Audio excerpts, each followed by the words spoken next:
that, it always crossed my mind to want to do one day. And, I got in it after I graduated. I went actually back to South Pittsburgh and coached a few years, and where we were successful, won a state championship playing, and went back to and won coaching. And I don't know, it just kind of led me to this profession that I'm doing today. Well, you've done really well. 8-0 right now, and like I said, ranked number 2 in the state at 2A. I think you guys have a lot more football games left in you this year. I appreciate your time and wish you good luck down the road, okay? I appreciate it, Murph. Thanks. Tim Starkey, head coach of the Marion County Warriors. This week, the Warriors travel to Cannon County. The Guru looks at the Mid-State. That's next on Murphy's Matchups.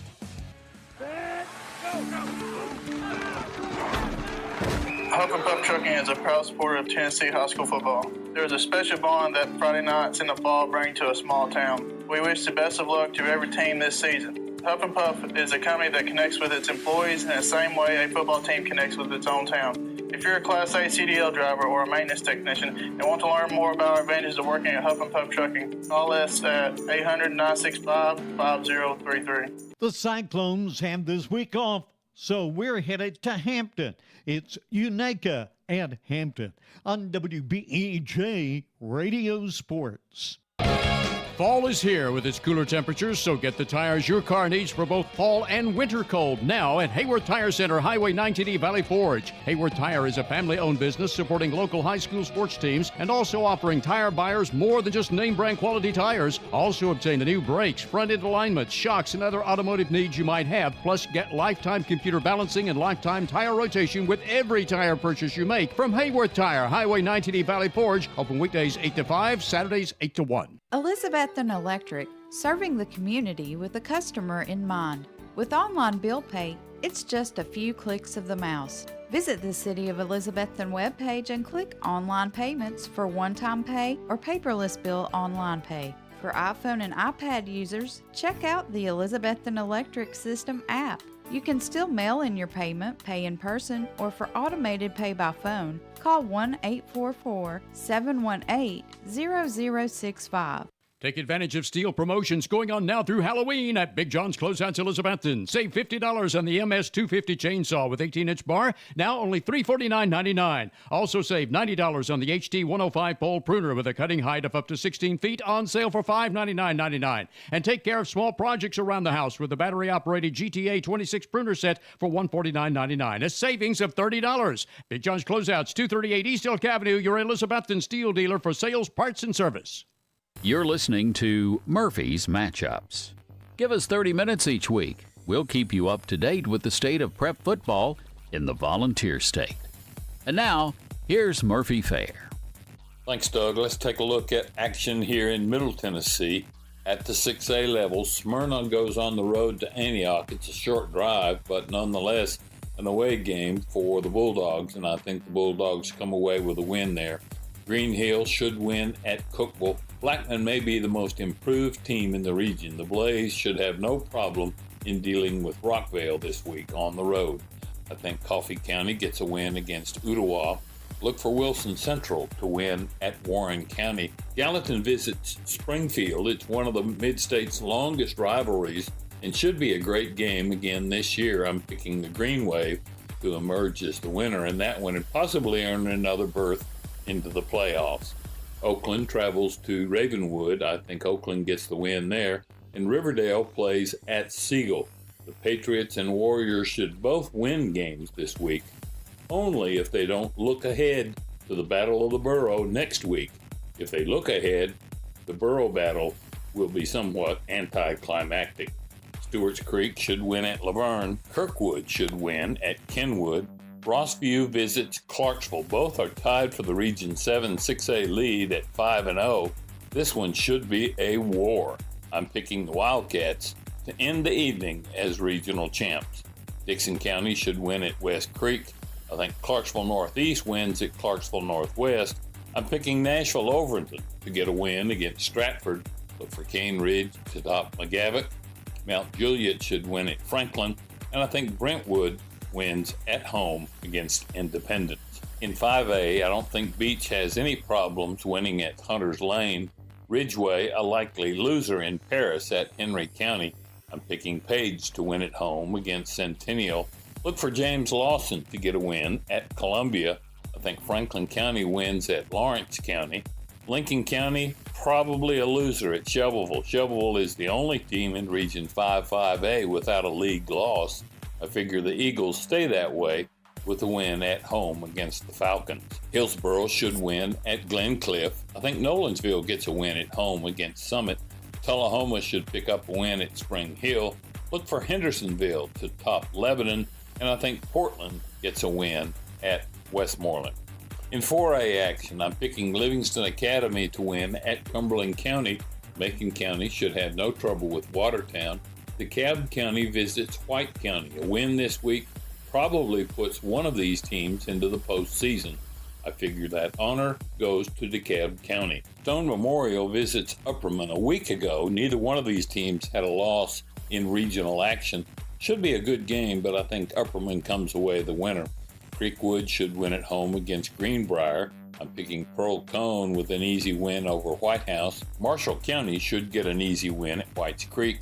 And I think Station Camp wins on the road at Montgomery Central. Now in 3A, few surprises can be found in this classification. The exception to that rule is where Community entertains Red Bowling Springs. I think RBS gets the win there. Fairview should have no trouble with Sycamore. I think Cheatham County tops Stewart County. I'm picking East Nashville to win at home against Republic. Liberty Creek should win at home against Maplewood. And I think Harpeth gets a win at home against East Hickman.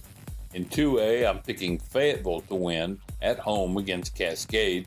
Moore County should get another mark in the win column. They travel to Forest. Look for Marion County to win at Cannon County. Clay County should win on the road at Trousdale. I like East Hickman to win at Harpeth. Lewis County should have no trouble with Summertown. I like Waverly to get a win against Loretto.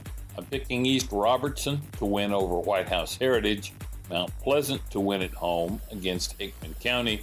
And Monterey to win in Gainsboro against Jackson County. Now in 1A, I like Joe Burns to get a win over Houston County. Eagleville should win at home against Richland. I like McEwen to win at Brewston. Collinwood should win at Wayne County. And finally, I'm looking for Cornersville to get a win at Huntland. Thanks, Murphy. When we return, Murphy catches up in Davidson County with the head coach of the Antioch Bears. You're listening to Murphy's Matchups. Now, top excuses for not wearing a seatbelt, as told by guys in Tennessee. Man, I get claustrophobic though, you know? That's not claustrophobia, that's safety. I don't know, I get this rash. Are you sure that's from a seatbelt? I don't need one, I've got my airbag. Seatbelts and airbags work together. Think teamwork, like sports. Nobody tells me what to do in my vehicle. Ever heard of stoplights or speed limits? There's really no good excuse for not wearing a seatbelt. Click it or ticket. Brought to you by the Tennessee Highway Safety Office. Of the 26 letters in the alphabet, none makes an impact quite like the letter T. Coach Doug Dickey knew that when he put it on the Volunteers football helmets in 1964. And since then, it has evolved into one of the most well-known symbols in college sports. We call it the Power T. And it's not just a logo, it's proof that the Volunteer spirit never stops growing. A message from Farm Bureau Insurance, Tennessee's insurance company, and the official insurance of the Vols. You're listening to Murphy's Matchups. Now Murphy catches up with Devin Arnold, head coach of the Antioch Bears. Coach, it's good to have you on the show, and I know you got to really be happy about where you are and what's going on at Antioch High School. Yes, first of all, thank you for letting me be on your show. Yeah, man, we're super excited about what's going on at Antioch High School right now. Boys are playing well, and we have a chance to win our region, and excited to see what's in the future. You made your mark on Antioch football in just the third week of the season this year when you guys won, and not only won, but you won at Cane Ridge, the team that had pretty well dominated football in the Antioch area ever since that school opened up. Yeah, that was a good win for us. Week 3, man, did a lot for the boys. You know, we spoke about us just getting just one. And once we got one, you know, the rest would fall in place. And they went out there and played hard. You know, throughout the season, they put themselves in position. to go out here and possibly get a region championship, which hadn't been done to Antioch in a long time. Yeah, that's awesome. You got 2 more games left on your schedule. Tonight you're playing Smyrna, and then you've got Laverne to go. But if you win either one of those games, especially the Smyrna game, you win the region, and I know that's got to be a goal for everybody associated with Antioch football. Yes, that was the goal coming in the season, you know. And we made a tough schedule, playing teams like Oakland, Knoxville, Lebanon, Mount Juliet, CPA, and but it got us kind of ready for what our region had to offer. And playing Smyrna, it's going to be a big task for us. And, you know, hats off to Coach Williams, the job he does with his guys. They got some really good players out here, so just got to go out here and fight. What's been the biggest difference with Antioch football in the last couple of years that has gotten you guys where you are today? The biggest thing I see so far is just the kids' mindset. You know, they believe that they can win. And when you walk out there with them, you know, they're going to show you that they believe they can win. They're going to fight. They're going to compete.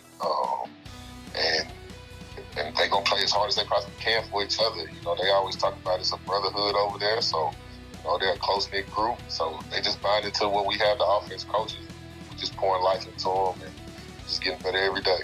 I see a lot of different football games each year, and the word family keeps cropping up all the time. I've even seen some that had towels that had the word family written on them for your skill players to be wearing. And it makes a difference. And, of course, the win over Cane Ridge didn't hurt anything either, did it? Nah, it didn't. But yeah, these guys they're close. They're close. And man, they welcome everybody in. Man, they work hard, man. And it started this summer, so you know, to see it come in full circle, it's just been exciting to see for the boys. Well, just keep doing what you're doing, Devin. You're doing a great job out there, and I wish you well not only these last 2 games, but into the playoffs as well. Thank you. Devin Arnold, head coach of the Antioch Bears. The Bears are 3-5 so far this season, with wins at Cane Ridge, McGavock, and Stewart's Creek. This week, the Bears host the Bulldogs of Smyrna. We still have the West and Division II. Murphy has the rundown next on Murphy's Matchups. You know, starting to save for your future doesn't have to be difficult. Let Wilson Bank and Trust help tone up your financial goals this year. Our certificates of deposits or CDs can help your money work harder with our competitive rates, earning you more than ever before. WBT checking options allow you to earn rewards you can really use, like a high interest rate or cash back on check card purchases when you meet some e-banking qualifications. Visit your closest Wilson Bank and Trust office or online at wilsonbank.com to get started today. Member FDIC. Your support of local high school football is extremely important, and you only have a couple of games now to do so. Support local high school football and listen to WBEJ Better Than Ever Country. Fall is here with its cooler temperatures, so get the tires your car needs for both fall and winter cold now at Hayward Tire Center, Highway 19E, Valley Forge. Hayward Tire is a family-owned business supporting local high school sports teams and also offering tire buyers more than just name-brand quality tires. Also obtain the new brakes, front-end alignment, shocks, and other automotive needs you might have. Plus, get lifetime computer balancing and lifetime tire rotation with every tire purchase you make from Hayward Tire, Highway 19E, Valley Forge. Open weekdays 8 to 5, Saturdays 8 to 1. Elizabethton Electric, serving the community with the customer in mind. With online bill pay, it's just a few clicks of the mouse. Visit the City of Elizabethton webpage and click Online Payments for one-time pay or paperless bill online pay. For iPhone and iPad users, check out the Elizabethton Electric System app. You can still mail in your payment, pay in person, or for automated pay by phone, call 1-844-718-0065. Get ready for the upcoming cooler temperatures and save money at Big John's Closeouts Elizabethton. Popular sizes of Silverline replacement windows with low E insulated glass are in stock right now. Owens Corning fiberglass insulation, foam pipe insulation, heaters and fireplace logs, and also weather stripping are all in stock at Big John's too, plus a great variety of caulk and sealers available right now at Big John's Closeouts, 238 East Elk Avenue, Elizabethton, your locally owned and operated building materials supplier. We hammer high prices. You're listening to Murphy's Matchups. For Week 10 across the state, 173 games are scheduled. 116 of those contests will see teams facing region opponents. And now, once again, Murphy Fair. Thanks, Doug. Let's now take a look at West Tennessee action. We'll start in 6A. Germantown, maybe one of the best teams in the state, travels to Arlington. It's first place Germantown against last place Arlington. Don't look for an upset here. Germantown has too many players who will be playing at the next level in 2024.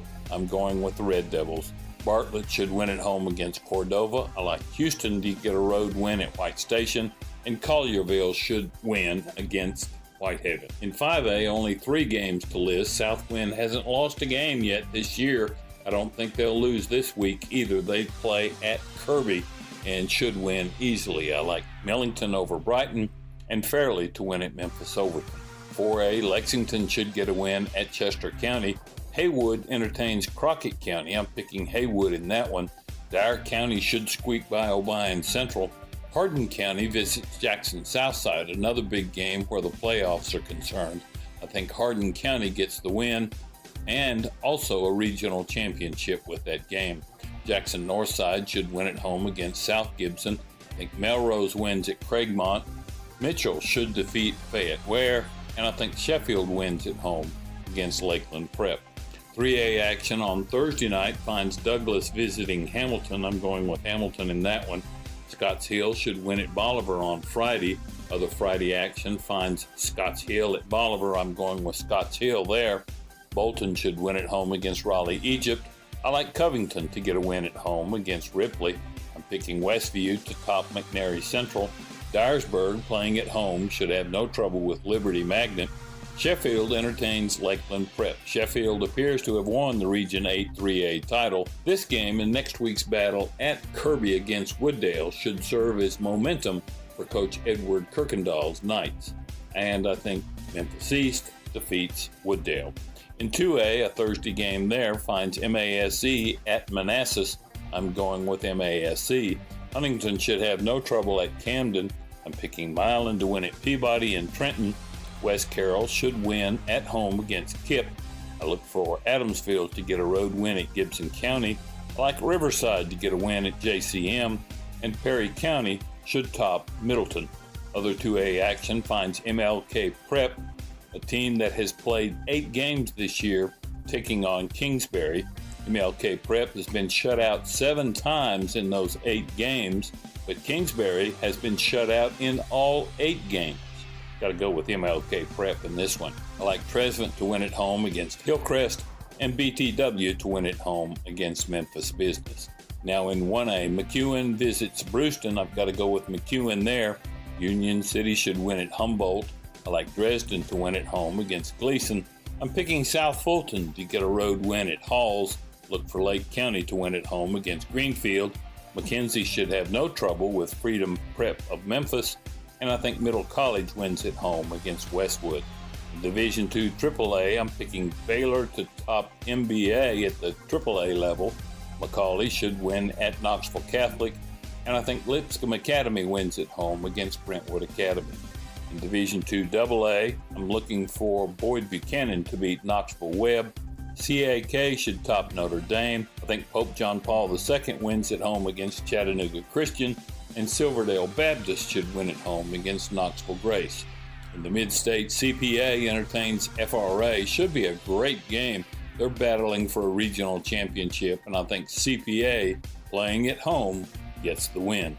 BGA should have no trouble with Webb of Bell Buckle, and I think Davidson Academy wins at Good Pasture. Out west, Lausanne entertains North Point Christian of Mississippi. I think Coach Kevin LaCastro's team gets a number 1 seed in the playoffs with a win here. ECS should win at St. George's, and I think USJ should win at St. Benedict.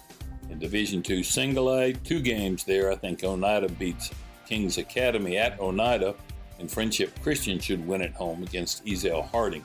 In the Mid-State, I like Nashville Christian to win at Clarksville Academy, Middle Tennessee Christian to win at crosstown rival Providence Christian. Columbia Academy should win at Mount Juliet Christian, and I think DCA wins at home against Franklin Grace. Out west, I'm looking for FACS to get a win at Fayette Academy. I think Jackson Christian wins at Harding Academy in Memphis. And finally, I'm picking Trinity Christian to win at home in Jackson against Tipton Rosemont. Thank you, Murphy. There you have it, Week 10 and Murphy's prognostications. You've been listening to Murphy's Matchups with the guru of Tennessee high school football, Murphy Fair. Murphy's Matchups, made possible by Farm Bureau Insurance and your local Farm Bureau agent. You've been listening to Murphy's Matchups with Murphy Fair and Doug. Brought to you by Big John's Closeouts, Elizabethton Electric Department, Hayworth Tire Center. Always remember, Eagle Center Antiques at 507 East Elk Avenue in beautiful downtown Elizabethton has 2 levels of store space for you to shop for antiques, books, jewelry, coins, collectibles, home decor, and much more. Things tell a story when people no longer can, so be sure you see all there is to see by shopping both upstairs and downstairs at Eagle Center Antiques, located at the corner of Elk Avenue and Armed Forces Drive in beautiful downtown Elizabethton. Owned by Tammy Troutman, who invites you to come in any Monday through Saturday, 10 to 5. Your exclusive and authorized Case Knives dealer is Hampton Pharmacy, Highway 321, Hampton. Hampton Pharmacy's Case Knife selection features large knives, gift and collectible knives, folding knives, hunting knives with cases, pocket knives, and even Case Knife gift sets. Also buy Case gift lighters and look over all 5 Case Knife displays and the Case shirt and cap case, too. You'll find over 400 unique Case products at Hampton Pharmacy, Highway 321, Hampton, across from the elementary school. Your authorized Case Knife dealer. October 15th through December 7th is the open enrollment period for Medicare beneficiaries to choose a different Medicare enrollment plan. Call or stop in at Elizabethton Insurance Agency, downtown Elizabethton, and let the professionals help you choose the Medicare enrollment plan that'll be best for you in 2024. The insurance marketplace opens November 1st, when you can let Elizabethton Insurance help you find your best affordable health care insurance if you're not on Medicare. Elizabethton Insurance Agency, 328 Elk Avenue, downtown Elizabethton, also best for homeowners, auto, and business insurance. For all your landscaping needs, including landscaping installation, new yards seeded and strawed, landscape maintenance, and whole house debris cleanups and removal service, contact Jason Bowling at B&G Landscaping Elizabethton. Jason Bowling has been providing landscaping and lawn maintenance for years and also provides mulching and trimming and even junk removal services. B&G has it all. So no matter what your landscaping need is, call Jason Bowling at B&G Landscaping Elizabethton, 512-1036. Your top solution for complete care of all your landscape needs. WBEJ AM/FM, Elizabethton, Tennessee. WBEJ Radio Sports presents Carter County High School Football. It's Unica at Hampton. Brought to you by Northeast State Community College, Carter Finance, Southern Finance, Hermitage Healthcare Center, Rocky Top Garage Doors, Carter County School System, Elizabethton Federal Savings Bank, Advanced Heat Pump Systems, Dino's Restaurant, Ivy Hall Nursing Home, Citizens Bank, Keith Bowers Auto Sales, Brown's Grocery and Hardware, Pagel's Restaurant, Carter County Bank, Rick Walters, Horseman Insurance Agent, Signature Healthcare, Jewelers Bench, Happy Valley Credit Union, Smoky Mountain Medical Equipment, Ridgewood Barbecue. Tonight's play-by-play from Stacy Street and Tony Briggs. We'll be back with the Coaches Show after this on WBEJ Radio Sports. A college degree is now more valuable than ever before. That's because the more education you have, the better your job prospects and the larger your paycheck. At Northeast State Community College, they offer 135 career-boosting programs and great financial aid options. With so many programs to choose from, you can start here and go anywhere. Northeast State also has flexible scheduling and campuses close to your home, helping you balance school with work and family. Apply today at northeaststate.edu/admissions. Carter Finance proudly supports Carter County High School athletics. Come see the friendly people at Carter Finance for a cash loan. You can get a personal and confidential loan as small as $100, or if you need more for bill consolidation or home improvement, Carter Finance makes both home and land loans too. Carter Finance will also pay off your high-cost title loan or check advance. Call 542-2177 or come by Carter Finance at 412 Railroad Street, Elizabethton. Hermitage Health and Rehabilitation is a newly remodeled 70-bed skilled facility in Elizabethton. With a reputable therapy team offering physical, occupational, and speech services 7 days a week, their Rehab to Home program focuses on the goal of returning residents to their home re-energized and with more mobility.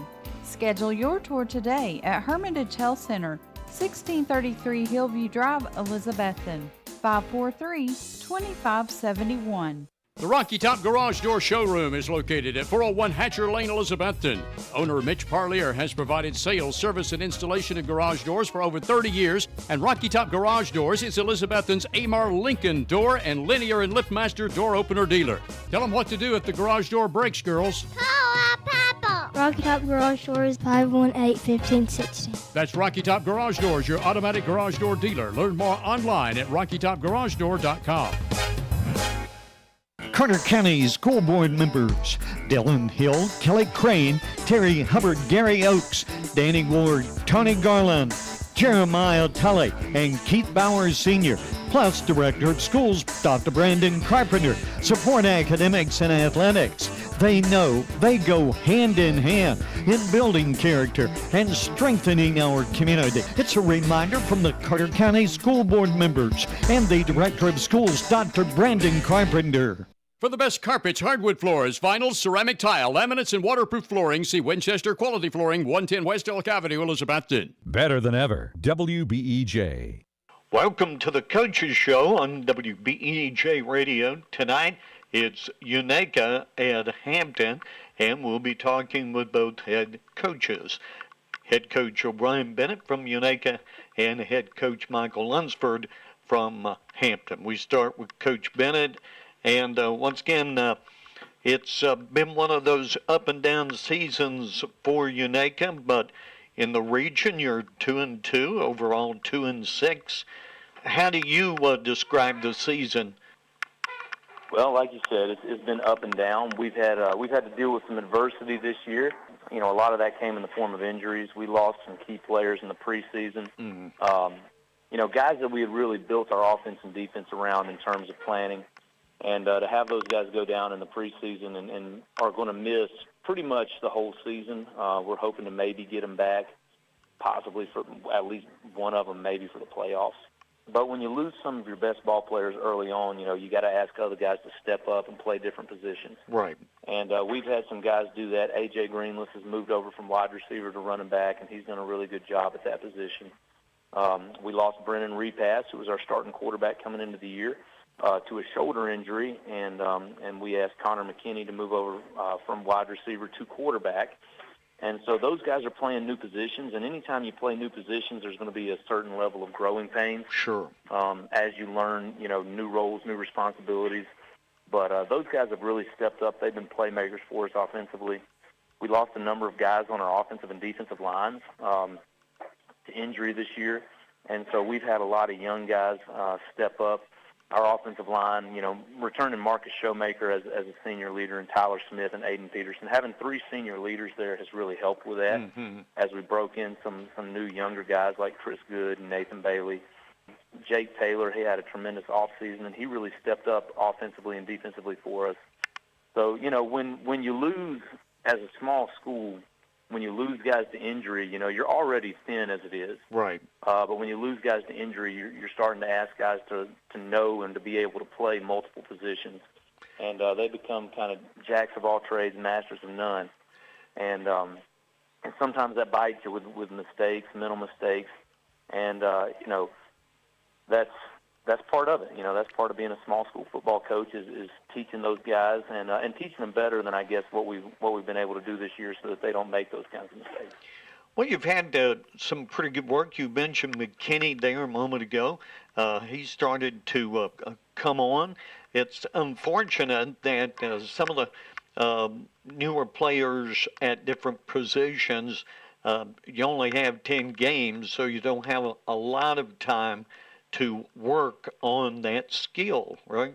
Well, we get them in the summer, and you sort of have an idea of where they're going to play. Right. And so we've got a position A and position B type mentality where we're going to teach them, and that's true on offense and defense. So they're really learning 4 positions: an offensive position, kind of a secondary offensive position, and then a defensive position and a secondary defensive position, so that we've got some depth and we can get the best players on the field and put them in a position to be successful.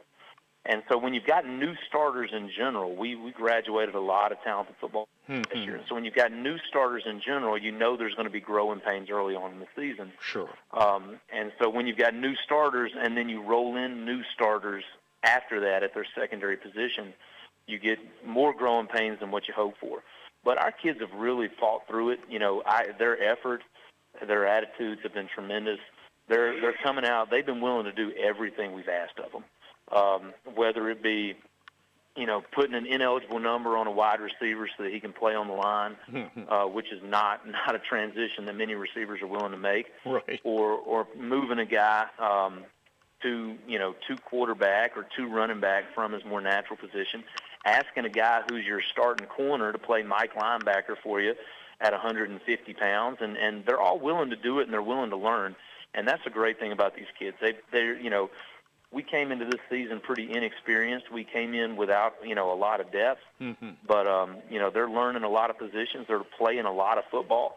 And, that should pay dividends for us in the future.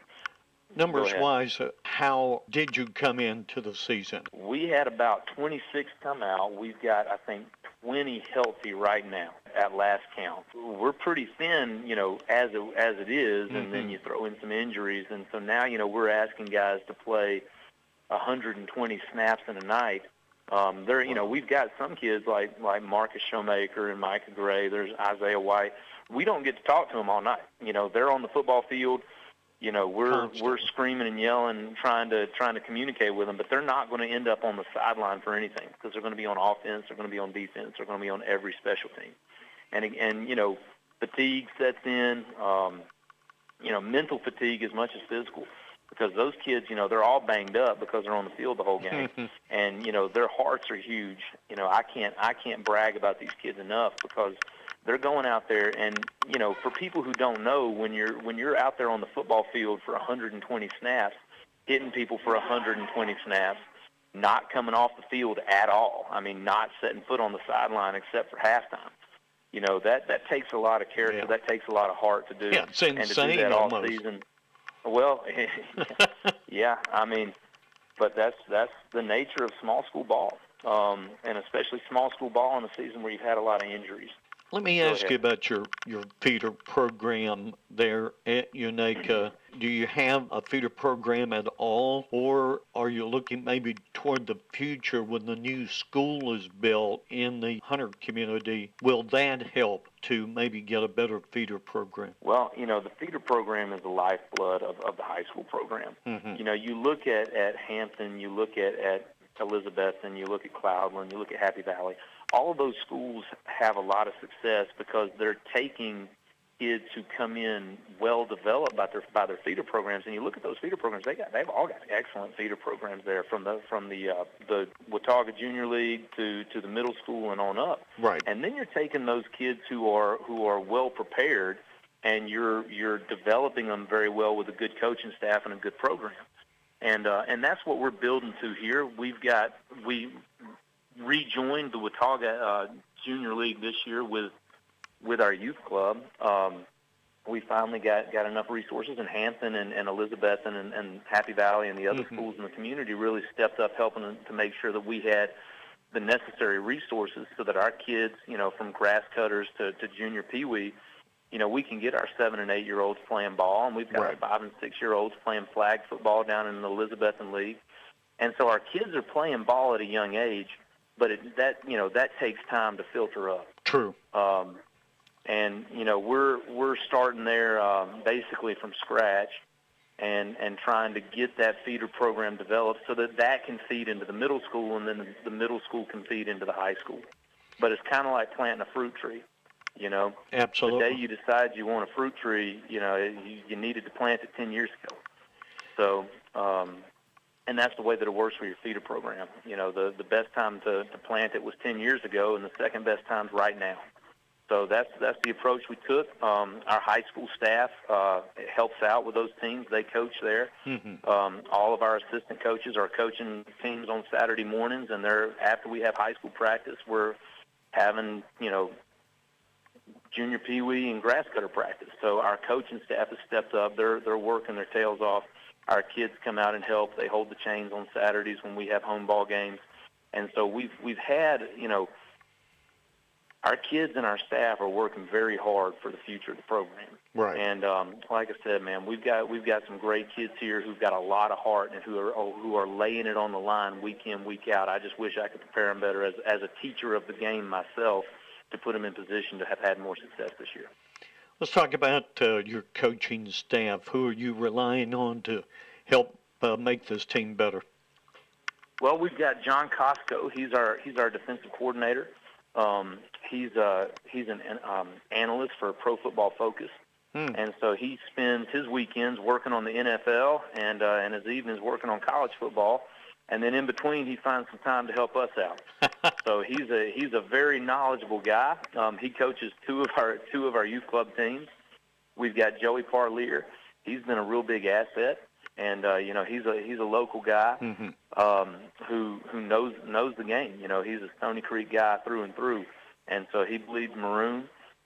They've got him wearing a different shade of maroon for the school system now. He's teaching at Happy Valley, but you know, he's still bleeding that maroon there. And he comes out, and he's another guy coaches 2 youth club teams on the weekends and every day after practice. So those guys were working their tail off. Johnny Douglas is a young guy. He graduated last year. In between college and helping with every other thing that he's involved in, he comes out and he's able to help us, particularly on Friday nights, with our personnel and with spotting and film setup and things like that. Evan Blankenship's another young guy. He's come out and he helps us as he can. He's a college student, and you know, when you have college students helping, you got to work around their schedule, around the work schedule, because those guys still got to eat too. So, you know, we pretend like they don't, but they still do. So we feed them on occasion. But they come out and they help us as they have time on Wednesdays, Thursdays, Fridays if they can. And so, you know, we've got to, you know, I think that like you said, when we get everything settled down with the schools and the feeder program starts matriculating up, I think the program is primed for success. But you know, our guys right now, they're not going to see that until down the road. But they're working and they're maintaining the standard of effort, the standard of attitude, and the stuff that we really preach, because they're going out there and they're laying it on the line. And it's, you know, it's hard to look at a guy who can barely walk after a football game. You know, we've got guys who, and this is not an exaggeration, who not because they're hurt, but because they're so exhausted after a ball game, can't walk out of the locker room because they've played every snap. They've lit, you know, and I told them, I said, this is what 100% looks like. You know, when you have given so much of yourself for your teammates that they've got to help carry you out of the locker room, not because you're hurt, but because you're exhausted. You know, and that's the kind of kids that we have. I cannot brag on them enough. In that respect. That's a true definition of being true to your school. When you look at the season as a whole, even though you had the injuries, what's it look like playoff-wise for Unaka? Well, right now I'm, you know, barring some sort of fifth-level tiebreakers coming up and some, you know, improbable scenarios, it looks like we're going to be on the road in the first round, either to Oliver Springs or Coalfield. Looks like we're going to get the winner of that game. I think they play this Friday. So that should be who we get. That would be the region champion out of Region 2, as we should be the 4th seed. So we'll go on the road and have certainly very stiff competition in the first round. And once again, our special thanks to head coach O'Brien Bennett of the Unaka Rangers, for being with us tonight. Coming up next, it'll be head coach Michael Lunsford of the Hampton Bulldogs as the Coaches Show continues on WBEJ Radio Sports. Home loans, construction, auto, and personal loans are available now at Elizabethton Federal Savings Bank in Elizabethton, Johnson City, and in Mountain City. Elizabethton Federal Savings Bank is your hometown independent community bank since 1937, also offering business, checking, certificates, IRAs, and both mobile and online banking. Stop by Elizabethton Federal's offices in Elizabethton, Johnson City, or Mountain City for more information. Apply for a mortgage or account online at elizfed.com. Elizabethton Federal Savings Bank, equal housing lender and member FDIC. Now that cold weather is in the forecast, you need to be sure your heat pump is working efficiently to keep you warm this winter. Call Advanced Heat Pump Systems now and ask about getting a tax credit up to $2,000 when you install a new heat pump system for the upcoming winter season. Your home will be warm and cozy, and you'll have the comfort of knowing that you've saved a lot of money with a new heat pump from Advanced Heat Pump Systems. Call for a free quote at 926-2665 and also ask about available financing. Warm up before you go to the remaining football games with Johnny Red's Hot Chicken at Dino's Restaurant, downtown Elizabethton. Ask your waiter or waitress for more information on Johnny Red's Hot Chicken, or enjoy the hot Italian entrees like lasagna, spaghetti, ravioli, and others, or even the numerous American favorites like hot hamburger steak with mashed potatoes and gravy, or even a ribeye steak. On Fridays and Saturdays, Dino's also offers a 10-ounce prime rib dinner with salad and side. Dino's, downtown El Capitan, Elizabethton, open from 11 a.m. Monday through Saturday. What began as a vision for a young nurse is now a heritage for over 4 generations at Ivy Hall. With a 5-star rating by Medicaid Medicare, residents at Ivy Hall receive the best physical, speech, and occupational therapy in the area, and now respiratory therapy services are offered on staff too, all in a new state-of-the-art facility. Physician and nursing services to aid the healing process are also provided. All insurance is accepted at Ivy Hall, now hiring at 301 South Watauga Avenue, Elizabethton, and online at ivyhallnursinghome.com. Elizabethton High School football is brought to you by Citizens Bank. With locations throughout the Tri-Cities and Knoxville, Citizens Bank is the trusted partner to work alongside your business and family in accomplishing financial goals. As a family-owned bank founded and headquartered in Elizabethton, a big part of our success is your success. So stop by a branch or visit citizensbank24.com today and get to know the citizens in your community. Citizens Bank, member FDIC. Visit the Coffee Company in downtown Elizabethton for handcrafted coffee drinks, sandwiches, and salads. 440. Visit the Coffee Company in downtown Elizabethton for handcrafted coffee drinks, sandwiches, and salads. 444 East Elk Avenue, downtown. Better than ever country. WBEJ AM/FM, Elizabethton, Tennessee. Welcome back to the Coaches Show on WBEJ Radio. Tonight we have Unaka at Hampton, and we're talking to head coach Michael Lunsford of the Hampton Bulldogs. Coach, you had a bye week this past week. Then school was out on Monday. I'm assuming that didn't affect your practice, though, right? No, not too much. We came in over the bye week, and we went from 9 to 11. I actually gave the boys off on Wednesday, just trying to get them a little bit of rest and freshen up for the long stretch here. And then we came in on Monday. We had a professional development day for the teachers on Monday, and right. So we came in at 3 o'clock on Monday. The last game you played, of course, was against West Green. Had no trouble there. 52-6. The only trouble you've had all season long was with Pigeon Forge and over at Pisgah, North Carolina.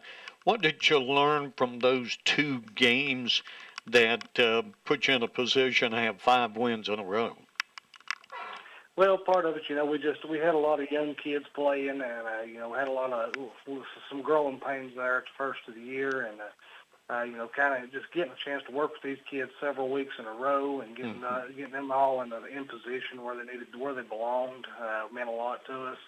Of course, both of those are good football teams. Pigeon Forge is generally better than they are this year, and we felt like we let one slip away there with Pigeon Forge. But Pisgah's a really good football team over in North Carolina.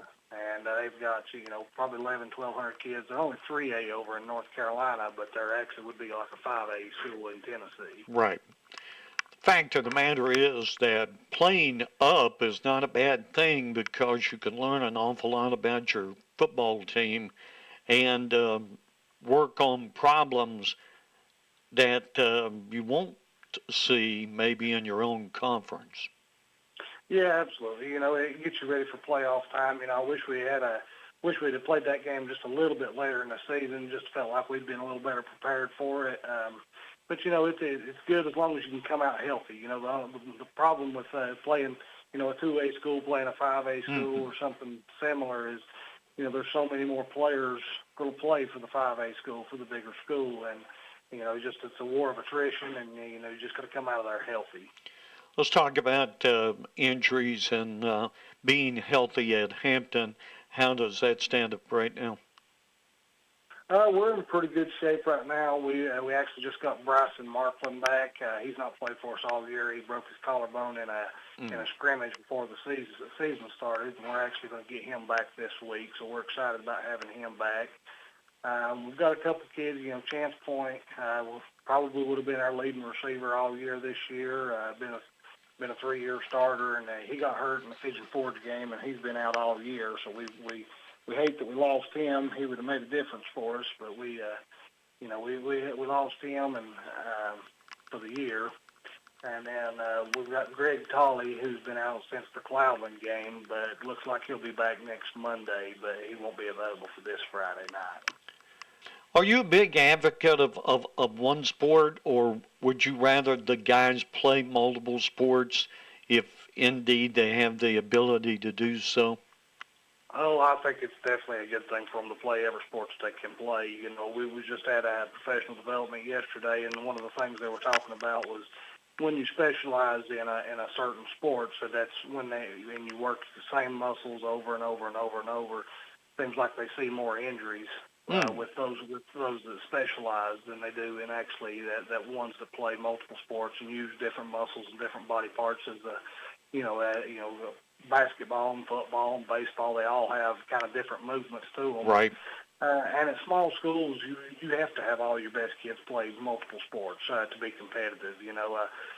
I think a couple of years ago we saw the football team went to the state championship, the basketball team went to the Final Four, and then the baseball team all made it to sub-state. So, when we have a lot of these kids playing multiple sports, it's better for everybody involved. Let's talk about some of your key players on the football team. You're getting some great work from some really good players. Dominique Burleson, I know in the West Green game, had 178 yards, 3 touchdowns. Can't get much better than that. No, Dominic's been a great player for us all year. He's just a junior. He's kind of been sitting behind some players in the last couple of years. Levi was a great runner for us last year, and he was kind of sitting behind him. But he's been a really good football player for us, offensively and defensively. He actually broke the school record, the school rushing record 3 weeks ago against Eagleton. Had 354 yards and 4 touchdowns. And we've had a lot of good backs up at Hampton, and to break that record, that's a pretty good record to break. No question. Of course, Dylan Trivet has been a really good football player for us. He's thrown the ball really well when we've had to. There's been games where people just tried to stop us from throwing it, and that's how Dominic was able to run the ball as well as he did. So it's kind of a pick your poison thing when you've got 2 kids like Dylan and Dominic back there. You can kind of do both a little bit. We really expected our passing game to be a little more explosive when we thought we would have Chance and, of course, Bryce and Markland, both 2 of our starting receivers we haven't played with all year. But J.J. McEllier has really stepped up and filled that wide receiver 1 role. And J.J. is just a phenomenal player. He blocks well. He tackles well from free safety. Defends the pass good. And he's run the end around some and caught a lot of passes. And he's been a really good football player for us, along with Elijah McKinney on the offensive side of the ball as far as the wide receivers go. Defensively, probably two of our better players that really probably don't get the recognition they deserve is Shaden Oliver and Gino Carrico. Both of those guys are probably in the top 10 in tackles in East Tennessee. Shaden's probably leading us and maybe be leading the whole area in tackles for loss. So both of those guys have been really key to our success on defense. You guys, of course, are going into the homecoming game Thursday, and how does that affect the players and the practice? And there's so many things that can be distracting during homecoming. It does. I think we've got a pretty mature group. Got several veteran guys that have been through this, 3 or 4 times. Mm-hmm. So they kind of know how to handle it, and we always talk about flipping the switch. We've taken several road trips, and you know how bus rides can be. They can be playful and goofy on the way down, and this, that, and the other.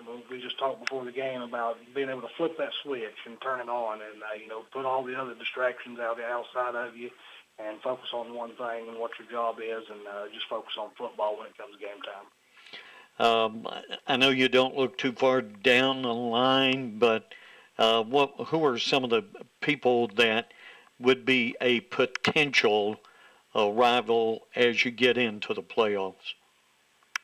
In the playoffs, I think, in Region 2, you've got York Institute, Bledsoe County, Oneida, and Polk County.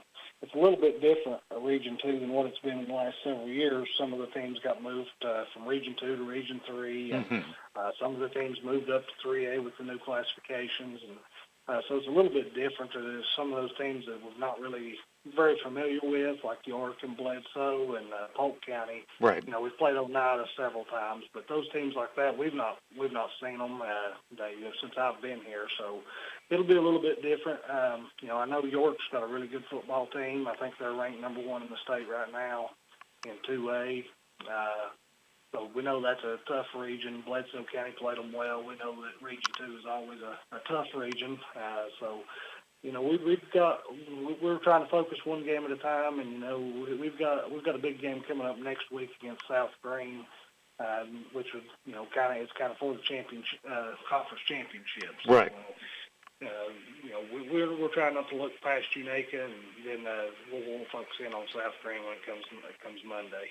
A lot of people, folks that may not follow sports really close, or football in particular, they would take a look at Unaka's record at this point and Hampton, and they just say, well, that's just a passive game for the Bulldogs.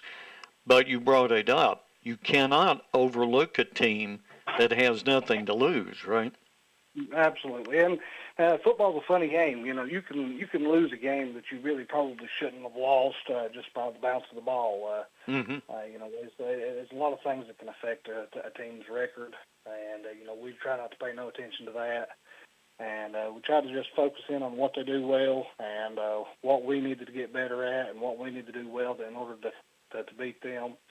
And we just kind of work at things like that. And try not to pay no attention to the record, because it can be kind of a trap game if you let it be. Talk about your coaches, if you will, those guys that got the boots on the ground and making Hampton tick along with yourself. Well, I think I've got probably one of the best staffs I've had since I've been here. Right now, we've got. I've got my dad calling the defense, and he's won over 250 football games in his career, so it's always good to have that experience and that. No question. That right there with you on your side.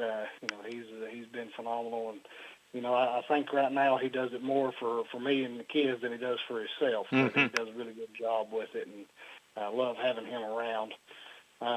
Unfortunately, I don't have anybody else in the school system that's on my staff right now. But I do have my first cousin, Jerry Lunsford, has come back. And, he was a great player for us, and he's helping us out. He's been a huge addition. And then McKinley Coon, who played for us, on our state championship team. when we went down there. He's come back and helping with the linemen, and he's actually going to school to be a special education teacher. So we're hoping to get him in the building to be in there with us. And then I've got James Cable, who just kind of does everything for us. He drives the bus, goes and picks kids up when we need him to, and does just a little bit of everything. Wow. Really good about staying late and letting some of the kids lift and locking up the weight room and doing some things like that, some unseen things that you just don't always see out of coaches. And, got Cody Turbyfield, who's helping us this year. This is the first year he's been with us. Gary Keith, who, was a former head coach at Cloudland, been very good for us. When we go out on Friday for a road trip, Coach Keith's been here. We're leaving at 1 o'clock, and Coach Keith's been here since 9 o'clock, getting everything packed up, clean, making sure we have everything. Things like that are just invaluable. You don't know how important that is until you're the one having to do it. Absolutely.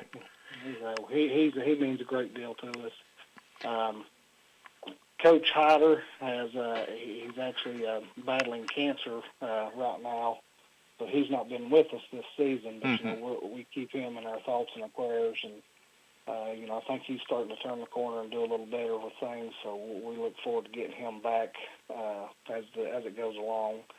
And then we've got Nick Johnson, who Nick played at Cloudland, and actually helped Dad a little bit at Cloudland when he coached up there, and then he came down and been helping me for the last 3 or 4 years. So. We're always excited to have people who played football come out and help us because, those guys know the system. They know what we're doing. They know what we've been doing, and they kind of know what to expect out of our kids. Well, Coach, once again, it's a big game, Unaka and Hampton. It's homecoming for the Bulldogs. You're 6-2 overall, 4-0 in the region, and the big game, of course, on Thursday. Once again, my friend, I appreciate getting to talk with you, and have a great game. I can't wish you good luck because we got the guys down the street. I understand that, but it's always good to talk to you, David, and I appreciate you having us on. You bet. Have a great night. Better than ever country. WBEJ AM/FM, Elizabethton, Tennessee. Keith Bowers Auto Sales, General Sessions Judge Keith Bowers Jr. and Attorney-at-Law Josh Harden are proud to help sponsor high school athletics. These sponsors realize that sports of all kinds are a big part of school and community. Take every opportunity to attend a game and enjoy sports with your family and friends. Keith Bowers Auto Sales, General Sessions Judge Keith Bowers Jr. and Attorney-at-Law Josh Harden support our local sports teams.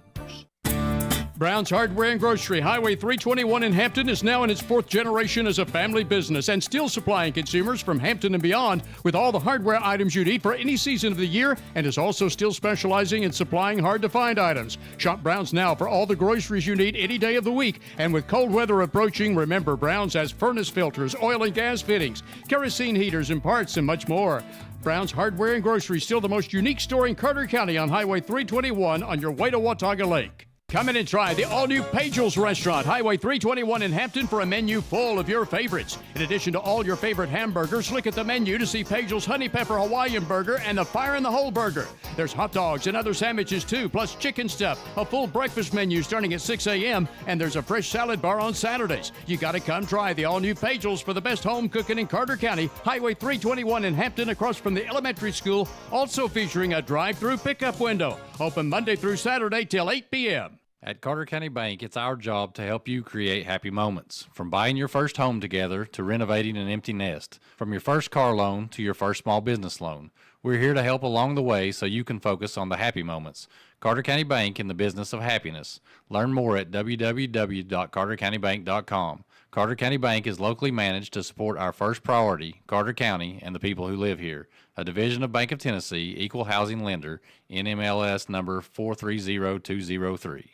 Reach Pharmacy, your locally owned pharmacy, provides all your prescription and over-the-counter medicinal needs on West Elk Avenue across from the high school. Better than ever. WBEJ. All right, ladies and gentlemen, welcome here to a special Thursday night edition of WBEJ High School Football as we're on the road. We're up the gorge. It's Hampton. is taking on county rival Unaka. I'm joined, as always, by my tag team partner, Stacy. Feels a little different here being on a Thursday night. It does. It seems kind of odd. We got an off week this week. We always try to cover these Carter County rivalries when we get an opportunity, and thought we'd be here tomorrow night, but they're calling for rain. Mother Nature, imagine that. We're coming to Hampton and it rains. It rains every time we come up here.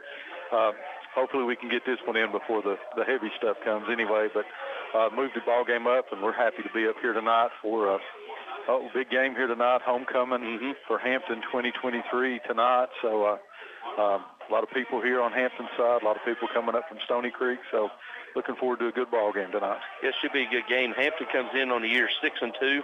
Their two losses were early on. They lost to Pigeon Forge in week 1, and then they lost to Pisgah, North Carolina, in week 3. And Unaka comes in struggling at 2-6. Their two wins come in week 3. They beat Cosby, and then last week, or week 8, they beat Hancock 2 weeks ago. Yep, when Hampton came in, and Pisgah team's a really, really good team over in North Carolina. And then Pigeon Forge, they're one classification above Hampton. They're a really big 3A school, almost a 4A school. So, they've reeled off those 6 wins since that time. So they're sort of on a roll here and want to keep that up. South Green's down a little bit this year. So Hampton's got the feel that this is their year to win the conference. Yeah, and, we know how vital it is to win the conference where you get a home field advantage throughout the whole entire playoffs. And next week, if you're a Bulldog fan, you don't really want to look past Unaka. Look to the next week as South Green comes up here, and it's just like it is, like TSSAA wanted. They want that final game, week 10 or week 11 game, the 10th game of the year, to control the winner take all. What they do is they base it on what's always been in the past, and as we've seen, it's Elizabethton and Greenville in 4A. In 2A, it's South Green and Hampton. And so it's all set up for that next week. Hampton take care of business tonight, and then they can come in next week, be able to do the same thing. And then next week you've got a big game, Unaka and Cloudland. Yeah, you do. And that's next Thursday night. They moved next Thursday. Or it's scheduled. It was already on the schedule next for Thursday next Thursday. Yeah. So we got about 19 and a half minutes. Let's go ahead and we'll go back to the station for this quick timeout. When we come back, we will do our keys or Stacy's keys to the game along with our weekly picks, and then we'll look at some athletes on both sides of the ball. All that to come up right after these words from our sponsors. Hello, this is Rick Walters, your Horace Mann representative. Just like your school teams count on a solid game plan to be successful, educators need personal strategies to help them meet their personal financial goals. My experiences in Iraq with the 278 Regimental Combat Team have taught me quite a lot about the power of relationships. At Horace Mann, we are dedicated to helping educators achieve financial well-being for a lifetime. Whether you need personal strategies for insurance, retirement planning, college funding, or other financial needs, call me at 543-0059. Signature Healthcare of Elizabethton Rehab and Wellness Center has been faithfully serving the Elizabethton and surrounding areas for the past 37 years. Signature Healthcare offers physical, occupational, and speech therapies tailored to meet your specific needs. It has the best wound care and respiratory programs in town. Their facility is clean, the face is friendly, and they strive to provide the best care to all who enter the doors. Remember, if you feel like you're sitting on the sidelines of life due to a sickness that's got you down, let Signature Healthcare of Elizabethton help you get back into your game. The Jewelers Bench has been a part of Elizabethton for 23 years. John and Sherry want to thank each of you for making it possible. The Jewelers Bench offers in-house repair services such as ring sizing, rhodium plating, chain repair, pearl restringing, and much more. Shop the very wide selection of quality jewelry on the Jewelers Bench website from the comfort of your home at jewelersbenchtn.com and find them on Instagram and Facebook. The Jewelers Bench, 104 Broad Street, Elizabethton, across from Hardee's. If you're in the market for a new or used vehicle, be sure to check with the Happy Valley Credit Union for a most competitive auto loan rate on both new and used vehicles. And if you're offered a rate that's lower, check with the Happy Valley Credit Union loan officer to see if you qualify for a matched rate by the credit union. Always be sure to check with the Happy Valley Credit Union before you finance an automobile anywhere else. Happy Valley Credit Union, C Street, Elizabethton, behind Walgreens. Pass it on, it's a tradition. Pass it on. Sometimes we each need a little help. Smoky Mountain Medical Equipment in Elizabethton has been helping our friends and neighbors for over 30 years. Smoky Mountain Medical Equipment is in your home, with you on vacation, with you wherever you go, always helping to make your daily life a little easier and a little safer, because they care about you, their friends and neighbors. If you find yourself in need of medical equipment, a name you can count on is Smoky Mountain Medical Equipment, 2214 West Elk Avenue, Elizabethton. Now hiring. Call 547-0060. Offering quality furniture, appliances, and bedding for the entire home since 1936. Shop locally at Richie's Furniture and Sleep Shop, downtown Elizabethton. Ladies and gentlemen, welcome back here to Hampton High School. We got about 16 and a half minutes till we tee it up and kick it off here of this special edition Thursday night game. Stacy, we'll go ahead and we'll do our weekly picks. Last week we tied. We both missed the same game. We both missed Unaka. All right, missed the Unaka game. Yeah, other than that, we was perfect. Okay, good. We'll go ahead and start. A lot of these games are, half these games are scheduled for tonight, and we'll start out as Holston out of Damascus, Virginia, comes to Johnson County. You're the Virginia boy. Who did you pick? I went Johnson County. I'll go with Johnson County, too. I don't know anything about Holston. Holston's a very small school. I think they'll give it a fit. They'll give them a fit, but I think at the end the numbers will be too much for it. And another Thursday night game is Happy Valley goes on the road down to North Green. I'm going to go with the Warriors in that game. Happy Valley's on a roll now. Ever since we went up there and did the Eagleton Academy game, they've reeled off some impressive wins, including the one against South Green. Yep. So I'm going to go with the Warriors. And if Warriors can pull it through and somehow South Green wins next week, there's a three-way tie, and there's a possibility that Happy Valley could get a home field game. Okay. I'm going to go with the Warriors. Wild. Yeah, that's who I went with. And another Thursday night game, Chucky Doe travels to Irwin to take on Unicoi County. I'm going to go with Chucky Doe. I went with Unicoi. I went with homestanding Blue Devils on that one. Then we got one that's down the road. You got tomorrow night. You got Gibbs and Anderson County playing for first place. I'm going to go with Anderson County. They played West the way they did. I'm scared of Anderson County. Yeah, you and me both. So there's a lot of others. And another one, Fulton, and plays Knox Carter. A lot of these we don't know nothing about. I think they both stink. Yeah. I'm going to go with Carter. I think Fulton's way down this year. Yeah, I did too. I went with Carter also. Fulton's way down. Daniel Boone and Science Hill play tonight at 8 o'clock after the soccer match. I'm going to go with Science Hill in that. I think they found who they want at quarterback. I think they've got too many weapons for that Daniel Boone team this year. Yeah, and Boone, quarterback, got hurt last week, so don't know if he's going to play or not. So you didn't tell me that last week before. Well, he got hurt during the game. I'm innocent on that one. All right, and then Volunteer, who we saw last week, travels to Cherokee, Battle of Hawkins County. I'm going to go with Cherokee in that ball game. Yeah, I agree with you on that one as well. And then tomorrow night, next week's opponent, Greenville, travels down to Kodak to Northview. I'm going to go with the Green Devils. Looks like we're headed for unbeaten in the conference, unbeaten on the season. It'll be interesting to see if Northview can hang with Greenville the first half like they did Elizabeth, because they still got a lot to play for. You know, the following week they'll be playing Sullivan East, and that could be the difference in being a 3-seed or a 4-seed. Right, and you know, and that. They gave us fits. They gave us fits there to begin. I'm curious to see if I'm sure we'll see a tape of that just as soon as the game's over, not during. And I'm curious to see if they try to do that same scheme that they did it against Elizabeth, or if they try something different. It'll be interesting. We'll get to Sullivan East tonight. Travels down to West Green. I'm going to go with Sullivan East. Yeah. And then tonight, we got Unaka and Hampton. Go ahead and give me your winner and then your keys to the game. We'll go ahead and let's talk about what Unaka needs to do to pull off this upset. I think Hampton's got too many weapons tonight, so I'm going to go with the Bulldogs.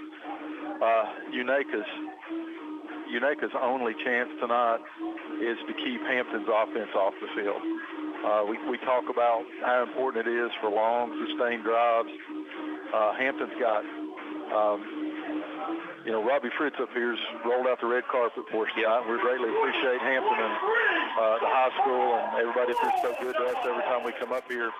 But Robbie sends us those texts. during our Elizabethton games on updates on Hamptons, and it's always 50-yard strike, Burleson, 78-yard run, kickoff return. So they got an ability to strike really fast. It's not the pound ground game that we've seen up here in the past. So Unaika's got to try to get Hampton in to running an honest-to-goodness offense, and to try to keep their offense off of the field as much as they possibly can. The only way they're going to do that, they're going to have to get first down, and they're not going to be able to be behind the chains and start trying to throw the ball up, because same people that are at the skill positions on offense for Hampton's on defense, right? And they'll pick those passes and run them back for pick sixes on defense. So, Coach Bennett's going to have some kind of scheme drawn up for Hampton tonight and execute it where their offense stays on the field majority of the ball game. Yeah, I think you're right. I think the best defense is going to have to be Unaika's offense. They're going to have to slow the game down, make Hampton play a slower style of game, make them play defense for 53 yards wide and 100 yards long. They got to stretch them out a little bit to do whatever they can just to keep this, because they're, you look at the roster and you listen to Coach Bennett on the coaches show.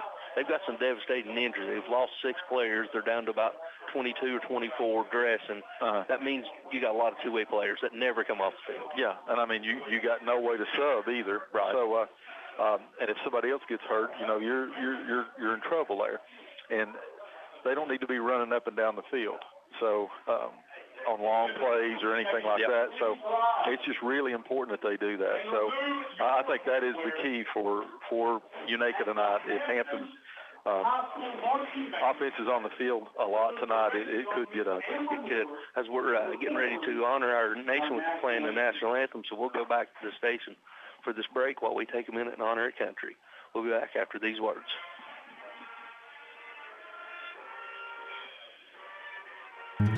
The original Ridgewood Barbecue is still owned and operated by the Profit family, inviting you to stop in for what is still the best barbecue in the Tri-Cities since 1948. Ridgewood offers barbecue pork and barbecue beef, plus many more items, so be sure to look at the whole menu. Ridgewood fries are made from genuine Idaho potatoes, and only the Ridgewood offers Mrs. Profit's original baked beans. Drive in any day except Sundays and major holidays to the Ridgewood, Old Highway 980 at Bluff City, just 6 miles north of Elizabethton. Call 538-7543 for carry-out orders.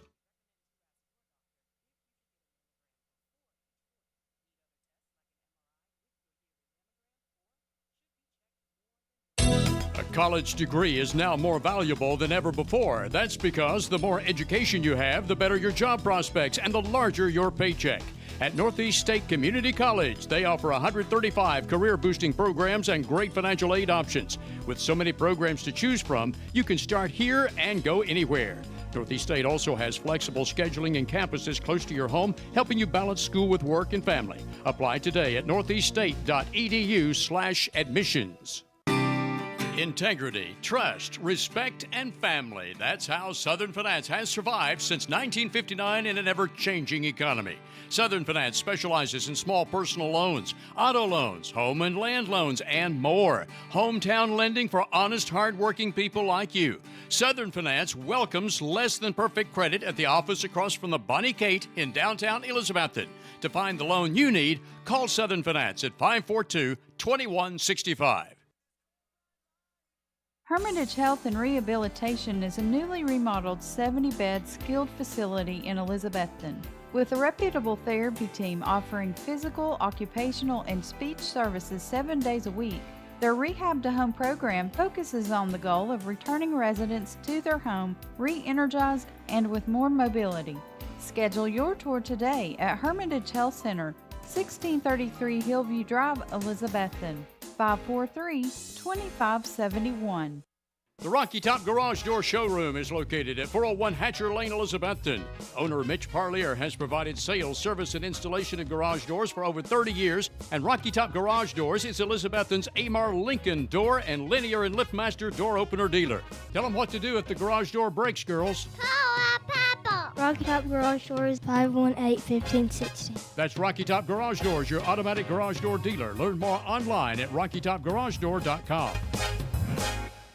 Visit Simply Elegant Bakery and Catering, downtown Elizabethton, for homemade baked goods and customized catering, 528 East Elk Avenue. All right, ladies and gentlemen, welcome back here to Hampton High School as we just honored the country with the Hampton High School Band playing their national anthem. Get back to what we was talking to Stacy about the numbers game. You know, a lot of people just don't realize when you get to these small single A and double A schools exactly how small they are, especially when you look out there and you see that they've got 20, even 30 players. Well, you know, we've been to Science Hill, saw Science Hill this year. Been to Robbins Bennett, where you see, you know, there's not 22 players on the field. There's 33. Yeah. And over there we've seen 11 on offense, a different 11 on defense, and in some cases different special teams. So it could be 44 players. There could be a different punt return than there is a punt, or kickoff and kickoff return. You come up here and, you know, you're going to see the same 11, 12, 13, 14 kids not come off the field, right? And unless they get hurt. So it's a different brand of football, and you know, Dad always says they're tough. Yeah, they're tough, and you know, we don't have the twang banger here with us, not Wes, but he's an old Highlander, and you know, Cloudland can play with anybody until they face somebody that's got a bunch, because they got like 16 players up there. Yeah. And you talk about tough; those boys are they're hickory tough. Yeah. And so it's neat to see how good they are, how tough they are, and what good shape they're in. You know, we talk about cramps and all that. They don't have that luxury up here. Yeah. You put a little dirt on it and go on is exactly what they do. And a lot of hard hitting too. Absolutely a lot of hard hitting in these ball games. So always enjoy coming up watching these. Always glad that WBEJ allows us to do these Carter County rivalries, because they really mean something to these communities. They do, you know, and you know we do at least, you know, probably the biggest majority of the non-Elizabethan game is the Hampton game, you know, and we got to do the Happy Valley game first time that, you know, I've been doing this almost 7 years, and first time I done it, first time you did it. It is good to see when you get out and you expand and get to see something different. You know, Volunteers playing Cherokee, you've got Hawkins County down there that is got about 3,000 or 4,000 more residents than Carter County does. Mm-hmm. And they have two high schools, Volunteer and Cherokee. And, you know, you look at Carter County, we got 5. Right. And one of the reasons we got 5 is that Hampton means something to the Hampton community. Yep. Cloudland means something to Roan Mountain. Unaka means something to Stony Creek, and Happy Valley means something to there. So you got to see that, and you got to enjoy that, and that's what we do here. So, yeah. As we're getting ready to have the captains come out, as Hampton is in, they're all blue, and Unaka across the way is in white with maroon pants. It looks like. Wait for them to separate. Stacey, you got Hampton's captains. I'm getting them right now. Okay. Hold on just a second. I need the one more here. What's the big boy's number? 67. Yep. All right. It looks like the captains for Hampton tonight. Number three, J.J. McEllier, 5'9", 160-pound senior. Number 16, Elijah McKinney, 5'10", 160-pound senior. Number 18, name we'll call a lot tonight, number 18, Dylan Trivet. He's a senior, 6'2", 170. That's your quarterback. And number 67, Will Thornton, 6'1", 300-pound offensive lineman. That's your captains for your Hampton Bulldogs. You got Unaka? Yep, I got them. And for Unaka, we got number 3, junior Byron Repass. We also got number 4, senior Isaiah White. We got sophomore, number 7, Connor McKinney. and also senior lineman number 70, Marcus Shoemaker. Those are tonight's captains for Unaka. Marcus Shoemaker's 6'5". Yeah, he's towering. 285 pounds. Huge. Yeah, he's towering over. I was looking. It looked. Yeah, he's head and shoulders above even the ref. Yeah, the referee's looking him straight in the belly button. Yeah, so we're waiting on the coin flip so we can go ahead and get this thing. Go ahead and get it started. While we got a couple minutes, got some quick shout outs. We got Mr. Jeff Gwynn from Jeff's Paint and Body listening to us tonight. We got Keith Scholes, Mike Barnett. He hadn't sent me his mowing text, so he may be he can't mow tomorrow night, so he's a day behind. So we got Mike Barnett and Mr. James Ward. We also got Jim and Ann Caldwell, Irene Lewis, and Preacher and Miss Crushak, who celebrated their 52nd wedding anniversary this week. So we got them listening to us, and Hampton has won. The toss and has deferred. So Unaka will get the ball. They'll be going from right to left as you're listening to us at home. Stacey, you got a couple of... I got some couple of shout-outs here. Jeff Wynn's listening. You know, Cloudy Gwynn, his daddy's listening to us tonight. Patty Woodby's listening. I'm sure she's roaming around here somewhere in the stadium. Margaret King listens to us. We shouted out to her last week during the Elizabethan game. And as always on our kickoffs, we got South Riverside Auto brings you the kickoff and small business shout-outs, and they've got us another one tonight. Townsend Plumbing, shout out to Adam, staff and players on their successful ages 7 and 8 football team this year. Adam's a longtime record holder up here in the Gorge for Hampton. So thank you to South Riverside Auto for providing us with our kickoff shout-out to small business. And kicking off for Unaka is 53. I don't have 53 on the roster, so on the one that they give us. And back deep for Hampton, you got number 12, Burleson, and also number 3, McAlay. You got to watch this Burleson kid. We saw him last year. He can absolutely fly. So yeah, I'm going to think they're going to try their best to kick it away from him. Yep.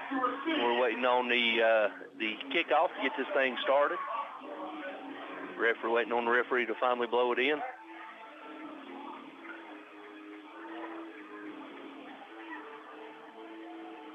And we're still waiting on the clock. Yeah, we're still waiting on the clock to get set. So while we're doing that, we got a couple more shout-outs. Mr. Jimmy Enzer is listening to us. Also got Marvin Dial, who's listening. Doug Rasnick is listening to us. And Coach Duggar, who always listens. And we got Jerry and Barbara Rumley, who's tuning us in. Coach Duggar's listening to us. He spent many a year up here at Hampton High School on the sidelines and in the classroom. We got Johnny Range listening to us tonight. Jarfly Duggar always listens to us. Got Irma Nidifer listening up on Stony Creek. Got Nancy Berry. She missed the no-bakes today. That was a long-side kick and went straight out of bounds. Straight out. And it's going to be, so they'll, either they'll accept it there or they'll decline it, make him re-kick it. This is that was up at Unaka. We had the 7 kickoffs. 7 kickoffs went out of bounds. Yeah. They're back up. We're up for 1. There's 1. I don't know if that was an onside kick or if it looked like my golf shot, a miss hit. Well, it went exactly the way he was facing. So they're going to back it up 5 yards, and now they're going to try to re-kick it from the 35. You know what Coach Bennett's doing? Do not kick it to 12. Yeah. Everybody in the stands on the opposite side knows not to kick it to 12.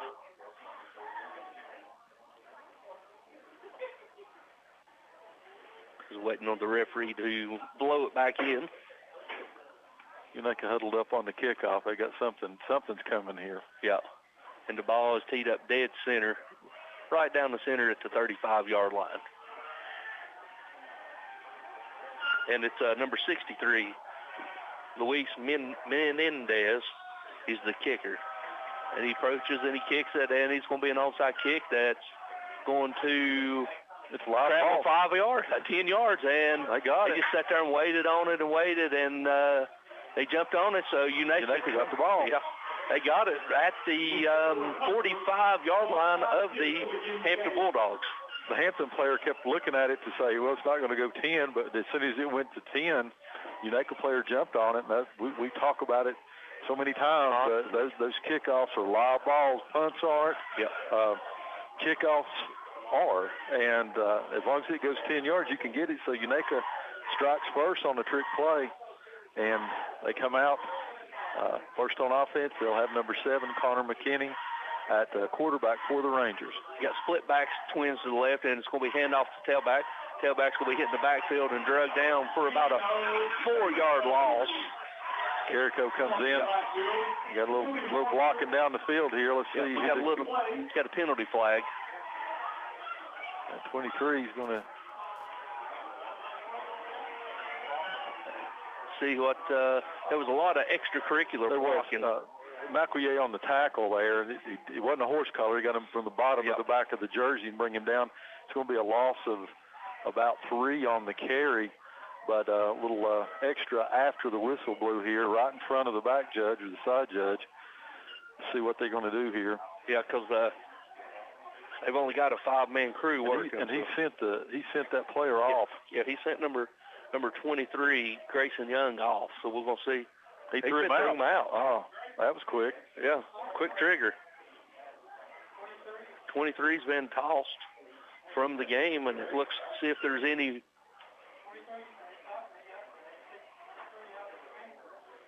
That's about as quick a trigger as I've ever seen. 9 seconds in. He didn't even call what the penalty is. He sent him straight to the sidelines. I thought it was maybe. And it looks like maybe. Are they throwing out one for Hampton or from Unaka?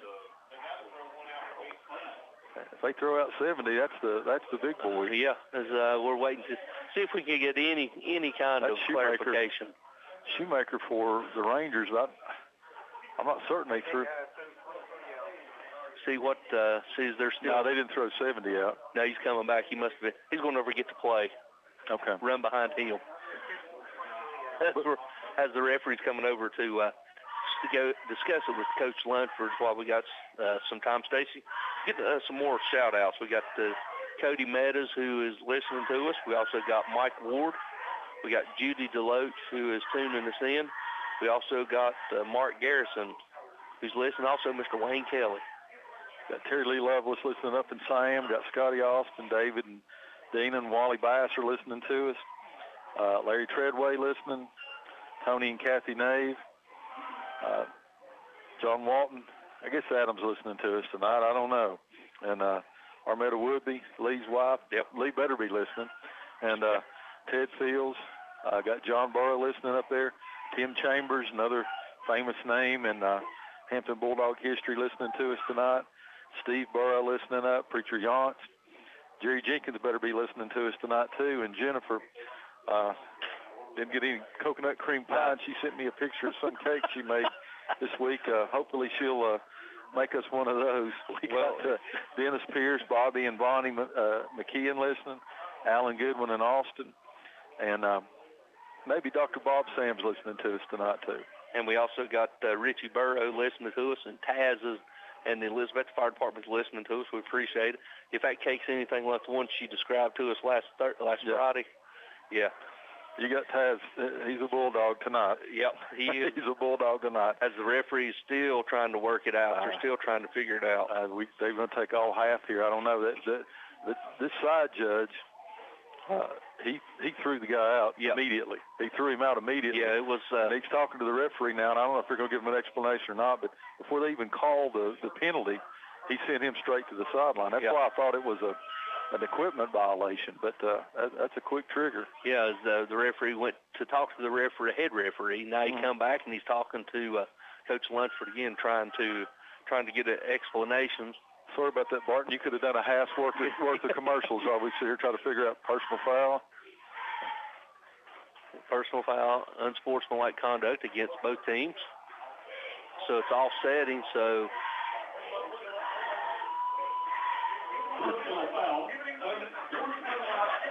So did 23 go back out or not? I don't know. So apparently, I'm trying to see if 23 is out there. I don't see him out there. If he's out, he's got to come off the sideline. Yeah, he's got to be off the sideline, and I don't see him on the. All right, we'll try to get the explanation on that. If anybody knows, it's Robbie Fritz. Heaven knows he's been thrown out of enough ball games. That's why he's already moved up here, so he don't have to get tossed out. I know. Plus, it's called the rain. So they got what they haven't done yet. It's offsetting, so they're not going to mark off a penalty. So it's going to bring up second down, and we'll call it 14. The ball's going to be on the 42-yard line of the Rangers, and they're going to have it. As they're still go back to first down. Oh, Lord, I don't know. I don't think they do either. No. Now, after all that, the referee blows it in. So we're going to go with second down at about 13. You got split backs, twins right, single receiver to the left. McKinney's shotgun formation. Hampton showing pressure coming in. They're going to show a hot pass. Almost picked off by number 5, Carrico, jumped that hot route. Yep. 16 did too. Yeah. 16 did, Elijah McKinney. And Carrico knocks it down there, but good job by the Bulldogs. Nice play. Yeah. I wish Elizabethton would run that hot pass real quicker, because that's you hear him talk about it. Middle of the field is always open. Now, middle of the field is always open. And Bennett, give Coach Bennett credit there. He tries to manipulate that. Didn't quite make it, so it's going to be third down and 13 for the Rangers. 11:33 to go here. Your Bojangles score the game 0-0. Trips left. Now we're going jet motions. He stops and peels back. We're going to throw a quick out, and it's going to be caught and dropped. Yep. Incomplete pass as he took a shot from the quarterback. Yep. Dylan Tribbett, just a nice pass, good reception. It was back about to the line of scrimmage, though, so as soon as he gets it before his feet hits the ground, Tribbett puts him the crushing hit on him. Yep, separates it. Yep, going to be an incomplete pass, so Rangers going to have to run out a punt team here. As they're bringing out the punting unit, and you're going to send Tribbett quarterback Tribbett going back deep, and the punter is number 3, Byron Repass is your punter for Unaka, and Tribbett standing back about his own 25-yard lines, waiting on the snap. It's a high snap, and it goes over his head, and the punter gets it and see if he can turn the corner and make something happen. He did. He got it off. And it's dropped on line drive to Carrico. Carrico kicks on line drive. He's across the 30, the 25, at the 20, and he's run out of bounds inside the 20. He gets one hand on it on the snap. He goes back about 10 yards. He picks it up. He runs about 15 yards, and somehow running, he's able to kick it. It's a line drive straight to who had that? Carrico. Carrico got it. Almost ran it back, but he stopped. So Hampton's going to take over first and 10, and we'll call it on the 23. Yeah, about the 23. About the 23-yard line of Unaka with 11:17 to go. Bojangles score the game 0-0. Real quick, Bojangles got a new special, 2 steak biscuits, currently $5. As he must have stepped out of bounds, Hampton's going to a shotgun formation, H-back left, tailback to the left side, twins to the right. And they're going to try off tackles. Burleson's going over to the right side. He's down inside the 20, down inside the 15. He's going to be tackled about the 17-yard line. Picked up of about 9 yards. Yeah, we talk about this. Hampton's got a few players there. They're long and lean. They're not the skill people they're not short. They're just tall. They're long and lean, and so some come out. Maddox Wilson, number 13, comes in for the Bulldogs. As Tribbett now got to play from Coach Lunsford. Back on the line, second down and 1. So now they flip over. You got H-back to the right, tight end right, tailback right, twins left. And this time a high snap is going to give to Burleson. Burleson going over the left side. Just cuts it, going into the end zone. Touchdown. About a 17-yard run. 17-yard run. Just a great job by Burleson that time. You know, he takes one little jump cut there where he kind of, mid-stride, he kind of jumps to the left and made one little move and gets into the end zone. So 17 yards out with 10:30 to go in your first quarter. Bulldogs strike first, lead 6-0 as they come out now to attempt the extra point.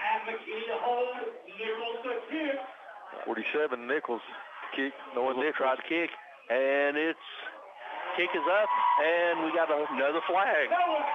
It's good, but we got a flag. Robbie Fritz said if they try an extra point tonight, it'll be no good, but he was wrong. Let's see what the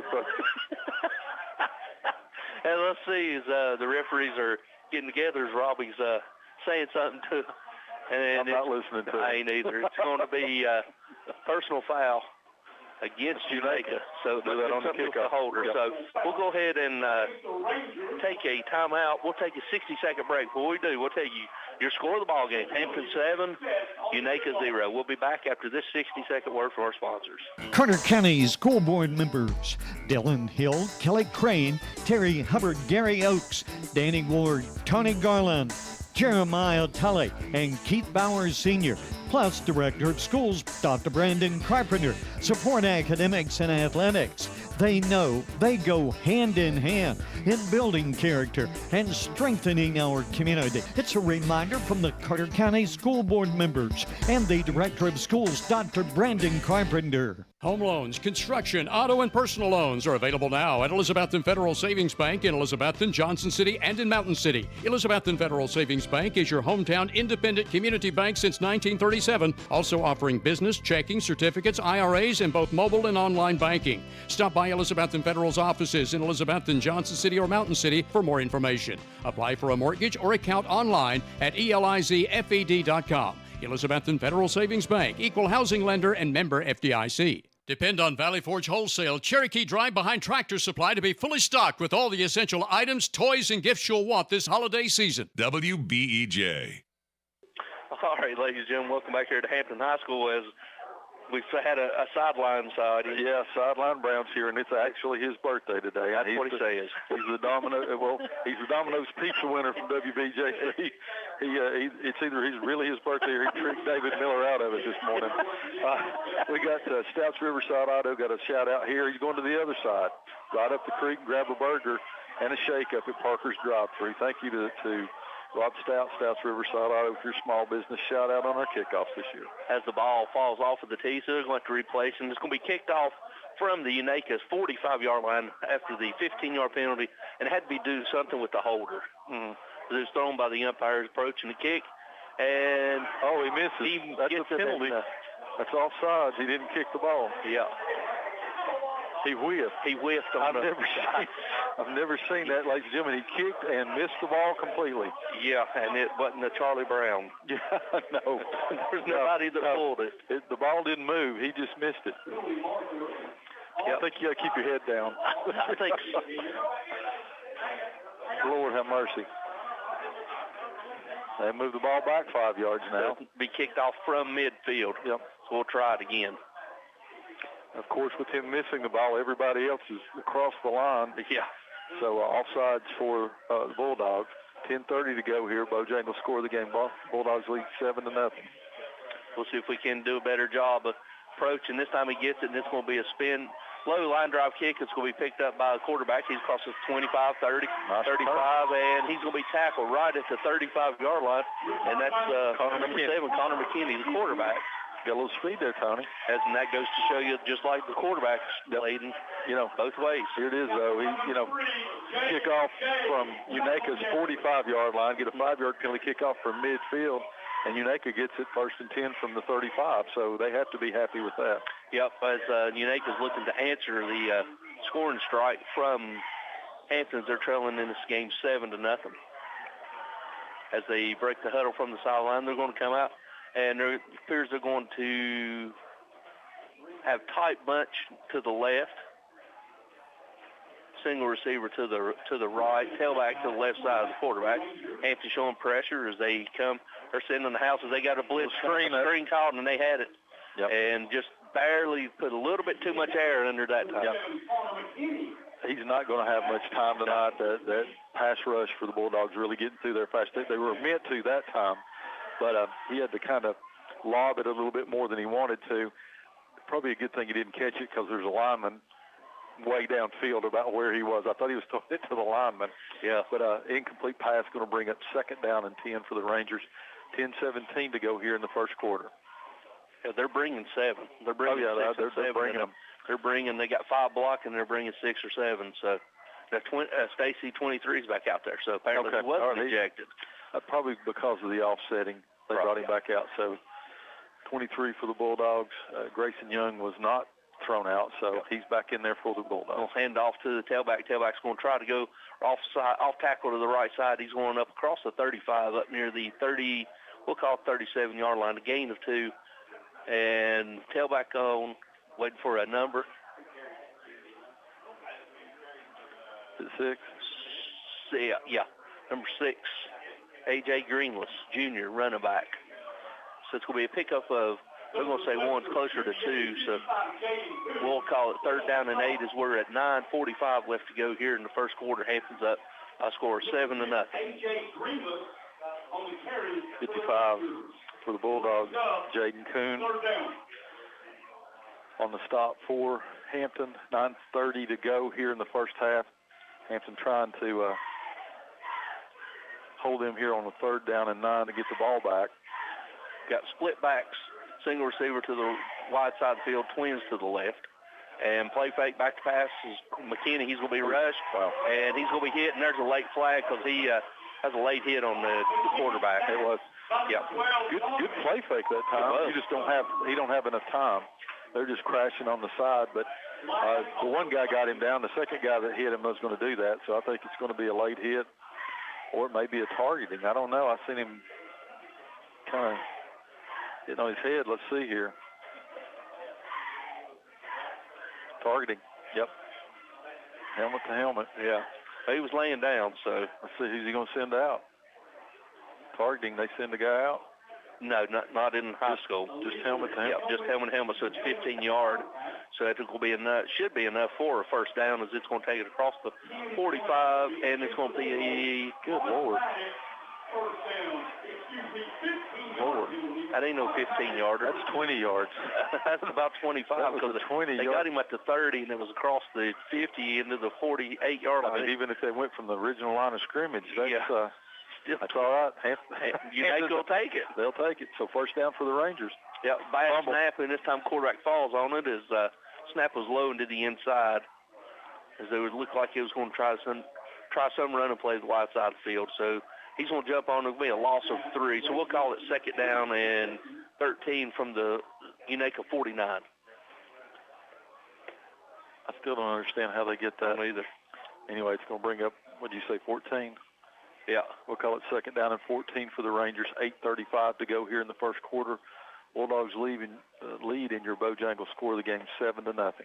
As Unaka's huddling, something that we don't see a lot of, as they're out there break the huddle. You're going to have we got a quick timeout for Ty Shue. So far, we've seen more of the head referee than the white hat than we've seen anybody on the whole field. Trips right, tailback right, single receiver to left, back to pass. His McKinney's rolling out to his right. He's rolling to the wide side. He's got him. Throws it, and we're going to have got 71 downfield, about 10 yards. Yeah. We'll see what this umpire threw. See if he nice pass. It was good pickup on the blitz by the running back. Good reception. If it stands, it'll be 3rd down and 4 to go. But it's going to be against the Rangers, and I think it's going to be illegal. It should be no hold. I was going to call a holding foul, so it should be from the spot of the foul. So it should be from the. It's something they changed. It's no longer from the spot. It should be from the line. Well, they do it over here, though. Yeah. That had nothing to do with the play. No, it didn't. It was on the back side. On the other side, so. Yeah, so it's going to take it back to the 40, so it's going to bring up 2nd down and about 25 for the Rangers. So we're right at 8:05 left to go here in the first quarter. That's one of the rules that they changed this year. Is holding used to be from behind the line of scrimmage, used to be from the spot. Now they've moved it up to the original line of scrimmage, so it's not as bad a penalty. You got trips left, single receiver to the right, counter, and tailback's going to go over the right side. And tailback is number 6, Greenless, as he goes over the 45, and he's going to be tackled right at the 45, pick up of 5. So it's going to bring up 3rd and 20. Not a bad play. They brought all the motion this way and ran a counter back the other way. Picked up some decent yardage. We'll call it 3rd down and 16. Is it 16? Yeah. Yeah, third down and 16. No, that's third down. That's more than. That's third down 20. Yeah, about 20. Yeah. Yeah. So they're going to break the huddle. They're going to have H-back left, twins to the left, wide side of the field, single receiver right, tailback to the left, quarterback. Quarterback back to pass. He's looking. He's got time. He shuts down, and just as the pass said it, he gets sacked. Yep. Man, he is under pressure. Yes, he is. Yeah, he had no time at all. How's this for a name? 58, Thunder Fletcher. Thunder Fletcher on the sack for the Bulldogs. The little play fake, and just not enough time. Thunder Fletcher comes in for the sack for the Bulldogs, so it's going to bring up fourth down. We'll call it 27. Fourth down, 27 yards. So Decca's going to have to punt again. Yeah, hopefully they're wanting a better outcome than they had last time. Standing, they got Trivet back there. Yeah, Trivet standing back there about his own 30, going jet motion from left to right. Now the ball one hops and fake punt. He's going to throw it, and it's going to be picked off. Burleson, no, they're going to say incomplete. That was. Coach Bennett there, but if he'd have thrown it, you don't do it on not fourth and third down and 30. You don't throw a 5-yard pass. But so Hampton's going to take over again. This time deep into on Unaca's side of the ball. They're going to have it on about the 30. We'll call it the 37-yard line of the Rangers. 6:04 to go. Clock stops here in your first quarter. Bulldogs lead 7-0, coming out for their second offensive series, already into Ranger territory. You got H-back, twins to the right, tailback to the right, tight end left. And this time quarterback's rolling out to his right. He's rolling. He sets up. He throws. And he throws a quick out route. Receiver's got it. He's down the side to 25, and he's going to be tackled right at the 20-yard line. Number 3, J.J. McEllier. Yep. Wide open over here in the flat. Yep. Just a little comeback route. Select 7 first down. We'll do first downs both, right? Yep. But select 7. So select 7 first down there for the Bulldogs. Have it first and 10 exactly on the 20-yard line, 5:52 to go. Already leading 7-0, looking to add to that. As they break the huddle, they're going to have H-back to the right, tight end, single receiver left, tailback to the left, single receiver to the right, and missed false start as Trivet's going to throw it up for grabs, and he throws it to McEllier, but it's out of the reach, so it's going to be incomplete pass. Unaca came on a blitz that time, either perfectly timed or they missed it. Thought they might be offside. I think they missed it. For the first time tonight, they kept the flag in their pocket. Clock stops on the incomplete pass. 5:33, which reminds me, I guess Jordy Harrison may be listening to us tonight. Yeah, he probably is. You got tight formation with twins right, tight end, H-back lefts. Now go try Burleson over the right side. He's down the side to 10, still going, driving his feet. He's at the 5, still on his feet. Man. He's going into the end zone, touchdown. Wow. Nope, we got a flag. Going to have a hold right here. Yep. Tell you what, impressive run, though. He's right up the middle. He buries his head, takes the guy straight on. The Dominic Burleson, and Unaca Ranger goes down in the end zone. He comes out of that tackle, takes it in, but it's all going to come back now.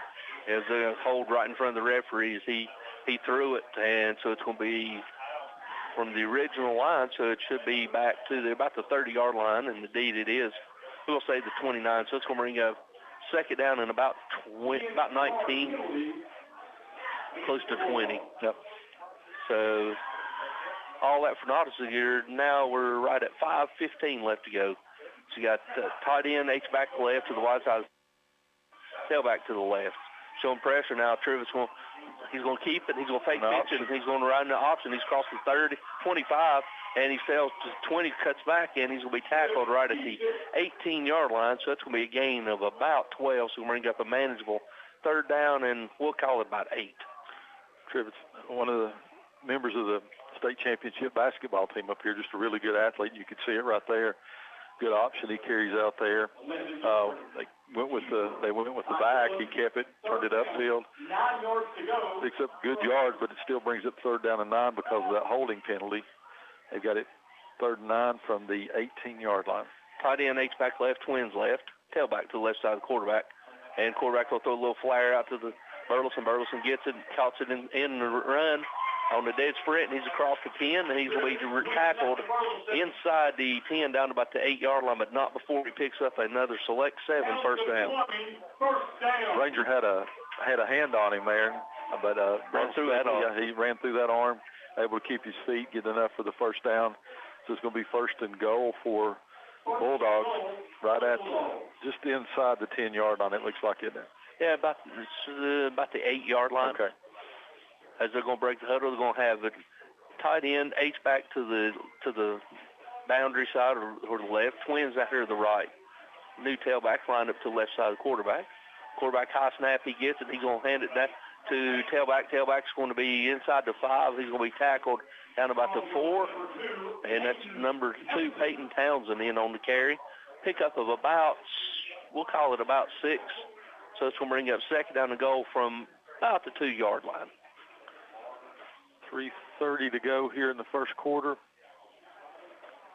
2nd and goal from the 3. Hampton breaks the huddle. They're still going to spread it, aren't they? Yep, they're going to spread it as they're going to have everybody's to the boundary side of the field, and they're going to call Travis will call his own number, and he's going to walk into the end zone for a 2-yard touchdown run untouched. Yep, just come up, quick snap, just straight in there. Didn't look like they were ready on that, the Rangers. So with 3:10 to go here in the first quarter, Hampton goes up 13-0. As number 47 for the Bulldogs, Noah Nichols, comes out to attempt the extra point. It's something we hadn't seen much of, so we're waiting on the snap and the hold. Snaps down, the kick is up, and it is good. So with 3:10 left to go, your new score, Bulldogs 14, Rangers 0. We'll be back after this 60-second word from our sponsors. Brown's Hardware and Grocery, Highway 321 in Hampton, is now in its 4th generation as a family business and still supplying consumers from Hampton and beyond with all the hardware items you need for any season of the year, and is also still specializing in supplying hard-to-find items. Shop Brown's now for all the groceries you need any day of the week. And with cold weather approaching, remember Brown's has furnace filters, oil and gas fittings, kerosene heaters and parts, and much more. Brown's Hardware and Grocery, still the most unique store in Carter County on Highway 321 on your way to Watauga Lake. Better than ever country. WBEJ AM/FM, Elizabethton, Tennessee. Come in and try the all-new Pagel's Restaurant, Highway 321 in Hampton, for a menu full of your favorites. In addition to all your favorite hamburgers, look at the menu to see Pagel's Honey Pepper Hawaiian Burger and the Fire in the Hole Burger. There's hot dogs and other sandwiches too, plus chicken stuff, a full breakfast menu starting at 6 a.m., and there's a fresh salad bar on Saturdays. You gotta come try the all-new Pagel's for the best home cooking in Carter County, Highway 321 in Hampton, across from the elementary school, also featuring a drive-through pickup window. Open Monday through Saturday till 8 p.m. For the best carpets, hardwood floors, vinyl, ceramic tile, laminates, and waterproof flooring, see Winchester Quality Flooring, 110 West Elk Avenue, Elizabethton. Better than ever. WBEJ. All right, ladies and gentlemen, the opening kick. The kickoff is fielded by the upback, number 6, Greenless, who takes it across the 35, and he'll be tackled right at the 30, right around the 36-yard line, where Unaka will have it for their 3rd possession, trailing Hampton by a score of 14-0. Kickoff brought to you by Stouts Riverside Auto. Thank you to Rob and Everett Stout for sponsoring our kickoff. We've already lost him, Tony. Yeah, we've already lost him. All right, we'll do that shout-out to them, to Stouts Riverside Auto. We'll give them that one. Has got an update. Baseball, the D-backs have a walk-off hit in the bottom of the 9th to beat the Phillies to cut it to 2-1. The Rangers break the huddle. They're going to send tight end and H-back twins to the left, the wide side of the field. Tailback lined to the right side of the quarterback. Quarterback's going to hand it to tailback. Tailback will be hit in the backfield, and he's going to be drugged down for a loss of about 2 yards, Stacy. There's nothing in that middle. Keon Barton on the carry for the Rangers. They're going to say he lost about a yard and a half. Bring up 2nd down and 11 for the Rangers. 2:41 to go here in the first quarter. Your Bojangles score of the game's 14-0. Hampton's leading. And a slow-moving first quarter. Bojangles, remember, go get your Bo sandwich, marinated with Bo's traditional seasoning, topped with savory mayonnaise, 2 thick cut pickles, toasted on a bakery bun. Now you'll have tight ends left, twins left, H-back and single receiver to the right. Now they're going jet motion from left to right, and they're going to try the tailback again, and he's going to be hitting the backfield and drove back for Martin with about a 1-yard loss, so it's going to bring up third down to about 13. Yep. That was a generous spot for that one. Well, he went through there standing straight up and just got really laid down there, so it's going to bring up third down, and they're going to call it 14. Yeah. Third down and 14 for the Rangers. We're down to 1:45 to go here in the first quarter, already trailing the Bulldogs 14-0. Now you're going to have tight end, single receiver to the left, quads to the right, empty backfield. Quarterback's rolling out to his right. He's rolling out to the quad side. He's going to throw, and he makes a good throw, and it's going to be across the 45 and up near the 48-yard line where he's caught and tackled immediately. But that's enough for a Ranger select 7 first down. Connor McKinney on the quarterback there rolls out, buys himself some time, throws a shot down the sideline, so it's going to be a select 7 first down. I think it was Isaiah White on the catch. Good job. Select 7 first down there. Select 7 brings you your first down sponsors this year. This week, and for Cyclone football, they offer consumer loans, auto, boat, motorcycle, farm equipment, camper, ATVs, RVs, jet skis, and personal loans. Select 7, sponsoring your first downs. Now we got trips to the left, single receiver to the right, jet motion again from left to right. And he's going to peel back, and he's going to be hitting the backfield, and another blitz. They come with a blitz. And the late blitz there. Delayed. And he delivered a shot, and he's going to be lost back to the 41, so it's about a 9-yard loss. They'll say right at the 40, so it's about a 10-yard loss to bring up second down and about 19. Had a receiver over here, but he had no time whatsoever. Just the tackles were kind of crashing in on him, and all of a sudden on the delayed blitz, the linebacker came and just really plays a lick on him. So 21 seconds to go, second down. They're going to call it. That's more than 17. Yeah. That's more like 20. Yep, so we got trips left, and see if they're going to get the playoffs down to 32, and they get it off. As he's looking, he's got a little bit of time. He's going to tuck it, and he's going to run. He's going to be tackled right at the line of scrimmage for maybe one gain of 1. And that's going to do it, ladies and gentlemen. At the end of the first quarter, your score, Bulldogs 14, Rangers 0. We'll be back after this 90-second word from our sponsors.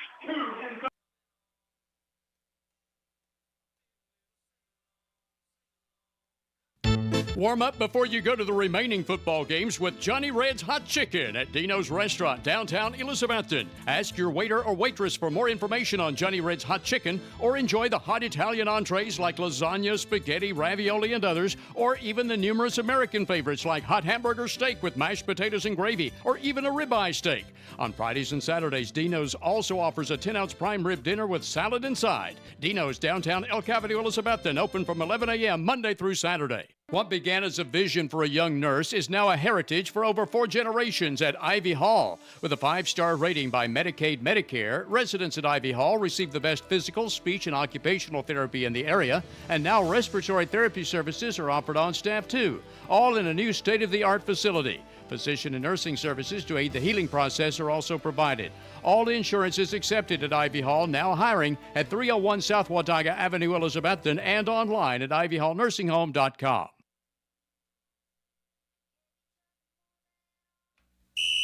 Elizabethton High School football is brought to you by Citizens Bank. With locations throughout the Tri-Cities and Knoxville, Citizens Bank is the trusted partner to work alongside your business and family in accomplishing financial goals. As a family-owned bank founded and headquartered in Elizabethton, a big part of our success is your success. So stop by a branch or visit citizensbank24.com today and get to know the citizens in your community. Citizens Bank, member FDIC. Visit the Coffee Company in downtown Elizabethton for handcrafted coffee drinks, sandwiches, and salads.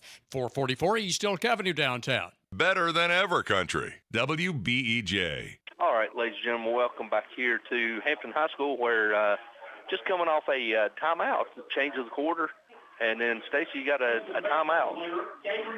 I don't know if Unaka came out and saw something they didn't like on 3rd down and 16, or if they didn't have enough personnel in there. It may be that I think they may have come in the huddle with 12 rather than break it. They went ahead and called the timeout. Yep. You got some scores here? We got Springs, Virginia's up on Hancock County by a score of 7-0. And then we got to go to Region 2. We got Greenback in the second quarter over Sunbright, 38-0. Knox Central all over Heritage, 20-7. And then there's a lot down in 2 more in Region 3. We'll go ahead and get you those. You got McMinn Central over Tellico Plains, 7-6 in the first quarter. Sweetwater over Polk County, 22-15. And those are all the scores that are reported. So we're ready to take the first play of the second quarter. You got quads left, empty backfield, single receiver to the right. I'm going jet motion from tailback in. He's going to toss it out. He's going to try to get the edge. It's going to be a flake. He's going to throw it up. He's got it open. He's got him. He's going up over top of him. He got it. He just went over top of him. Receiver. Went over number top. 15. Took it away from him. Yep.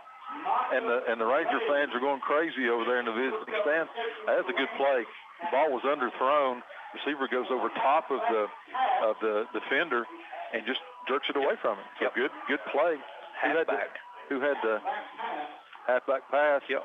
You had number 3 repass throwing it to number 15 Gray. Micah Gray on the reception, number 15. Good job. So select 7 first down for the Rangers. They have it 1st and 10 from the 28-yard line of the Bulldogs. 11:50 to go. That was a good timeout. Yeah, and this time they're going to hand it off, and again, he's going to battle his way back to the line of scrimmage. That's number 6, Greenless, who's tackled by about 7 or 8 Bulldogs, including Burleson, and also you got number 55 Coon in on the tackle. Yep. 11:25 to go here until halftime. Bojangles score the game 14-0, but Rangers have it. First time they've been in Hampton territory tonight, so let's see what they can do here. They say they got back to the line of scrimmage, bring it 2nd down and 10. Empty backfield, you got quads to the right, the wide side of the field, single receiver to the left. Shotgun formation. Kenny's back to pass, and he's going to jump cut, and he's going to be tackled across the 25 as he took off, 25. He tackled right at the 24-yard line as he had to tuck it and run for his life. The Bulldogs, he had an empty backfield. The Bulldogs don't care. They're going to play man-to-man. You're going to have to keep one of those backs in there to help block for him. He did a good job of avoiding it that time, but it's like they're shot out of a gun, but they're going to give him 4 on that, so it's going to bring up 3rd down and 6. They got to be in 2-down territory here, too. Yeah, you're thinking they got to. Is they're going to break the huddle and some confusion as they break the huddle. They're going to have split backs. They got twins to the right, single receiver to the left as the play clock, as referee's got his hand raised with it's under 10. Back to pass is looking. He's under pressure, and he's going to lose about 10 yards as he's going to be tackled back to the 33-yard line, so it's going to bring up 4th down and about 15. Oliver in on the sack and 58. Yep, my new favorite name, Thunder Fletcher. He's bringing the Thunder tonight. Goodness gracious, football mate. Mm-hmm. He brought the Thunder there that time. I'm telling you, quarterback for Rangers, number 7, Connor McKinney, just no time on those passes. When he rolls out, he's buying himself a little time, but when he tries to drop back there, they're just on him too quick. 9:30 to go here until halftime. 4th down now for the Rangers. 14 yards to go. Split backs, twins right, twins left, and we're going to bark it up. Everybody move but the center. Everybody move but the ball. The ball and the center stay put, so it's going to be a 5-yard penalty. So that's going to back them up to about the 38-yard line, so it's going to bring up 4th down and about 25. They got to get down to about the 18-yard line, so we'll call it 4th down and about 20. They're not going to punt. They're going to go for it. Yeah. Got nothing to lose. You called a fake punt, and then you did a halfback pass. All cards are on the table. As they break the huddle, they're going to be empty. So they're going to have trips to the right quads, Twins to the left. Now they're going jet motion. Now they're flipping 2 in motion. Now they flipped them over. Play clock down to 3, 2, and he gets it all finally in. They're going to set up a screen. And he threw a literal bullet that hit the intended receiver, and he wasn't ready for it. So that's going to be turnover on downs. Hampton will take it over 1st and 10 on 38, leading by a score of 14-0. Had 2 people in motion at the same time, and then the one that did go in motion finally the second time turned up field, sort of like Canadian football there, but they didn't call it. Canadian League football. So 8:44 to go here in the first half rather. Bulldogs lead 14-0. Unaka had something really good set up right there. They just can't stop the rush. They can't get anything running, and they can't stop the rush on the quarterback. So they're going to try some rollout things here, I say. Coach Bennett will change that around a little bit. Empty backfield, back to passes. He's looking. He's going to throw a check down over here to Jericho. Number 3, Mackouye. And Mackouye dances across midfield. He's across the 45, and he's run out of bounds at the 40, but not before he picks them up for a select 7 first down. They just forgot all. They just run him over here in the flat a little bit, and just he's wide open. Yeah. This change said he must have got out of bounds. Clock stopped. So you're going to have now still empty backfield. You got Trips to the right, Twins to the left, short side of the field. Trevor mini rolls out to his right, and he's going to hook up with the intended receiver, Bryson Markland. Touch 21. Welcome back, Bryson Markland, and he's going to go down across the 30, right at the 30, maybe 30-yard line. So it's going to be another select 7 first down. Hard to mark on this ankle. Yeah, 6'3", 175-pound senior coming back from an injury. Coach Lunchford gets him the ball to welcome him back. Here they're going to empty again, Tony. Yep. They found something. They got Twins trips to the wide side of the field. Now he's going to call his own name as his quarterback run all the way, quarterback power to the right side. He's still on his feet. He's down inside the 20. He's going to be tackled. See where they mark, and it's enough for another select 7 first down. That was just all quarterback power. Well, to the right. They did that. They went empty backfield just to kind of spread out Unaka a little bit, and as a quarterback draw the whole time. Yep. Looks like down to about the 16-yard line. That's what we'll call it, down to about the 16. So 1st and 10 Bulldogs from the Unaka 16-yard line as they break the huddle. You're going to have Twins right, Twins left. Now they're motioning to empty again. Trips to the wide side of the field. Trivet rolls, mini rolls to the left. He sets up, throws a pretty pass in and out of his hands. No, he dropped it. Carrico, yep, in and out of his hands. Just good placement, good defensive play. He had 3 Unaka Rangers over there. He put it right on his hand. Yep. Just right out of his hands, just as he goes out the back of the end zone at the pylon. Good pass, though, by Trivet that time. Yep, as the Unaka Ranger just swiped at the last minute and knocked it out of his hand. So it's going to bring up 2nd down and 10 from about 16 with 7:18 left to go here into halftime. Hampton looking to add to their 14-point lead. We're going to have Twins right, Twins left, tailback to the left side. Now he motions out to the trips, still empty. And quarterback's going to call his own number, and he's going to be hit. He spins through the tackle. He goes down into the end zone. Touchdown. Bulldogs win empty backfield every single play that time, Tony. Pass once, quarterback draw the next. Pass once, quarterback draw the next. So Trivet takes it all in the end zone that time. I think he was touched one time. So with 7:12 to go here in the second quarter, Bulldogs go up 20-0. As number 47 comes out, Noah Nichols again to attempt another extra point. Waiting on the snap and the hold. I think you're right. I think he was touched one time at the line, and he ran through. Waiting on the snap. Snaps down, and he bobbles it, and he's going to go for 2, and he's going to be in. He tried to roll out to his right, and it's going to be no good. So with 7:12 left to go here until halftime, your new score, 20-0 Bulldogs. We'll be back after this 60-second word from our sponsors. Keith Bowers Auto Sales, General Sessions Judge Keith Bowers Jr. and Attorney at Law Josh Harden are proud to help sponsor high school athletics. These sponsors realize that sports of all kinds are a big part of school and community. Take every opportunity to attend a game and enjoy sports with your family and friends. Keith Bowers Auto Sales, General Sessions Judge Keith Bowers Jr. and Attorney at Law Josh Harden support our local sports teams. At Carter County Bank, it's our job to help you create happy moments. From buying your first home together to renovating an empty nest. From your first car loan to your first small business loan. We're here to help along the way so you can focus on the happy moments. Carter County Bank, in the business of happiness. Learn more at www.cartercountybank.com. Carter County Bank is locally managed to support our first priority, Carter County, and the people who live here. A division of Bank of Tennessee, equal housing lender, NMLS number 430203. Reed's Pharmacy, your locally owned pharmacy, provides all your prescription and over-the-counter medicinal needs on West Elk Avenue across from the high school. Better than ever. WBEJ.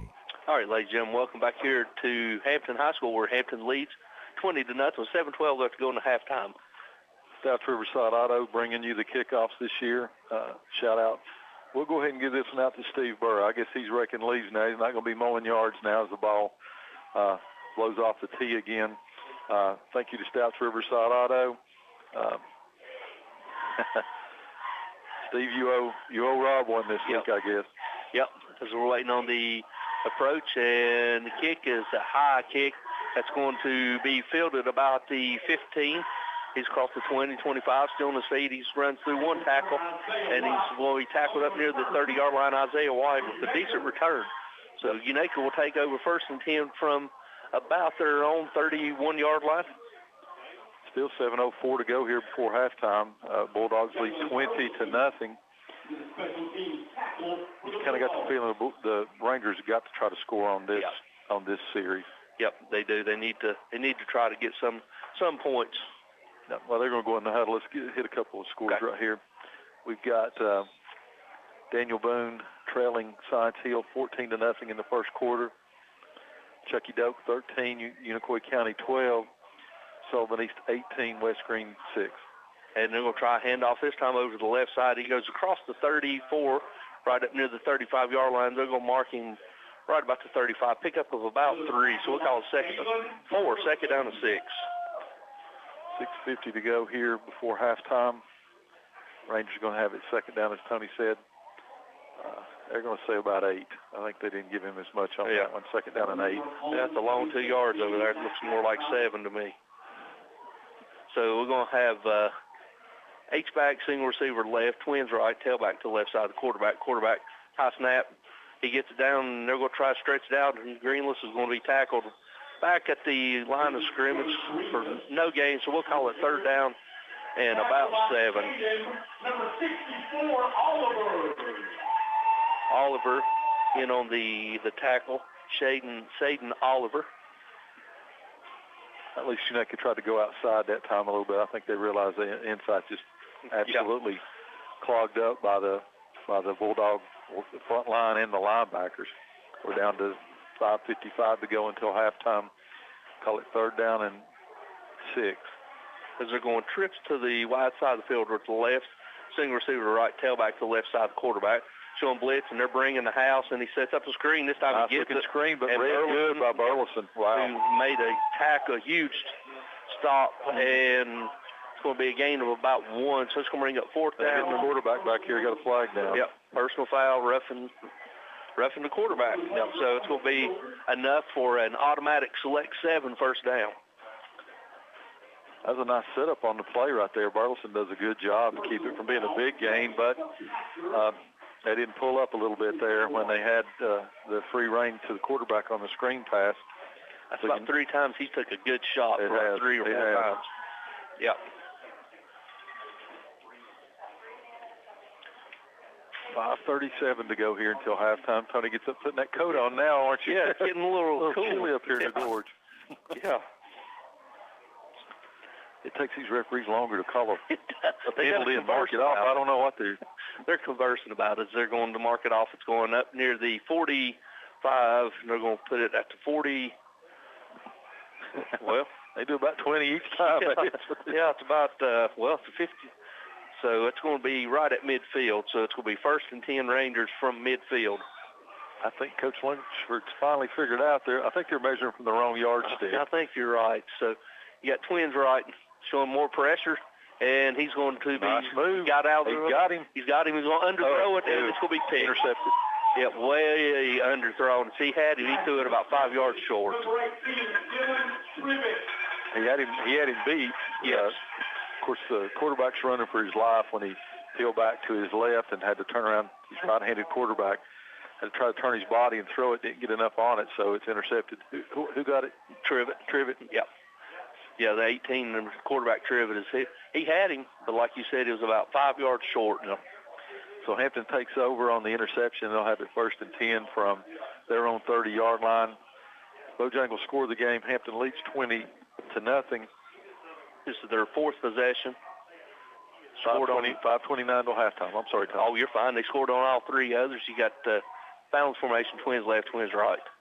And Trivet stand up, and he's just going to throw it out here to McElroy, number 3, and he gets it, and he's going to dive forward across the 35 up near the 38-yard line, pickup of about 8.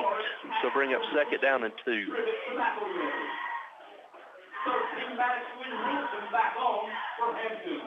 5 minutes to go. Have it 2nd down. Did you say 2? 2nd down and 2. Yeah, looks like about 2. As they break the huddle, they're going to have still balance formation, Twins left, Twins right. Tailback to the right side, and this time we'll go throw. Nope, he's going to throw the screen pass and try to quarterback draw, and he takes off, and he goes across the 40 up near the 45-yard line, enough for a select 7 1st down. Either he didn't throw at or he no, the way he had that ball out there, I think he saw something he wanted to keep it. Yeah. He's able to get the 1st down for the Bulldogs. He comes now to the sidelines. He's been replaced by number 2 Townsend. And he's still going to have balance formation, Twins left, Twins right.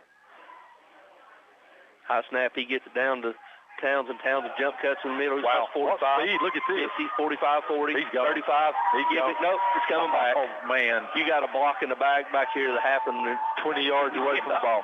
It's about 25 yards behind the ball. Peyton Townsend, 5'6", 140-pound sophomore. He had some jets. He came there and made one. He was gone. Yes, just absolutely got through the line, made it to the right, but you had a lineman block somebody in the back. Yeah, he's 20 yards behind him. So at least 20.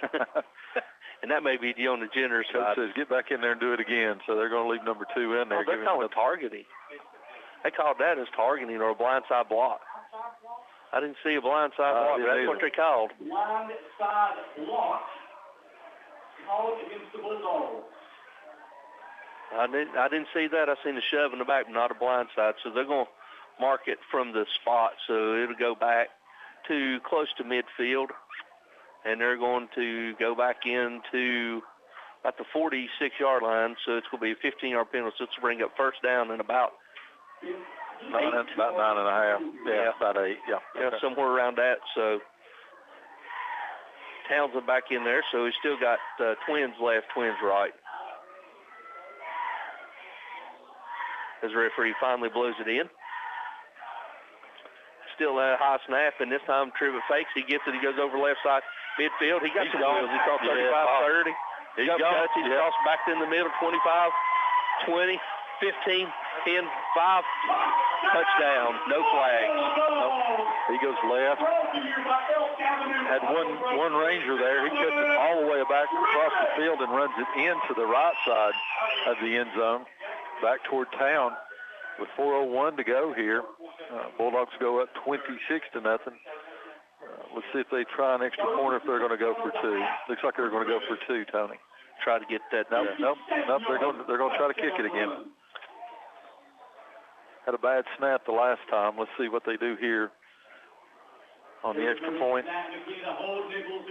Noah Nichols in to kick again. Waiting on the. They've run one on late. The wing. Snaps down, the kick is up, and it is good. So with 4:01 left to go here to halftime, your new score, Bulldogs up 27-0. We'll be back after this 60-second word from our sponsors. Hello, this is Rick Walters, your Horace Mann representative. Just like your school teams count on a solid game plan to be successful, educators need personal strategies to help them meet their personal financial goals. My experiences in Iraq with the 278 Regimental Combat Team have taught me quite a lot about the power of relationships. At Horace Mann, we are dedicated to helping educators achieve financial well-being for a lifetime. Whether you need personal strategies for insurance, retirement planning, college funding, or other financial needs, call me at 543-0059. Signature Healthcare of Elizabethton Rehab and Wellness Center has been faithfully serving the Elizabethton and surrounding areas for the past 37 years. Signature Healthcare offers physical, occupational, and speech therapies tailored to meet your specific needs. It has the best wound care and respiratory programs in town. Their facility is clean, the face is friendly, and they strive to provide the best care to all who enter the doors. Remember, if you feel like you're sitting on the sidelines of life due to a sickness that's got you down, let Signature Healthcare of Elizabethton help you get back into your game. The Jewelers Bench has been a part of Elizabethton for 23 years. John and Sherry want to thank each of you for making it possible. The Jewelers Bench offers in-house repair services such as ring sizing, rhodium plating, chain repair, pearl restringing, and much more. Shop the very wide selection of quality jewelry on the Jewelers Bench website from the comfort of your home at jewelersbenchtn.com and find them on Instagram and Facebook. The Jewelers Bench, 104 Broad Street, Elizabethton, across from Hardee's. Offering quality furniture, appliances, and bedding for the entire home since 1936. Shop locally at Richie's Furniture and Sleep Shop, downtown Elizabethton. All right, ladies and gentlemen, the kickoff, it's fielded by the back Isaiah White. He's across the 20, up near the 25-yard line, where he will be tackled by Dominic Burleson. So the Rangers will take over first and 10 from their own 25. 3:55 to go. Hampton leads 27-0 here. The baseball score. Yeah, Astros are up on the Rangers by score 3-0 in the bottom of the first. So Evan Carter getting ready to. I think he's getting ready to come to bat as he's getting ready to go to the bottom of the first, trailing 3-0. NFL score: Jacksonville's up on New Orleans in the first quarter, 7-0. So you're gonna have twins right, twins left. Now you're gonna jet motion from left to right. Quarterback back to pass. He's going to set up another screen and dropped. He had all kinds of yards over here. He did.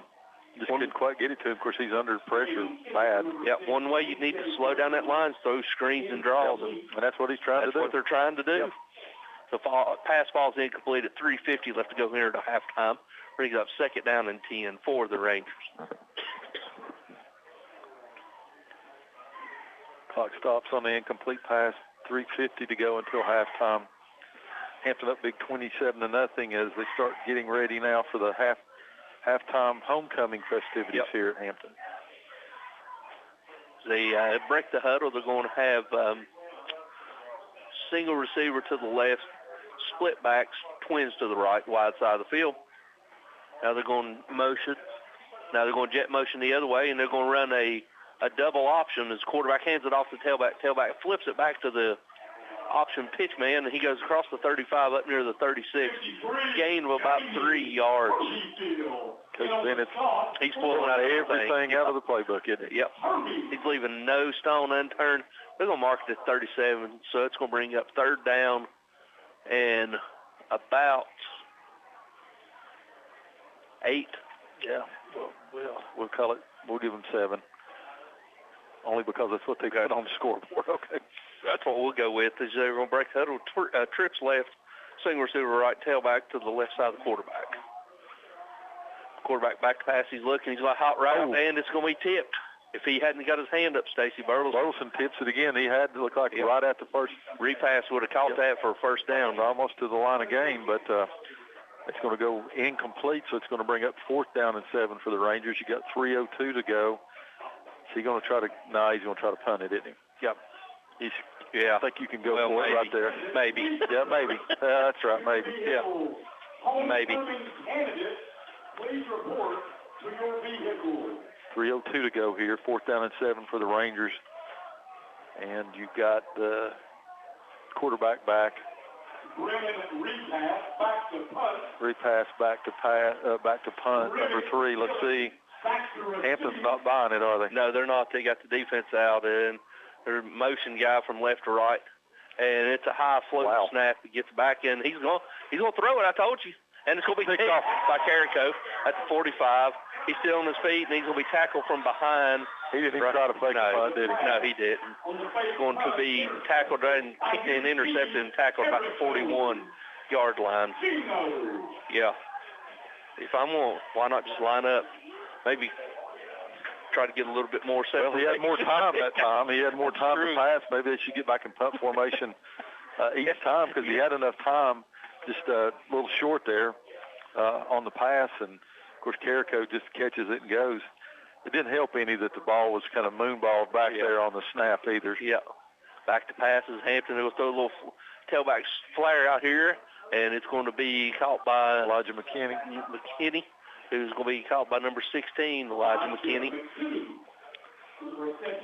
They're going to give him about 7 on it. It's going to bring up second down, and we'll call it 3. So they keep moving it, so, yeah, that's what we'll go with. Yep, from about the 36-yard line. 2:30 left to go here in the halftime. Hampton's up 27-0. We're looking to add to the lead. They break the huddle. Trips left, single receiver to the right, tailback to the left side. Back to pass. He's looking. He punt fakes. He throws crosser, and it's going to be a slant pattern, and it's going to be Bryson Markland inside the 20, and there comes a flag. They're going to call targeting. They'll call targeting on that. On Unaka. Yeah. He made contact a little high. You ought to see if they don't. Right now it's a select 7 first down on the reception. Yeah, and it's going to be, they're going to call face mask by Bryson Markland. So they're going to add 2 at face mask. I thought they'll go half the distance. Yeah. I don't know if it was a 5-yard. Face mask against Unaka. So it's going to be a 5-yard, so it's going to take the ball down inside the 15, down to about the 13-yard line where Bulldogs will have it first and 10. From the end of the play. Thought they was going to might throw a targeting right where it happened, and quick snap, and they're going to get it to Burleson. Burleson walks in the end zone untouched. Yep, nobody touched him. No. 1:53 to go. Hampton scores again, make it 33-0, and waiting on the extra point kick. So once again, number 47, Noah Nichols, comes out. Unaka's just, they're trying everything they can on offense. They got some good plays. They're just good play calls. They just can't execute them. And just exactly what we talked about. They got to keep the ball out of Hampton's hands because Hampton, as soon as it gets it, they're unloading their playbook too. Yeah, they are. They're waiting on the snap and the hold. Snap down, the kick is up, and I don't know how it come through there. No, but it's good. He got it. Wow. I don't know how he didn't block that either. I don't either. So with 1:53 left to go here in the halftime, your new score, 34-0 Bulldogs. So we'll be back after this 60-second word from our sponsors. If you're in the market for a new or used vehicle, be sure to check with the Happy Valley Credit Union for a most competitive auto loan rate on both new and used vehicles. And if you're offered a rate that's lower, check with the Happy Valley Credit Union loan officer to see if you qualify for a matched rate by the credit union. Always be sure to check with the Happy Valley Credit Union before you finance an automobile anywhere else. Happy Valley Credit Union, C Street, Elizabethton, behind Walgreens. Pass it on, it's a tradition. Pass it on. Sometimes we each need a little help. Smoky Mountain Medical Equipment in Elizabethton has been helping our friends and neighbors for over 30 years. Smoky Mountain Medical Equipment is in your home, with you on vacation, with you wherever you go, always helping to make your daily life a little easier and a little safer, because they care about you, their friends and neighbors. If you find yourself in need of medical equipment, a name you can count on is Smoky Mountain Medical Equipment, 2214 West Elk Avenue, Elizabethton. Now hiring. Call 547-0060. Visit Simply Elegant Bakery and Catering, downtown Elizabethton, for homemade baked goods and customized catering, 528 East Elk Avenue. All right, ladies and gentlemen, welcome back here to Hampton High School, where we're getting ready to have the kickoff. Bulldogs are up by a score of 34-0 with 1:53 left to go here until halftime. Stacy, and it's been all Bulldogs. Yep, it has. It's got a running clock here as soon as second half starts. 1:53 to go until halftime. Norse is back on the kickoff. It's brought to you by Stouts Riverside Auto. And it's going to be called a 15. It's called 20, 25 still on his feet. He's across the 30 up near the 35-yard line where the Rangers will take over. Each time the station they took over, they've had good field positions. We got an injury. Let's go ahead and send it back to the station for this 60-second timeout. When we do, we'll come back and have your final 147 of the first half. But before we do, you're listening to WBEJ Radio, Clash of the Carter County teams.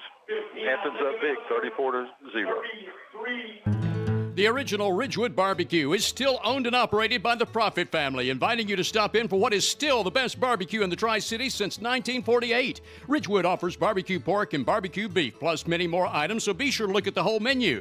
Ridgewood fries are made from genuine Idaho potatoes, and only the Ridgewood offers Mrs. Profit's original baked beans. Drive in any day except Sundays and major holidays to the Ridgewood, Old Highway 19E at Bluff City, just 6 miles north of Elizabethton. Call 538-7543 for carry-out orders.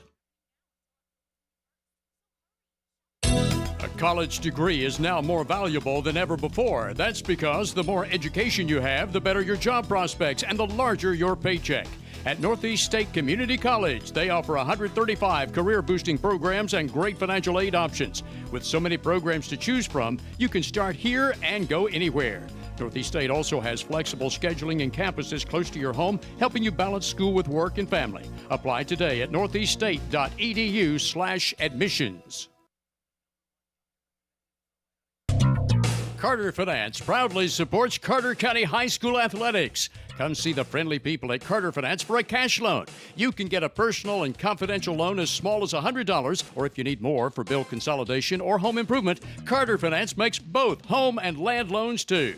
Carter Finance will also pay off your high-cost title loan or check advance. Call 542-2177 or come by Carter Finance at 412 Railroad Street, Elizabethton.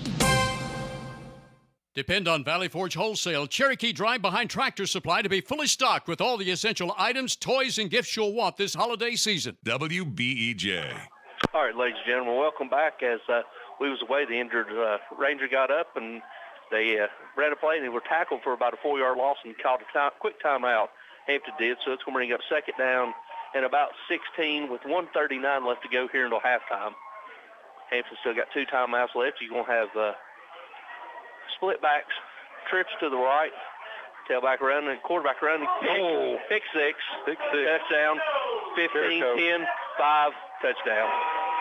Gino Carrico does the interception. They try to throw another little slant across the middle, Tony, and Carrico steps in front of it, takes it all the way untouched to the end zone.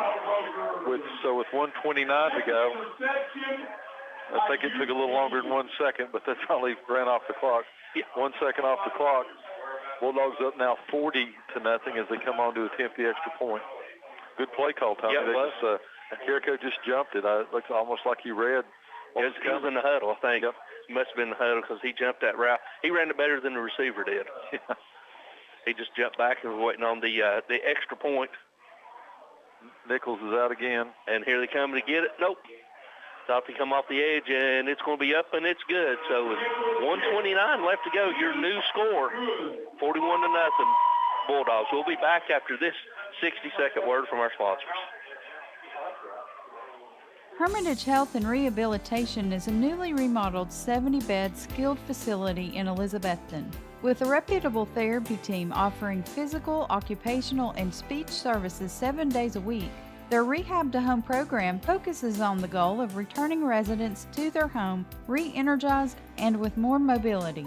Schedule your tour today at Hermitage Health Center, 1633 Hillview Drive, Elizabethton, 543-2571. The Rocky Top Garage Door Showroom is located at 401 Hatcher Lane, Elizabethton. Owner Mitch Parlier has provided sales, service, and installation of garage doors for over 30 years, and Rocky Top Garage Doors is Elizabethton's Amar Lincoln door and Linear and Liftmaster door opener dealer. Tell them what to do if the garage door breaks, girls. Call Papa. Rocky Top Garage Doors, 518-1560. That's Rocky Top Garage Doors, your automatic garage door dealer. Learn more online at rockytopgaragedoor.com. For the best carpets, hardwood floors, vinyl, ceramic tile, laminates, and waterproof flooring, see Winchester Quality Flooring, 110 West Elk Avenue, Elizabethton. Better than ever, WBEJ. All right, ladies and gentlemen, welcome back as we're getting ready to kick off, and the kick's going to be up, and it's going to be fielded right about the 15. He's across the 20, 25, and he's going to be tackled, and that's number 12, White. And then Burleson made a tackle and just jerked him straight down across the 25 near the 26-yard line, where Unaka will have it 1st and 10 trailing 41-0. Kickoff brought to you by Stouts Riverside Auto. Rob must have got his nap in. He woke up. That kickoff, small business shout out to Magnolia Hair Salon and the Hunter Business Center. Get your hair done, get your nose done. He says, get plumb pretty. It took him a whole half to come up with that one, yeah. Hampton's up 41-0. Your Bojangles score the game here. 1:23 to go until halftime. No comment. No. Split backs, twins to the right. I can't believe I read it. Yeah, no, go tell. They're going to throw it. Well, there's some. Oh, good Lord. Wow. Oh, he's hurt. Yep, he's hurt. Yeah. As that quarterback rolls out and just. Well, he handed the ball off to the tailback. Tailback throws it to the quarterback, and the quarterback got drilled. He got drilled on that, and then there's going to be a taunting penalty on that. But we got a player down. So with 1:10 to go, we'll send it back to the station for a 60-second timeout as they look at the injured player, as we do here on WBEJ. Hampton's up 41-0. Carter County School Board members Dylan Hill, Kelly Crane, Terry Hubbard, Gary Oakes, Danny Ward, Tony Garland, Jeremiah Tully, and Keith Bowers Sr., plus Director of Schools Dr. Brandon Carpenter, support academics and athletics. They know they go hand in hand in building character and strengthening our community. It's a reminder from the Carter County School Board members and the Director of Schools, Dr. Brandon Carpenter. Home loans, construction, auto, and personal loans are available now at Elizabethton Federal Savings Bank in Elizabethton, Johnson City, and in Mountain City. Elizabethton Federal Savings Bank is your hometown independent community bank since 1937, also offering business, checking, certificates, IRAs, and both mobile and online banking. Stop by Elizabethton Federal's offices in Elizabethton, Johnson City, or Mountain City for more information. Apply for a mortgage or account online at elizfed.com. Elizabethton Federal Savings Bank, equal housing lender and member FDIC. Visit the Coffee Company in downtown Elizabethton for handcrafted coffee drinks, sandwiches, and salads. 444 East Elk Avenue, downtown. Better than ever country. WBEJ. All right, ladies and gentlemen, they're still working on the injured Ranger. While we got a minute, Stacy, let's go ahead and get some scores of interest. We got Cloudland trailing RS Central, North Carolina, halftime by score 27-6. We've got Twin Springs, Virginia, all over Hancock County, 27-0 at halftime. Second quarter, Happy Valley's up on North Green, score of 18-7. Also in the second quarter, Science Hill's up 21-0 over Daniel Boone. Halftime, Unicoi County 20, Chucky Doak 13. Second quarter, Sullivan East over West Green, 26-14. At halftime, Tennessee High and West Ridge are all tied up at 7. Down in Region 2, we got Greenback all over Sunbright, 38-0. And then at halftime, we got Knox Central over Maryville Heritage by a score 27-10 as the injured Ranger gets up to his feet to a hand of applause. Stacy, he was just, that's number 6. It was a clean hit. Yep. But they marked off a 15-yard taunting penalty as the kid from Hampton stood over him after the hit. Yeah. Connor McKinney's the injured Ranger there. Who's the quarterback, and I've never seen the quarterback hand the ball off and then go out for a pass. I've seen it, the Philly special. Yeah. But that's a toss. This is a little bit different. Well, Bulldogs read that thing, though. I mean, he come full bore and he never even seen him coming. So let's see who Unaka puts in there at quarterback now. As they're huddling up on the sideline. While we got a minute, let's see if we can pull up the baseball score. In the top of the second, Astros are still up on the Rangers, 3-0 as Evans 0 for 1. Jacksonville's up on New Orleans in the first quarter by a score of 7-0. And Arizona beat the Phillies to cut the lead to 2-1 by a score of 2-1. And Tony's Broncos will lose again this Sunday. That's a given. That's a given. It's just how will they lose this week? It's not if, but how. Will it be special teams, defense, or lack of offense? Yes. Here we got Hampton up 41-0 over Unaka as they come out there. Looks like you're going to have maybe number 3 repass. Yep, will be the new quarterback, and he's the one that's punting through 2 as a punter. So we'll see. Hampton's had. Okay. Okay. All right, Herb. Let's call it in there. Let's go. Yeah. Blow that whistle and let's start this thing as we're ready for him to go ahead and now we got it, and there's going to be a quick whistle and a snap, and then he's going to get it, and he's going to roll over. The quarterback's going to roll over to the left side. He's still on his feet. He goes up near the midfield where he's going to be tackled. Repass. So it's going to bring us second down, and we'll mark it right at 50, second down and about 4. As we're right at 50 seconds left to go. Down to 45 seconds to go until halftime. Bulldogs up 41-0 in your Bojangles score of the game. And showing no sign of being any type of hurry as Unaka as the game clock's down to 30 seconds. Just now break the huddles. Maybe the last play of the half, depending on if they go out of bounds. You got twins right, tailbacks to the right. Back to pass is repass, another screen. This time they throw, and it's going to be incomplete. As the ball falls incomplete, it was intended to number 1, Jacob Nidifer. And again, they had that one sniffed out. A little bit slow coming up there on repass. They hit him right when he got rid of it. No flag. That's going to bring up third down and about 5 for the Rangers. Yeah, we got 14 seconds left to go here until halftime of a slow-moving first half.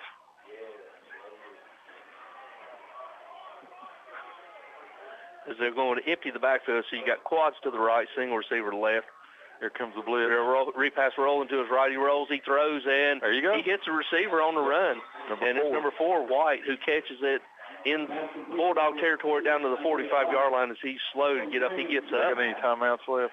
Yeah, I think they've got 2 as they're going to use one of them here. So, yeah, Unaka will take a timeout. It's going to be a select 7, 1st and 10 from the 35-yard line. So we'll go ahead and take it with them. We'll send it back to the station for this quick 30. What we do, we'll tell you.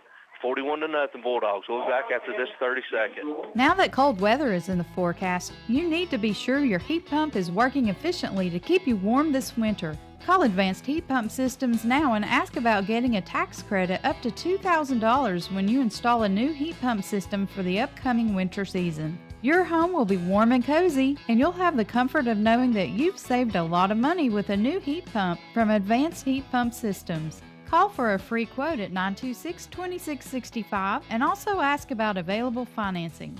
Reed's Pharmacy, your locally owned pharmacy, provides all your prescription and over-the-counter medicinal needs on West Elk Avenue across from the high school. Better than ever. WBEJ. All right, ladies and gentlemen, welcome back here to Hampton High School. They're coming out a timeout. It's going to be 1st and 10 Rangers from the Bulldogs' 35-yard line with 7 seconds left to go here in the halftime as they're trailing 41-0. They're going to have empty backfield. You got quads to the right, short side of the field, or into the boundary, single receiver to the left. Wide side, and the ball will be snapped, and he's going to fall down on it, and there's going to be a quick timeout called by Unaka. Unaka's going to call their 3rd and final timeout with 3 seconds left to go here until halftime. Tried to get up there and run something quick there, and the snap came back. I'm not quite sure he's ready for it. It was almost like he thought he's under center. Yeah. Because the snap didn't get back there. So we'll just keep it here. Stacy, anybody that's ever seen Hampton play before and they come up and they see this Hampton-style offense, they wouldn't think it was the same Hampton Bulldog because they're actually throwing the ball through the air, and they got a kicker that they've expanded. Despite what despite what we was told by Robbie Fritz. But what we see, though, we're used to seeing, whether it be Lunsford or even all the way back to Adam Townsend, just just pound. That pound. They always had 3 or 4 backs that could run, but they already had a bell cow, though, that they always just really relied on. Here, it can be Burleson running. It can be Tribbett running. It can be Carrico on a pass. They just got a lot of weapons here, and they always run a lot of different formations, but they run the same plays out of different formations, and it makes them really tough, and they're really clicking on all cylinders here tonight. They got quads to the left, to the wide side of the field, blitz, and quarterback's got no shot. Too. Yeah, he's got no shot. He's going to be sacked for about a 4-yard loss, and that's going to do it. That's going to be the end of the first half with your score, 41-0 Hampton.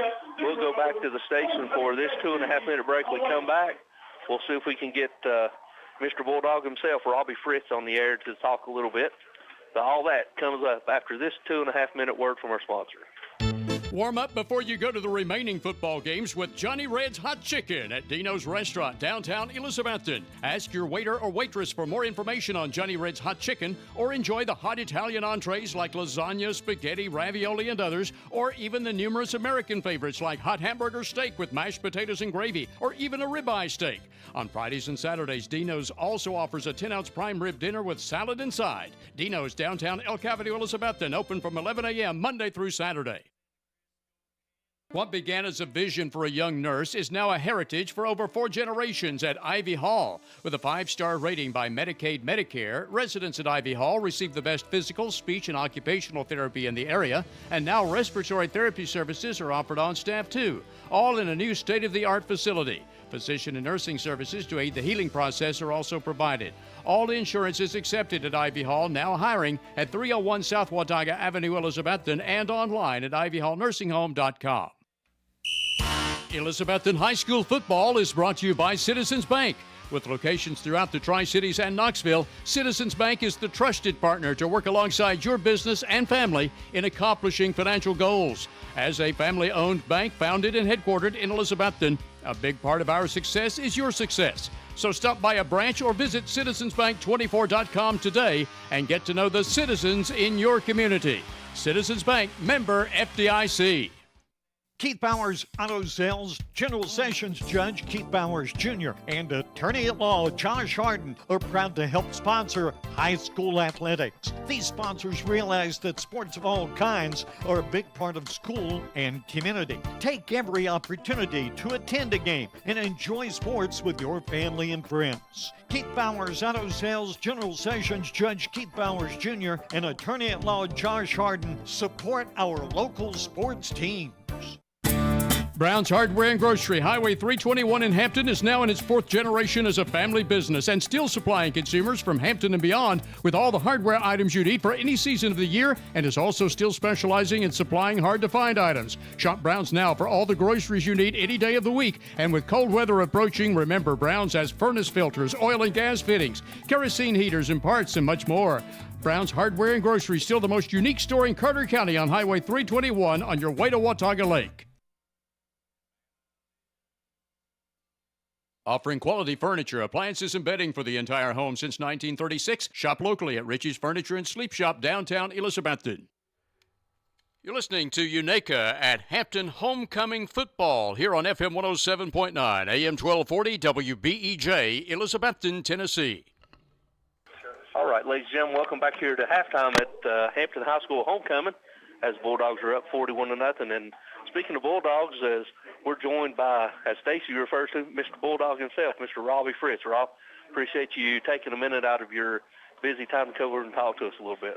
I appreciate the opportunity. Appreciate y'all being up here tonight and covering the Bulldogs. I know, Bulldog Land up here loves to have y'all when you get the opportunity to come up. Well, we appreciate you doing your updates from the roads. You're texting in to Stacy, and we appreciate that. First and foremost, I want to talk to you a little bit about the booster club you got going on. Tell our listeners a little bit about what you got with your boosters. So we started our Hampton High School Boys Basketball Booster Club last year. We wanted to be able to really take our kids to the next level as far as what we can provide for them and things. So we actually spoke with you, spoke with Stacy, spoke to several other people around when we were getting it started. We got the foundation laid, and last year, we were very successful last year. We had a good season. It was a good year to start on. Yeah, it was. As far as that goes and things. But we've had a lot of fundraising and things. Still doing those as well. As you know, it's a continuous battle with that. But we're just blessed here in Hampton. We've got a lot of people that support us, a lot of things going on. So we've got the Boys Booster Club started. We actually just had a horse pull, a draft horse pull this past weekend. It was very successful. We had several teams out, but we had about 300 people that was at the horse pull between the spectators, volunteers, and the horse pull teams and things. But we're just always looking to be able to, like I said, take our kids to the next level on that. And anybody that's around any type of sports program knows that this day and age, you've got to have that extra funding because it costs 3 or 4 times what it used to 15, 20 years ago. Oh, yeah, and when you're looking at trying to play the best competition, it doesn't matter if you're playing volleyball, if it's baseball, football, basketball, whatever.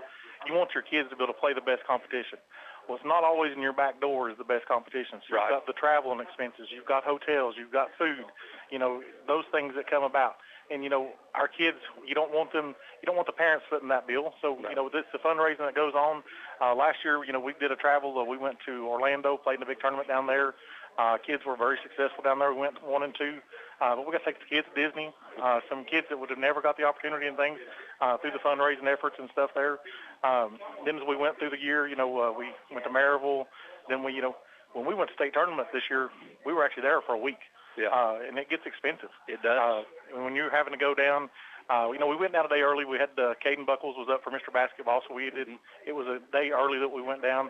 But the expenses for that, the food, everything that went along with that, we're just blessed. Like I said, we have a lot of people that support us, a lot of people coming out. We've got a lot of things coming up this year. We're going to do some more fundraising and stuff as it goes along, but we're looking hopefully to go back to Florida next year with the team and looking at potentially the girls maybe joining up forces and taking the boys and girls both down there next year. Well, that'll be good. I can speak from experience when it comes to the art of fundraising. It's hard to get people to willing to donate their time, much less a lot of their money. You usually get just the same group of people, but it's a community event. It is, and that was one of the things about, so Scott Robinson, one of our players that fathers owns Robinson Logan there and things, but Scott does the draft horse pulling, and they go out and they travel across North Carolina, Virginia, Tennessee and stuff doing those. Well, he got us in with those people that done that benefit for us last weekend. But, it's a different set of people, though, too, that we're able to branch out into, and you're not hitting the same people like you was talking about before and things. And, you want to let people also get something for their dollar. Yeah. Dollars hard to come by no matter what nowadays. And, we're just trying to do those different things and trying to get out there and be a different niche on like something like that.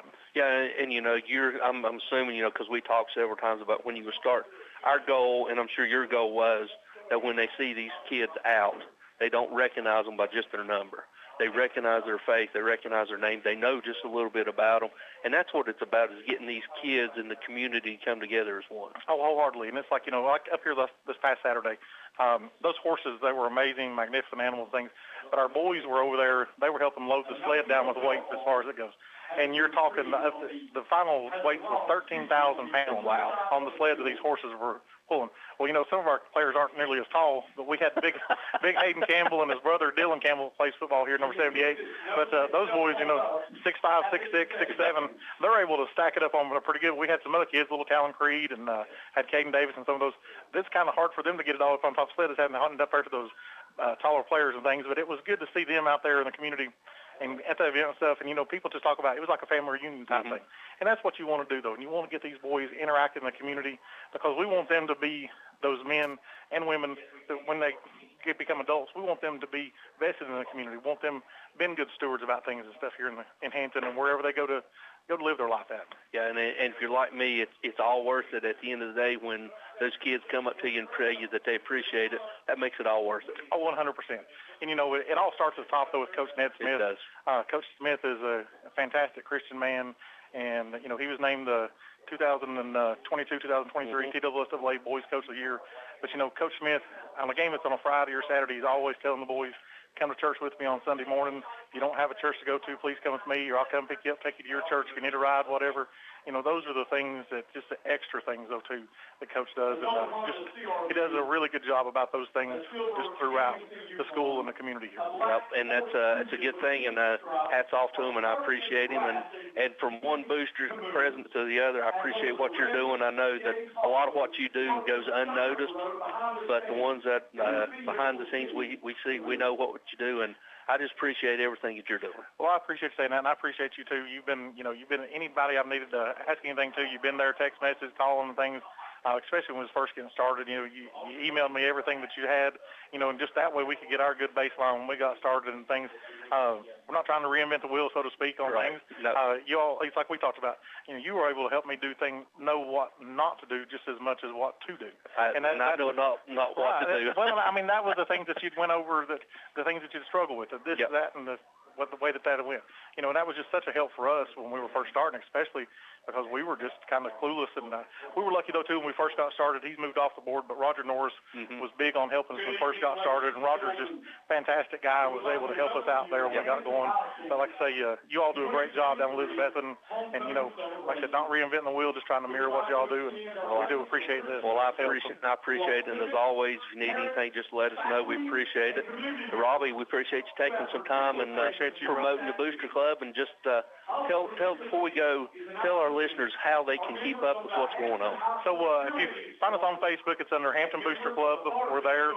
Look for us there on that, and also look for on Now That's Hampton on Facebook. We promote everything that we do on those two Facebook pages. Look for that, and we're on there. Just give us a shout out on there and follow us and be able to help these young men and women out. Well, Robbie, I appreciate everything you do, and again, appreciate if you ever need anything, just let us know. That's going to do it for our interview with Mr. Robbie Fritz. We'll go back to the station for this 2.5-minute break. When we do, we'll come back with tonight's halftime festivities. Come in and try the all-new Pagel's Restaurant, Highway 321 in Hampton, for a menu full of your favorites. In addition to all your favorite hamburgers, look at the menu to see Pagel's Honey Pepper Hawaiian Burger and the Fire in the Hole Burger. There's hot dogs and other sandwiches too, plus chicken stuff, a full breakfast menu starting at 6 a.m., and there's a fresh salad bar on Saturdays. You gotta come try the all-new Pagel's for the best home cooking in Carter County, Highway 321 in Hampton, across from the elementary school, also featuring a drive-through pickup window. Open Monday through Saturday till 8 p.m. At Carter County Bank, it's our job to help you create happy moments. From buying your first home together to renovating an empty nest. From your first car loan to your first small business loan. We're here to help along the way so you can focus on the happy moments. Carter County Bank, in the business of happiness. Learn more at www.cartercountybank.com. Carter County Bank is locally managed to support our first priority, Carter County, and the people who live here. A division of Bank of Tennessee, equal housing lender, NMLS number 430203. Hello, this is Rick Walters, your Horace Mann representative. Just like your school teams count on a solid game plan to be successful, educators need personal strategies to help them meet their personal financial goals. My experiences in Iraq with the 278 Regimental Combat Team have taught me quite a lot about the power of relationships. At Horace Mann, we are dedicated to helping educators achieve financial well-being for a lifetime. Whether you need personal strategies for insurance, retirement planning, college funding, or other financial needs, call me at 543-0059. Signature Healthcare of Elizabethton Rehab and Wellness Center has been faithfully serving the Elizabethton and surrounding areas for the past 37 years. Signature Healthcare offers physical, occupational, and speech therapies tailored to meet your specific needs. It has the best wound care and respiratory programs in town. Their facility is clean, the face is friendly, and they strive to provide the best care to all who enter the doors. Remember, if you feel like you're sitting on the sidelines of life due to a sickness that's got you down, let Signature Healthcare of Elizabethton help you get back into your game. The Jewelers Bench has been a part of Elizabethton for 23 years. John and Sherry want to thank each of you for making it possible. The Jewelers Bench offers in-house repair services such as ring sizing, rhodium plating, chain repair, pearl restringing, and much more. Shop the very wide selection of quality jewelry on the Jewelers Bench website from the comfort of your home at jewelersbenchtn.com and find them on Instagram and Facebook. The Jewelers Bench, 104 Broad Street, Elizabethton, across from Hardee's.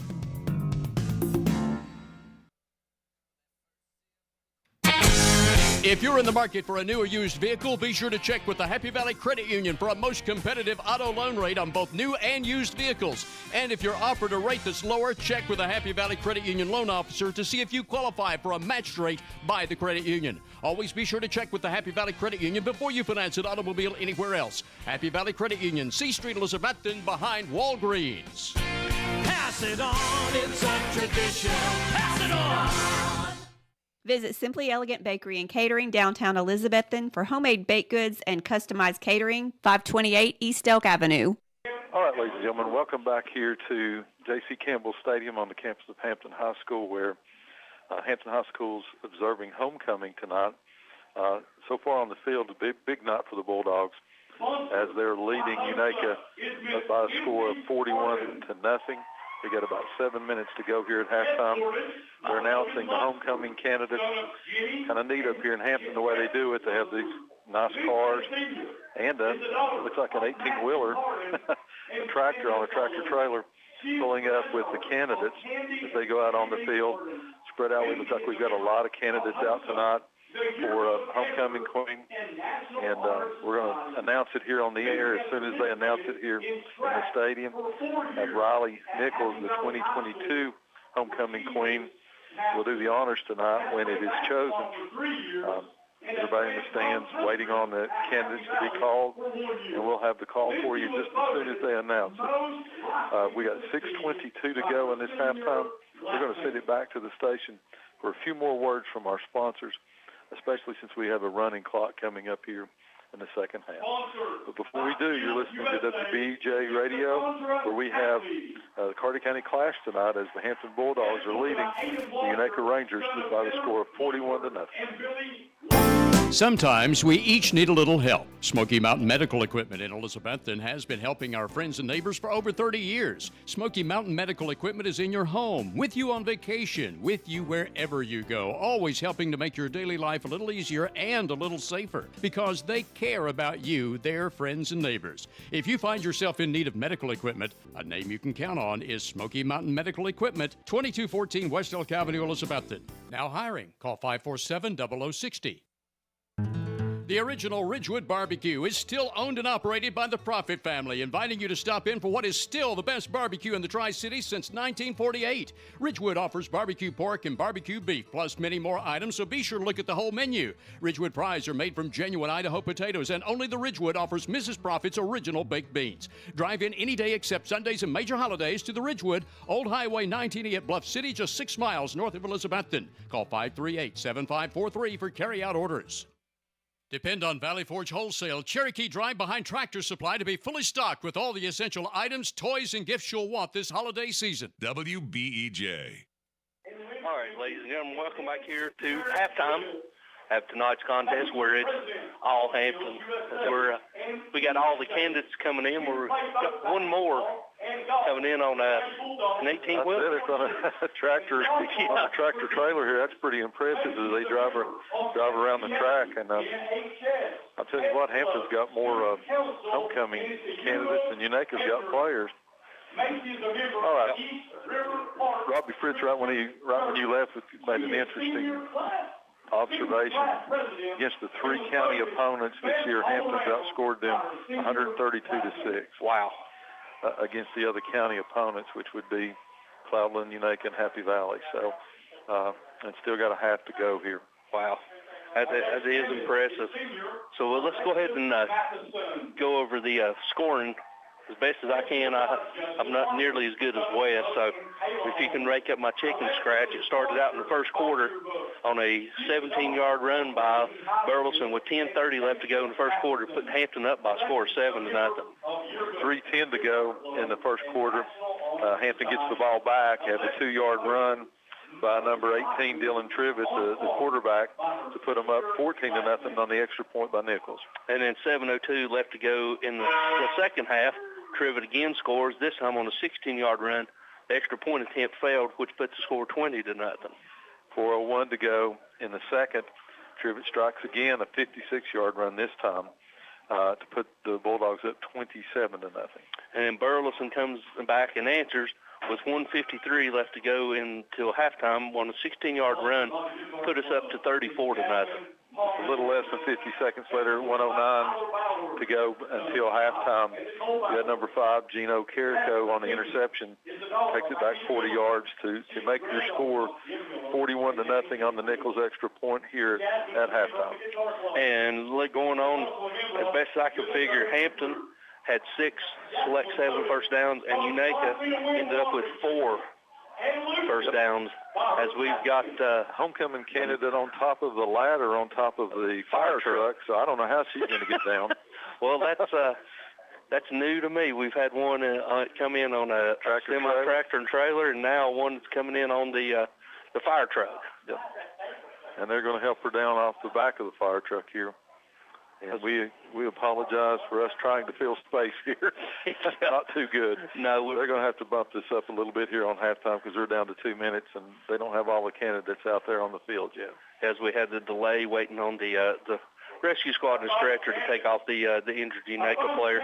Stacy, looking forward back to the game. Hampton next week, we can go ahead and talk about next week. They've got a huge contest as they play South Green. Right. South Green was upset 2 weeks ago by Happy Valley. You know, South Green, not what they was the past couple of years, but yet they're still a formidable opponent. Well, you had Hampton come in that first game, and, you know, Trivet got pretty substantial shoulder injury, I should say. And they didn't know if they were going to have to do surgery or not, more serious than what they thought, but he was able to heal. And so, you know, you're a little shaky there. We all are very familiar with how important that first game of the year is. Then they come back and they face a really, really tough team in Pisgah over in North Carolina. And so, you know, you roll in here 0-2 in week 3, and they're like, you know, what do we got? Well, I think you see tonight what they've got. So, and I think coming up next week against South Green, all those battles, I mean, they were really battles. And it's a lot like Elizabethton and Greenville. You got it in the regular season, and then they got it in the playoffs, too. Yep. And South Green, they're due a whipping by Hampton, and if Hampton gets a chance, they're really going to try to lay it on them next week. Yep. But I think it'll be a close game. Of course, that'll be one of the games we pick next week. But I think it'll be a close game because I think both teams know each other. They played each other numerous times in the last 6 years, so they know each other. They know each other's tendencies. They've got a lot of film on each other, so I think it'll be a close ball game. And then you get to turn around. Go ahead. I think Hampton's got I was going to say the horses, but I better say the dogs. They got the dogs to run this next week. They've got too many weapons. The defensive line does a good job, but they blitz almost every single play. And they're able to do that because you've got all the names we talked about, Carrico, Trivet, Burleson. They're playing defensive back, so they play man-to-man. Mm-hmm. And they're going to do that, and they've got the ability to do that. So you got to turn back around, and then you got to wonder, they're coming into playoffs. But this Hampton team's really, really impressive. Yeah, as they're doing the homecoming court, what I was going to say is in 3 weeks you could possibly turn around and face them again, just like next week's winner of the Elizabethton Greenville game. In 3 weeks could turn around and face each other again.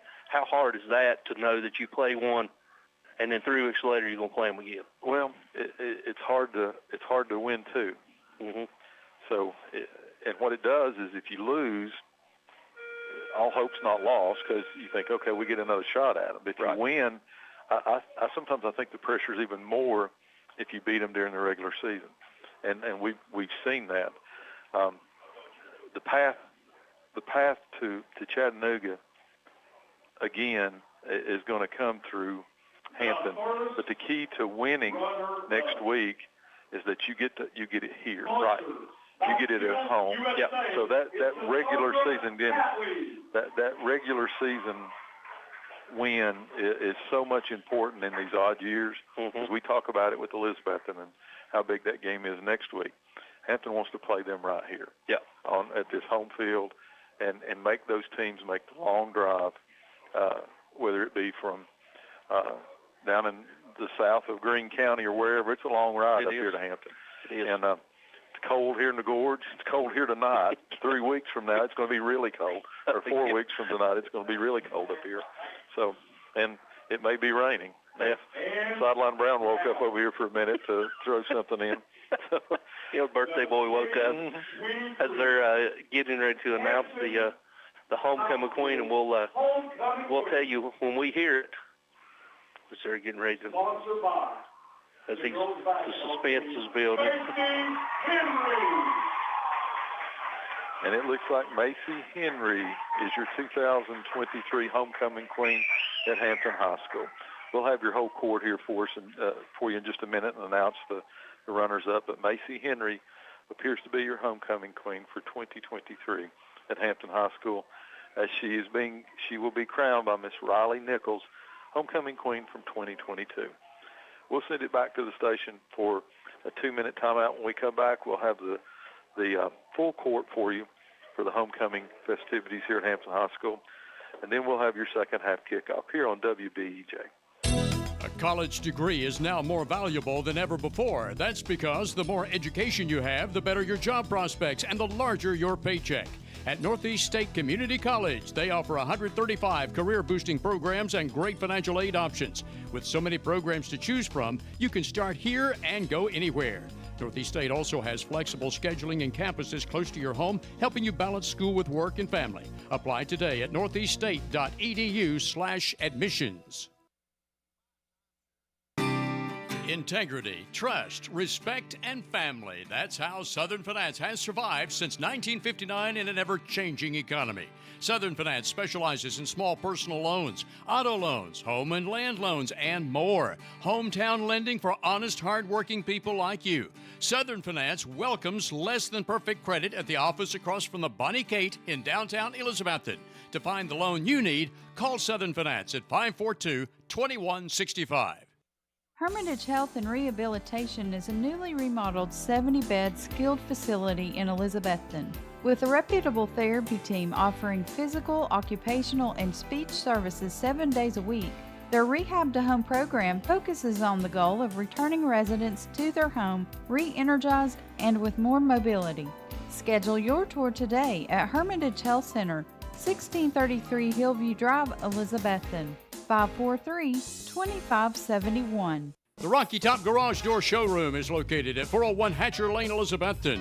Owner Mitch Parlier has provided sales, service, and installation of garage doors for over 30 years, and Rocky Top Garage Doors is Elizabethton's Amar Lincoln door and Linear and Liftmaster door opener dealer.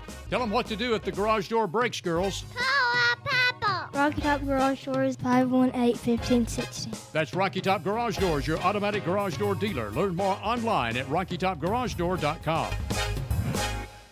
Carter County School Board members Dylan Hill, Kelly Crane, Terry Hubbard, Gary Oakes, Danny Ward, Tony Garland, Jeremiah Tully, and Keith Bowers Sr., plus Director of Schools Dr. Brandon Carpenter, support academics and athletics. They know they go hand in hand in building character and strengthening our community. It's a reminder from the Carter County School Board members and the Director of Schools, Dr. Brandon Carpenter.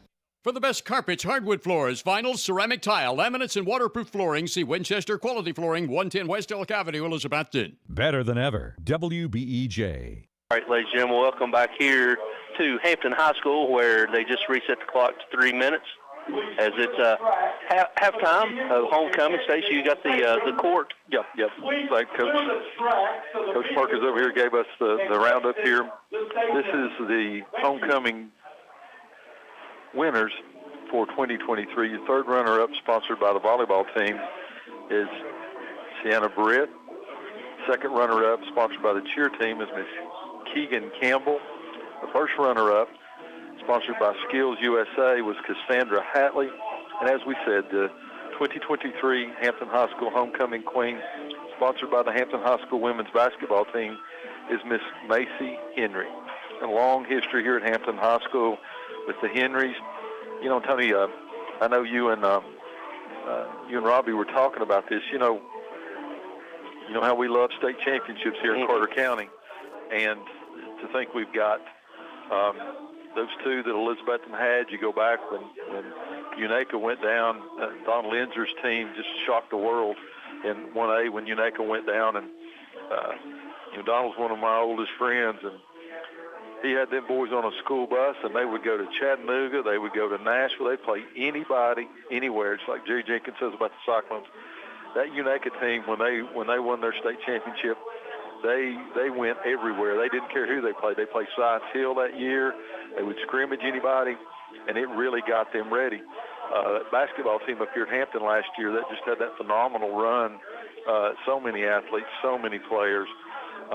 With the Buckles kid just being phenomenal and being the MVP of the state tournament. So, that's growing up with one half a parent in a Hampton High School graduate. My dad's talked about that 60 basketball team since I could walk, and just what it meant, and it really meant something back then because there were no classifications. Yeah, everybody played everybody else, so that put Hampton on the map, and last year did too. And that's what a state championship can do, not only for a school but also for a community and the county. So just exciting time up here at Hampton. And Ned Smith too, and I think Robbie may have talked about this, just named the 2023 Coach of the Year. Yeah, he mentioned hats off, congratulations to Coach Smith for a job well done. A couple of quick notes. The Astros and the Rangers are now tied up at 3 apiece at the end of 3, going into the 4th inning, tied up at... There's more Texas Ranger fans in Carter County there is. Ever been. There is. There's a lot of Evan Carter fans. And speaking of Evan is he's 1 or 2 on the night. So hats off to Evan Carter and the Texas Rangers. And score of the NFL, Jacksonville is up on top of New Orleans with 5:03 left to go till halftime by a score of 14-3. Stacy, now looking forward going into the second half.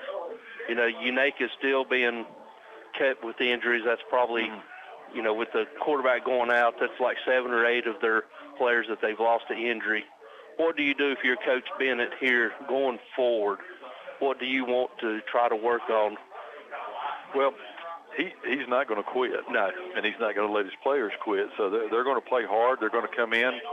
It looks like that we'll come back with repass back at quarterback for Unaka. They're going to receive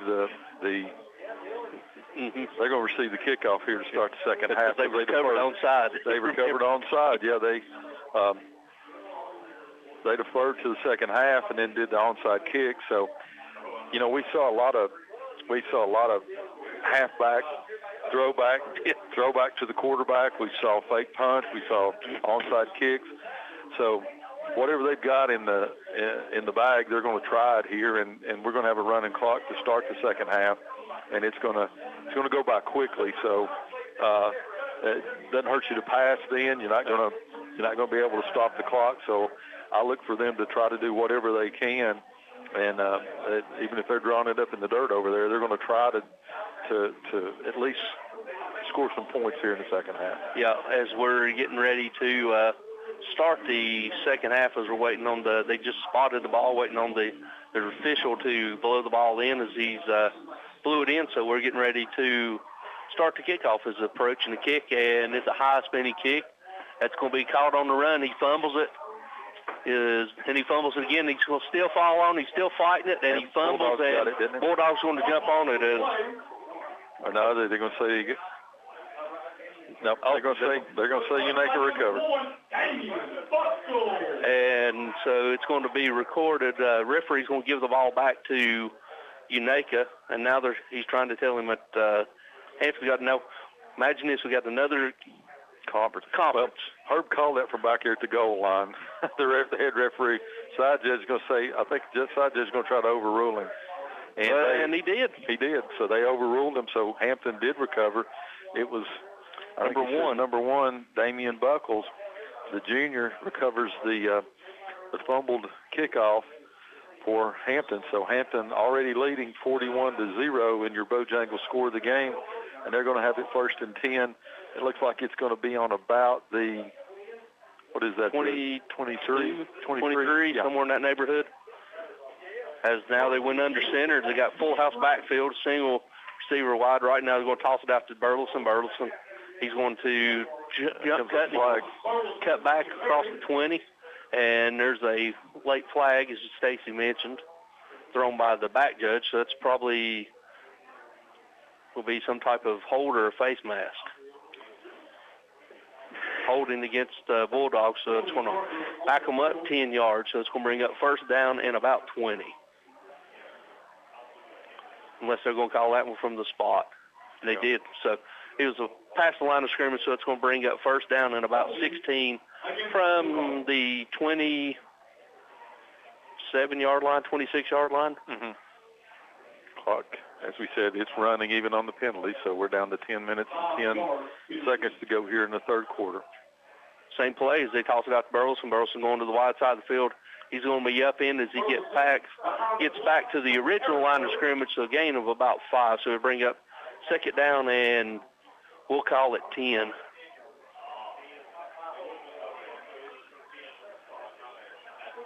Good job that time by the Rangers. They're going to hold him to, what was it? Maybe about a 5-yard gain. Yeah, about a 5-yard gain. Good job that time taking on the lead blocker out there to get him down on the ground. Yep, as he got power I formation. This time they're going to toss it out to Peyton Townsend. Townsend's going to still on his feet. He's going to try the left side. He goes inside the 20 down near the 15. So we'll call that a gain of about 4-5 yards. So it's going to bring up 3rd or 6. So we're going to call it third down and 4.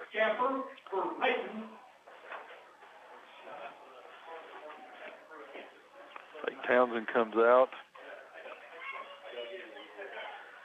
We got number 1, Damian Buckles, in there now. Yeah, and Buckles is your new tailback. Going ahead and toss it back to Buckles. Buckles going to try to go to the wide side of the field, and he's going to be stopped and lost about a yard as the Rangers flew to the wide side of the field, and he was led by number 5, Freeman.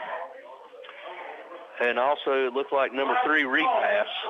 So it's going to bring up 4th down and 4 for the Bulldogs from about the 16, 17-yard line. So going to break the huddle is they got Burleson back in as they got offset I formation. And this time they're going to hand it to fullback dive. Carrico into the end zone, giving touchdown. Yep, just line up the power I to hand off to the fullback. They're looking for Burleson to carry it, to hand it to the fullback. He goes on to the left side and goes into the end zone untouched. That makes your score now 47-0 with 8:17 to go here in the third quarter as Nichols comes out to attempt another extra point. Yeah, it was just an old-fashioned fullback belly dive. He went into the end zone over the left side, untouched. Snap is up, kick is up, and the kick is good. So with 8:17 left to go here in the ballgame, your new score, 48-0. We'll be back after this 60-second word from our sponsors. Home loans, construction, auto, and personal loans are available now at Elizabethton Federal Savings Bank in Elizabethton, Johnson City, and in Mountain City. Elizabethton Federal Savings Bank is your hometown independent community bank since 1937, also offering business, checking, certificates, IRAs, and both mobile and online banking. Stop by Elizabethton Federal's offices in Elizabethton, Johnson City, or Mountain City for more information. Apply for a mortgage or account online at elizfed.com. Elizabethton Federal Savings Bank, equal housing lender and member FDIC.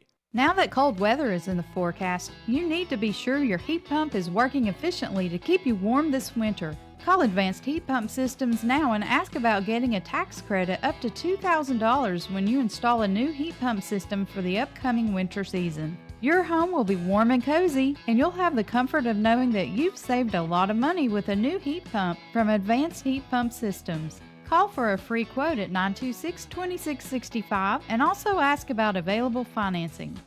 Visit the Coffee Company in downtown Elizabethton for handcrafted coffee drinks, sandwiches, and salads. 444 East Elk Avenue downtown. Better than ever country. WBEJ. All right, ladies and gentlemen, welcome back here to Hampton High School where your score 48-0, waiting on the approach and the kick. And this time they got a new back. He's going to be fielding at the 15 across the 20, 25. and he's going to be tackled up near the 30-yard line, and it was looking by number 15, Micah Gray. Kickoff brought to you by South Riverside Auto tonight. We're down to 7:55 to go here in the third quarter. Hampton's up now 48-0. Score sponsored by Bojangles, where you can go this week. You can get 2 steak biscuits for only $5, or you can go get the Bo's sandwich, which is marinated with Bo's traditional seasoning and topped with two thick-cut pickles, savory mayonnaise on a bakery bun. Go by and see the fine folks at Bojangles. Tell them you appreciate them for what they do to bring you high school football. Twins right, and this time they're going to try inside trap, and he's going to go over the left side. He's going to barrel across the 35, and that's where he's going to be tackled. Pick up of about 5 yards. Greenless on the carry. Belcher in on the tackle as we're getting some clean uniforms out there, it looks like, Stacy. 44, J.J. Cable, 6'2", 150-pound sophomore coming in for the Bulldogs. We got kickers coming in now, 47, Noah Nichols. Yeah, he places an end. So you also got corner. Looks like you got number 13, Maddox Wilson, sophomore, 5'10", 160-pound cornerback. Unaka breaks the huddle. We're going to have the H-back Twins to the right.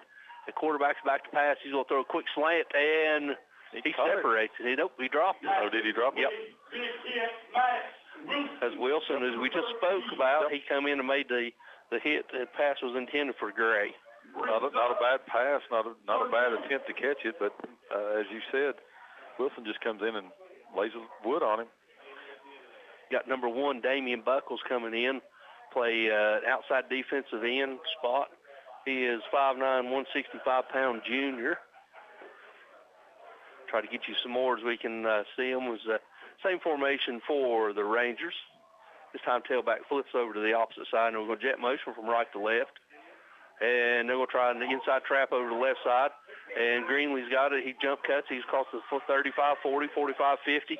He's into Bulldog territory. He's run out of bounds inside the 45, right about we'll say about the 40-yard line. Yep. Greenless on the carry that time. Good run. That's probably their biggest offensive play for the Rangers tonight. They're going to take it in. They're going to say apparently went out of bounds at the 40-yard line of Hampton. 5:25 to go here in the third quarter. Hampton up big, 48-0. But Rangers have it now in Bulldog territory. And that was a select 7 first down. So Unaka's going to break the huddle. You're going to have Twins to the left, tight end H-back to the wide side of the field to the right, tailback to the right side, the quarterback motion from left to right. And this time back to pass, we'll set up another screen. And this time it goes through the hands of the receiver and through the hands of a lineman. The lineman almost caught the ricochet. Had a good setup there that time. Had number 21 Bryson Markland, the senior for Hampton, was in the area where the pass was incomplete. But it's going to bring up second down and 10 for the Rangers. Ball is still marked on the Hampton 40-yard line. As they're getting the play in from the sideline. Unaka breaks the huddle. Looks like they're going to have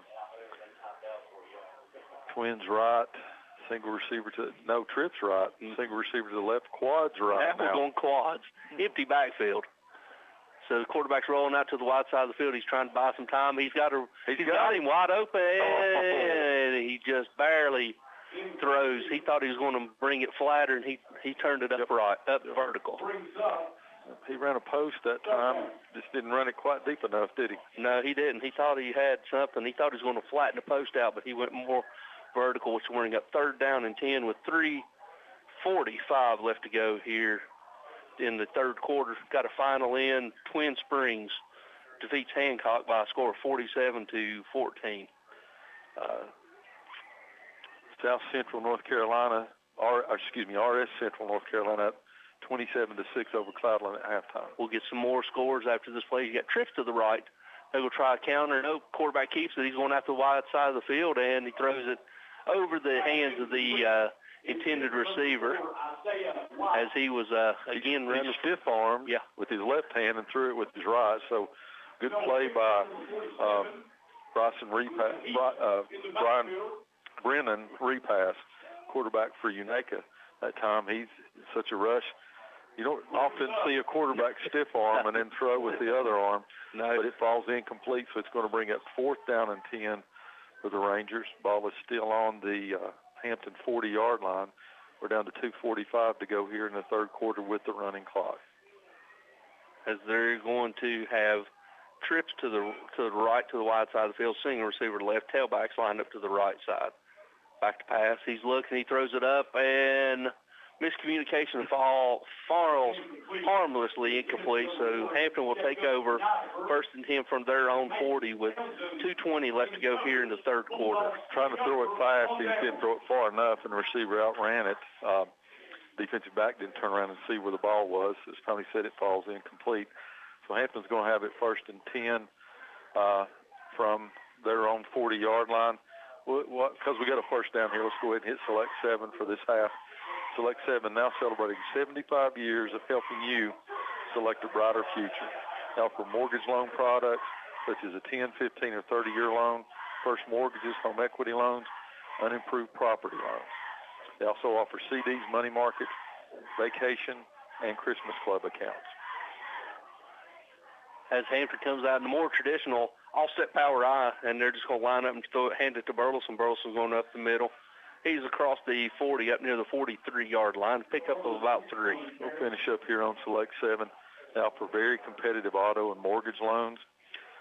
If you live, work, worship, or attend school in any of their 7-county regions, Carter, Washington, Unicoi, Hawkins, and Sullivan in Tennessee, Scott and Washington in Virginia, you can become a member. Select 7 Credit Union, they provide financial solutions to their members' financial success. This time Townsend's in replacing. He goes over the right side. Over the left side, he's into Ranger territory as he's tackled inside the 43-yard line. We're going to mark it to 42, and that's going to be enough for, as Stacy mentioned, the Select 7 first down. Townsend had something there. He was getting ready to score, and big Marcus Shoemaker for the Rangers, as we said, the 6'5", 285 lineman, chased him down. He ran him down, so pick up of 11 yards. That's going to put down to about 30 seconds as their offset power I. And they're going to hand it to the tailback, number 1. Force call. Yeah, Buckles. They didn't call it. Buckle goes down inside the 25 down to the 20, and that's going to be a pickup of about 20 yards, and that's going to be enough for another Bulldog first down as we got an injury down. So we'll go ahead and take the injury timeout. Before we do, we'll tell you your score with 13 seconds left to go in the third quarter. Bulldogs 48, Rangers 0. We'll be back after this 60-second word from our sponsors. Warm up before you go to the remaining football games with Johnny Red's Hot Chicken at Dino's Restaurant, downtown Elizabethton. Ask your waiter or waitress for more information on Johnny Red's Hot Chicken, or enjoy the hot Italian entrees like lasagna, spaghetti, ravioli, and others, or even the numerous American favorites like hot hamburger steak with mashed potatoes and gravy, or even a ribeye steak. On Fridays and Saturdays, Dino's also offers a 10-ounce prime rib dinner with salad and side. Dino's, downtown Elk Avenue, Elizabethton, open from 11 a.m. Monday through Saturday. What began as a vision for a young nurse is now a heritage for over 4 generations at Ivy Hall. With a 5-star rating by Medicaid Medicare, residents at Ivy Hall receive the best physical, speech, and occupational therapy in the area, and now respiratory therapy services are offered on staff too, all in a new state-of-the-art facility. Physician and nursing services to aid the healing process are also provided. All insurance is accepted at Ivy Hall, now hiring at 301 South Watauga Avenue, Elizabethton, and online at ivyhallnursinghome.com. Reed's Pharmacy, your locally owned pharmacy, provides all your prescription and over-the-counter medicinal needs on West Elk Avenue across from the high school. Better than ever. WBEJ. All right, ladies and gentlemen, welcome back here to Hampton High School. The injured Ranger was number 6, A.J. Greenless, who got up and walked off under his own power. So that's going to should start the clock, and we're waiting on the clock to start. As it's been all Hampton. And they start the clock in. Stacy should run it down the signal. Well, they run another play. You got 9 seconds. So you got offset power I. They're going to run it. He flips it over. He got offset power I to the left. He's going to hand it to Burleson. Burleson going over to left side going untouched for a 20-yard touchdown run. Number 12, Dominic Burleson out of what we're used to seeing Hampton run, that offset power I where they've got a fullback, another running back, and then one deep. Burleson's deep that time. He takes the handoff, goes over left side into the end zone. Now to make your Bojangles score the game 54-0. We're going to have an untimed down here as Nichols comes on to attempt yet another extra point for the Bulldogs. Just waiting on the snap and the hold. And the snap is up and the kick is good. So with end of 3, your new score, 55-0 Bulldogs. We'll be back after this 60-second word from our sponsors. Citizens Bank is the financial partner to accomplish your goals. Citizens Bank provides loans for inventory, equipment, real estate, or simply business growth. Citizens Bank has the resources to meet the demands of your business, and as a community-focused bank, it delivers a refined level of service tailored to your needs. With timely approvals and personalized service, you'll feel like a part of the Citizens Bank family. Call us at 543-2265. Visit citizensbank24.com to learn more. Citizens Bank, member FDIC. Keith Bowers Auto Sales, General Sessions Judge Keith Bowers Jr. and Attorney at Law Josh Harden are proud to help sponsor high school athletics. These sponsors realize that sports of all kinds are a big part of school and community. Take every opportunity to attend a game and enjoy sports with your family and friends. Keith Bowers Auto Sales, General Sessions Judge Keith Bowers Jr. and Attorney at Law Josh Harden support our local sports teams. Offering quality furniture, appliances, and bedding for the entire home since 1936. Shop locally at Richie's Furniture and Sleep Shop, downtown Elizabethton. All right, ladies and gentlemen, welcome back here to Hampton High School, where we're starting the fourth quarter. It's all Hampton by a score of 55-0.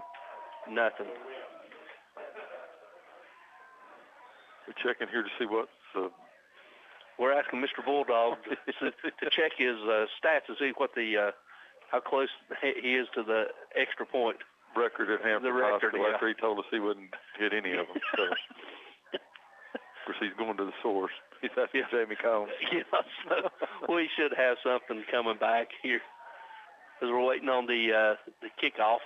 Approaching the kick, and it's going to be a high spinning kick. It's going to be short fielded off of the up man, off of the helmet, as the repass falls on it. So it's going to have the Rangers 1st and 10 for their own 30. They'll have it 1st and 10 from the 30-yard line. Running clock down to 11:35 to go here in your ball game. Bojangles score the game. All Bulldogs 55-0.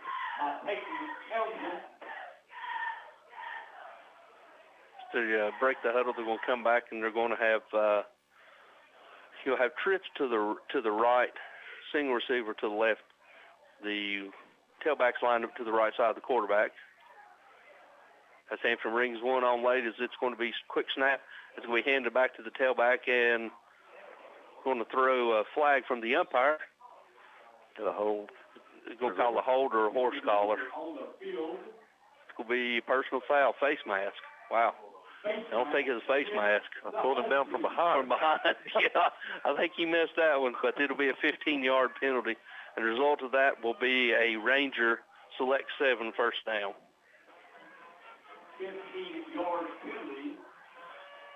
Be from the spot, so it's going to take it from about 33, should be up for around 48, 49 first yard down line. for the Rangers. Select 7 first down. Down to 10:27 to go here in your ball game. It takes the ball almost to the 50-yard line. We got empty backfield as you got quads right, wide side of the field, single receiver. Quarterback's going to roll out to the right, and he's going to be hit as they come with the outside and the corner blitz to the wide side, and he's going to end up losing about 5 yards back to about the 42. Freshman Landon Buchanan comes in on the sack for the Bulldogs. You got a freshman in there at the end. Good play. Slung him down. 9:43 to go here in your ball game. Unaka will now have it second down and 20 to go. Ball back to the 40-yard line of the Rangers. Same formation. This time he rolls, and he's going to take, and he's going to get through a crease, and he's across midfield, 45-40. Still on the feet, still driving. He's down inside the 30, lowers his shoulder, goes down inside, or 35 down. He's tackled near the 30-yard line, and that's going to be enough for a Ranger Select 7 first down. Good run that time. It was. He squeezed through, went sideways and squeezed through the hole.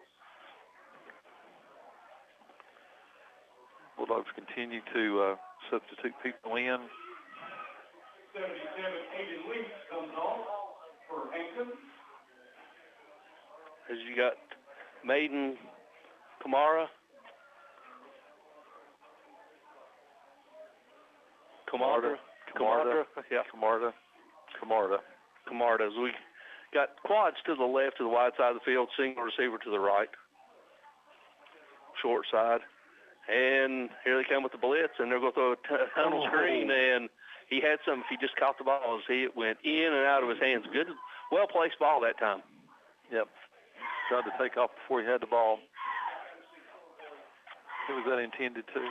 It looked like it was number 6, Greenless. Okay. He was the injured Ranger before, so good to see him back out there as we're down now to 8:08 to go in your ball game. It'll be second down and 10 from the Rangers. Have the ball down on the, what is it, about the 27? It looks like about the 31 or 32 maybe. So I think, because it looks like 30. As they're going to trips to the wide side of the field, single receiver to the right. We're going to throw a tunnel screen out here, and it's going to be well defended by Hampton as Hampton forces him to run east and west instead of north and south, as he's going to be tackled by number 61, Maddox. We get spoiled by those artificial turfs. It's on the grass here. We can barely see the numbers out there on the field. So I was going to say he gained about 5 yards. This one bring up third down and 6. Third down and 6. From somewhere around the 27-yard line. So we got 7:05 left to go here in the fourth and final quarter. Bulldogs are up 55-0. Trips to the wide side of the field to the right, single receiver left, tailback to the right.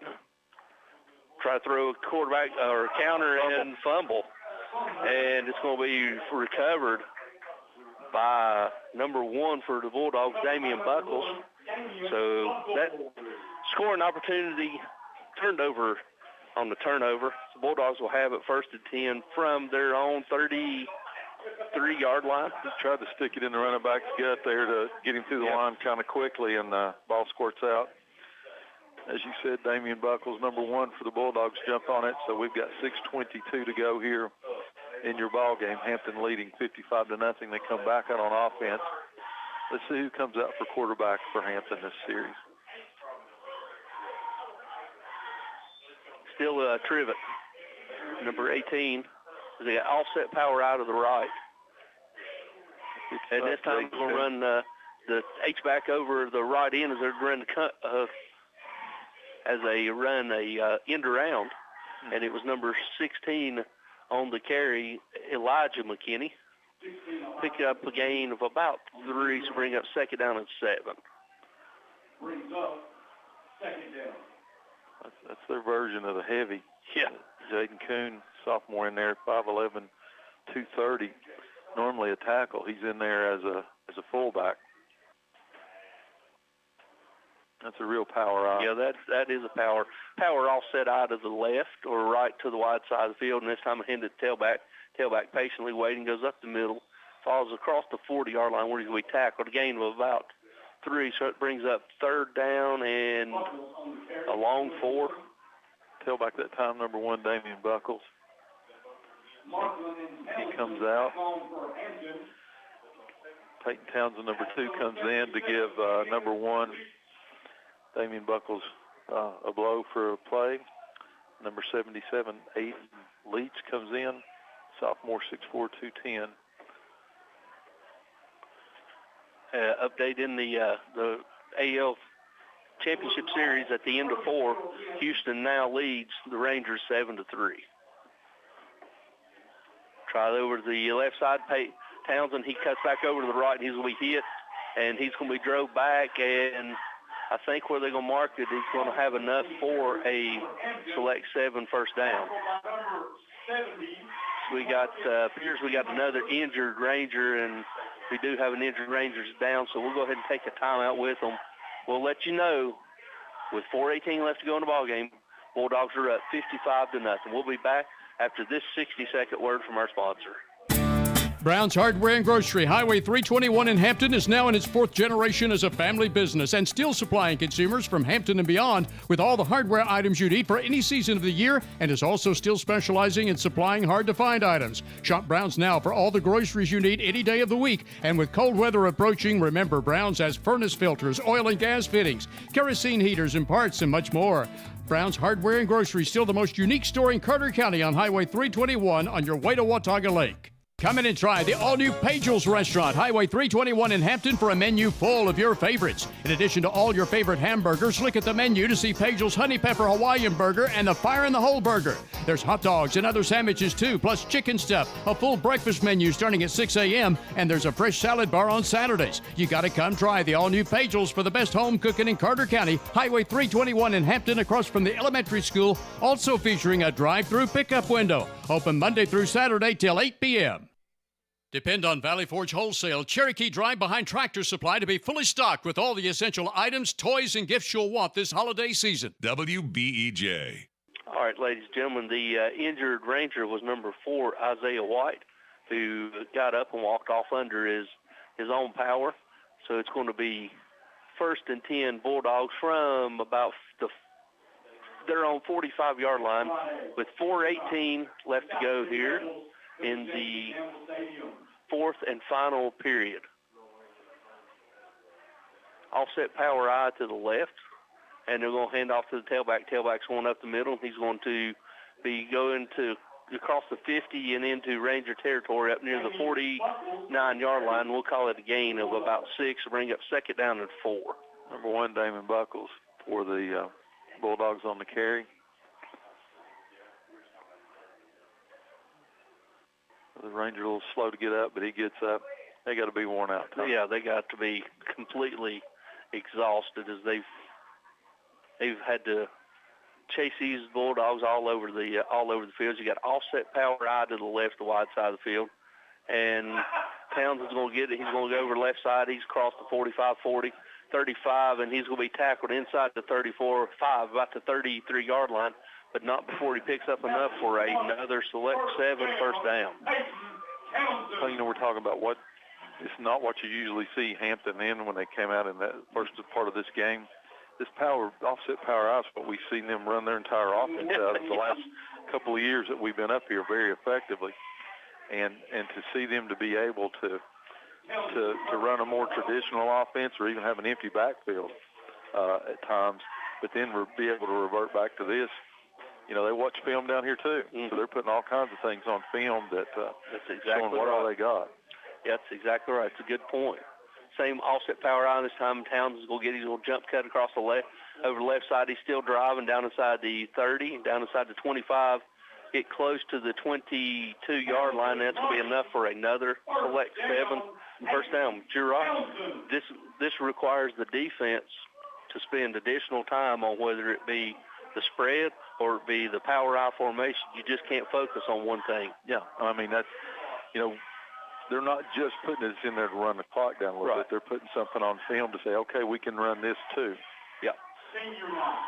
And it may be just not for next week. It may be for 2 weeks down the road. You never know. Still, the offset power I, this time they'll hand it to tailback, and tailback's will be hitting the backfield and drove back Buckles, and he's going to lose a yard, so it's going to bring up 2nd down and 11. Good play by the Rangers there.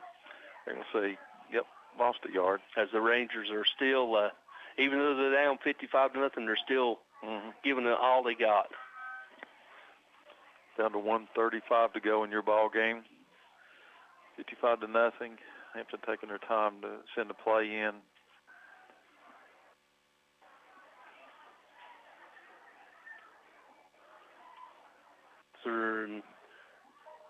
Now they're going toward the line of scrimmage. There's 1:20 left to go. We're getting the victory formation.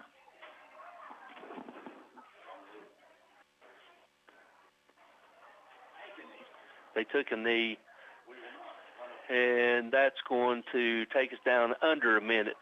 So it's going to be 3rd down 11. They'll have to take one more knee somewhere. If they take it around the 40, under the 40-second mark, that'll run it out as it's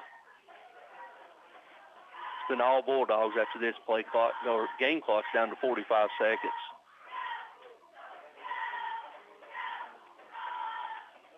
And there's the 40, so it's going to, that should be the end of the game. Bulldogs take another knee, and that's going to do it, Tony. Yeah, and that's going to do it. Your final score, sponsored to you by Bojangles, 55-0, where you can go by in the morning on your way to work and pick up 2 steak biscuits for only $5. Or go at lunchtime, get you a Bo chicken sandwich, marinated with Bo's traditional seasoning and topped with savory mayonnaise and 2 thick cut pickles on a bakery bun. That's going to do it, ladies and gentlemen. So let's go ahead and go back to the station for this 2.5-minute break. When we come back, we'll continue. We'll have the breakdown of the game, and then we'll have our preview to the next week's competition. All that to come right after this 2.5-minute word from our sponsor. Hello, this is Rick Walters, your Horace Mann representative. Just like your school teams count on a solid game plan to be successful, educators need personal strategies to help them meet their personal financial goals. My experiences in Iraq with the 278 Regimental Combat Team have taught me quite a lot about the power of relationships. At Horace Mann, we are dedicated to helping educators achieve financial well-being for a lifetime. Whether you need personal strategies for insurance, retirement planning, college funding, or other financial needs, call me at 543-0059. If you're age 65 or on disability, you qualify for Medicare. There are multiple Medicare plans for many different people with different needs. To find the Medicare plan best for you, contact your local Medicare agent, Adam Buckles. Even if you're already on Medicare, Adam Buckles may have an even better plan for your needs. Contact Adam today. His office is easily located in downtown Elizabethton at 519 East E Street in the Odom Farmers Insurance Office between Farm Supply and the library. Call 213-7655 for more information. It's Medicare time in Tennessee. Custom Muffler and Brake is a full-service auto repair shop. Bring your vehicle for any mechanical work you might need, whether it's major or minor, to Custom Muffler and Brake at 700 South Sycamore Street, Elizabethton. Check your vehicle's fluid levels and recharge your air conditioning system now for the cool comfort you want in your automobile. For Custom Muffler is EPA certified to service AC machines. Remember, any auto repair you might need is available at Custom Muffler and Brake, 700 South Sycamore Street, Elizabethton, your Jasper engine and transmission dealer. Hello, this is Justin Deaton, pastor of Eastside Free Will Baptist Church, and we'd love to have you come out and join us for one of our Sunday services or Wednesday night Bible study services. We start at 9:45 on Sunday morning for Sunday school, 10:45 for worship service, 6 o'clock on Sunday night, and then 7 o'clock for our Wednesday night Bible study. Once again, this is Justin Deaton with Eastside Free Will Baptist Church. Cordially inviting you to come and be with us. God bless you. Hope you're enjoying the game, and you have a great rest of your evening. In an ever-changing, fast-paced real estate market, you need local agents who have knowledge and experience of the local market. Jay Crockett and Shauna Weddle with RE/MAX Checkmate have a proven record of success in handling all aspects of your real estate needs. Jay and Shauna put their expertise, hard work ethic, and nationally backed RE/MAX advertising to work for you to obtain results. For any of your real estate needs, call Jay Crockett at 341-6884 or Shauna Weddle at 946-2068 or the RE/MAX office at 282-0432. Go Cyclones and continue to make our community proud. Hot dogs are just $1.87 each. With tax, that makes them $2 a piece every day, Monday through Saturday, at Reynolds Grocery in the Keenberg community, Old Bristol Highway, Elizabethton. Don't forget about all the other convenience foods and drinks at Reynolds Grocery, where the outdoorsman will find a large selection of new and used firearms and ammo. Tim Reynolds is Reynolds Grocery, open Monday through Saturday, 8 to 3 on the old Highway 19E in Keenberg, also serving you as a Tennessee lottery retailer. Reynolds Grocery. Visit Simply Elegant Bakery and Catering, downtown Elizabethton, for homemade baked goods and customized catering, 528 East Elk Avenue. You're listening to Unaka at Hampton, homecoming football here on FM 107.9, AM 1240, WBEJ, Elizabethton, Tennessee. It's 1 minute past 10 o'clock. All right, right, ladies and gentlemen, welcome back here to Hampton High School, where it's a final where it's all Hampton by a score of 55-0. Stacy, quick two-score recap. Yep. In the third quarter, 8:17 to go. We had a running clock there, so it's going fast. Had a 17-yard touchdown run by number 5, Gino Carrico, the senior. And then at 17 seconds later, had a 20-yard run again by number 12, Dominic Burleson, to end up your scoring 55-0. That's the best I could do. I'm far from the twang, baby. Yeah, you're good. You're good. So, I mean, it was a complete domination of the ball game. And like you mentioned, just watching Unaika's kids walk off, I mean, they're exhausted. Yep, you do. But there's so many different athletes that can go for Hampton. I mean, it all starts with number 18, Dylan Trivett, who we've seen can throw, he can run the offense. You got Dominic Burleson, who's an elite athlete there as a junior, 5'11", 160. He looks a whole lot bigger than that when he's out there playing. And then you got McElroy, you've got Gino Carrico. We saw some Peyton Townsend tonight. We saw some Damon Buckles there, sophomore and a junior in there playing. And, it all happens up front, and Hampton's always had a dominant line. We saw pro-style offense. We saw the old-school offset power eye in the second half, and both looked equally dominant tonight. They did, and Hampton just put on a well-rounded performance. And as we alluded to during the game, when you're getting ready for postseason play, and then you flip it on, you think, okay, we got to work on spread, and then you turn around and you keep watching the game, and then they flip over and they go power eye. So there's something else that you got to work on. So they're not reinventing themselves; they're just redefining what they're able to do, depending on the weather. If it's a bad game, if wind's blowing, it's cold, they show they can line up and go power formation. And so what's sitting up here for Hampton now? You talked about it last 2 or 3 games we've had. We talked about TSSAA sets schedules this year. They let you pick your non-region opponents, but they're going to pick the dates that you're going to play your region opponents. And they tried to make it exciting. And not a big fan of TSSAA, no. But I like what they've done this year. They did one thing right. They did one thing right, and they put what should be a deciding game at the end. We're going to preview when we come back from our break what Elizabethton faces next week. But this is what Hampton has on the line. They had homecoming here tonight. Next week is senior night here at J.C. Campbell Stadium, where they're going to face South Green Rebels, the old nemesis, and with the chance to become champions of the region, and more importantly, have a chance to be home all the way through the playoffs, all the way to Chattanooga. Yep. A lot riding for all East Tennessee teams has been on, especially on the Northeast end, 2A, was actually single A, 2A, 3A, 4A, and 6A. Yeah, and they play next, is it Friday? Yeah, they play Friday. It's Friday now. They play next Friday night. The Bulldogs do as they host South Green up here. South Green's one of those Greene County teams that travel well, so expect even more people here next week than there was tonight for homecoming. Yep, so we'll go ahead and go back to station for this final break. When we come back, we will preview next week's big games. All that to come right after these words from our sponsors. Farmers Insurance has an office in downtown Elizabethton. It's Gregory Odom's Farmers Insurance Agency on E Street. For the insurance that covers everything, see Greg Odom's Farmers Insurance for home, life, auto, business, even motorcycle, boat, camper, and RV insurance. And see Adam Buckles for Medicare insurance. Greg Odom's Farmers Insurance Office, 519 East E Street, downtown Elizabethton, next to Farm Supply. Call Greg Odom at 518-1600. In Elizabethton, Greg Odom is Farmers. Bump, bump, bump, bump, bump, bump, bump. Financial investments are very important, but so are the investments of time, patience, and encouragement our young athletes receive from their coaches, teachers, and mentors.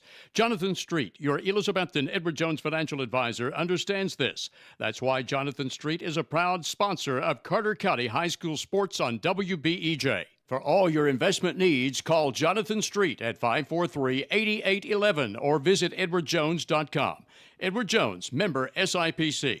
The law office of Cameron L. Hyder has moved to 605 East Unaka Avenue, Johnson City. Cameron Hyder will still serve clients throughout Carter County at the new location, so if you need legal advice and service in criminal law, family law, wills, estates, probate, or general civil law, contact Cameron L. Hyder at 631-0327. That's 631-0327. Cameron Hyder is also accessible by email at hyderlawoffice@gmail.com. Cameron L. Hyder, attorney, now serving you at 605 East Unaka Avenue, Johnson City. 342-0174. That's the number for Air Right. Here to make all your heating and cooling problems right. Air Right provides great service at a fair price for all types of systems. Heat pumps, gas and oil furnaces, or geothermal. Just call 342-0174. You'll get honest service and be informed about repairs needed with free estimates. Find out more online at RITETN.com or call Air Right 24/7 at 342-0174.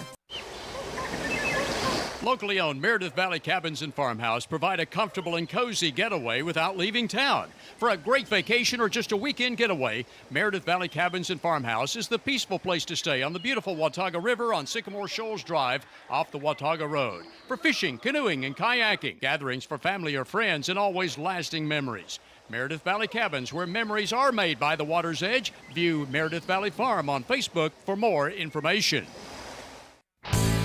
Fall is here and leaves are falling with the season, so call Steve's Lawn Care of Elizabethton to rid your property and all properties of fallen leaves. And if you need end-of-year mowing or other lawn care service, call Steve's Lawn Care, which is also accepting new clients now for next spring.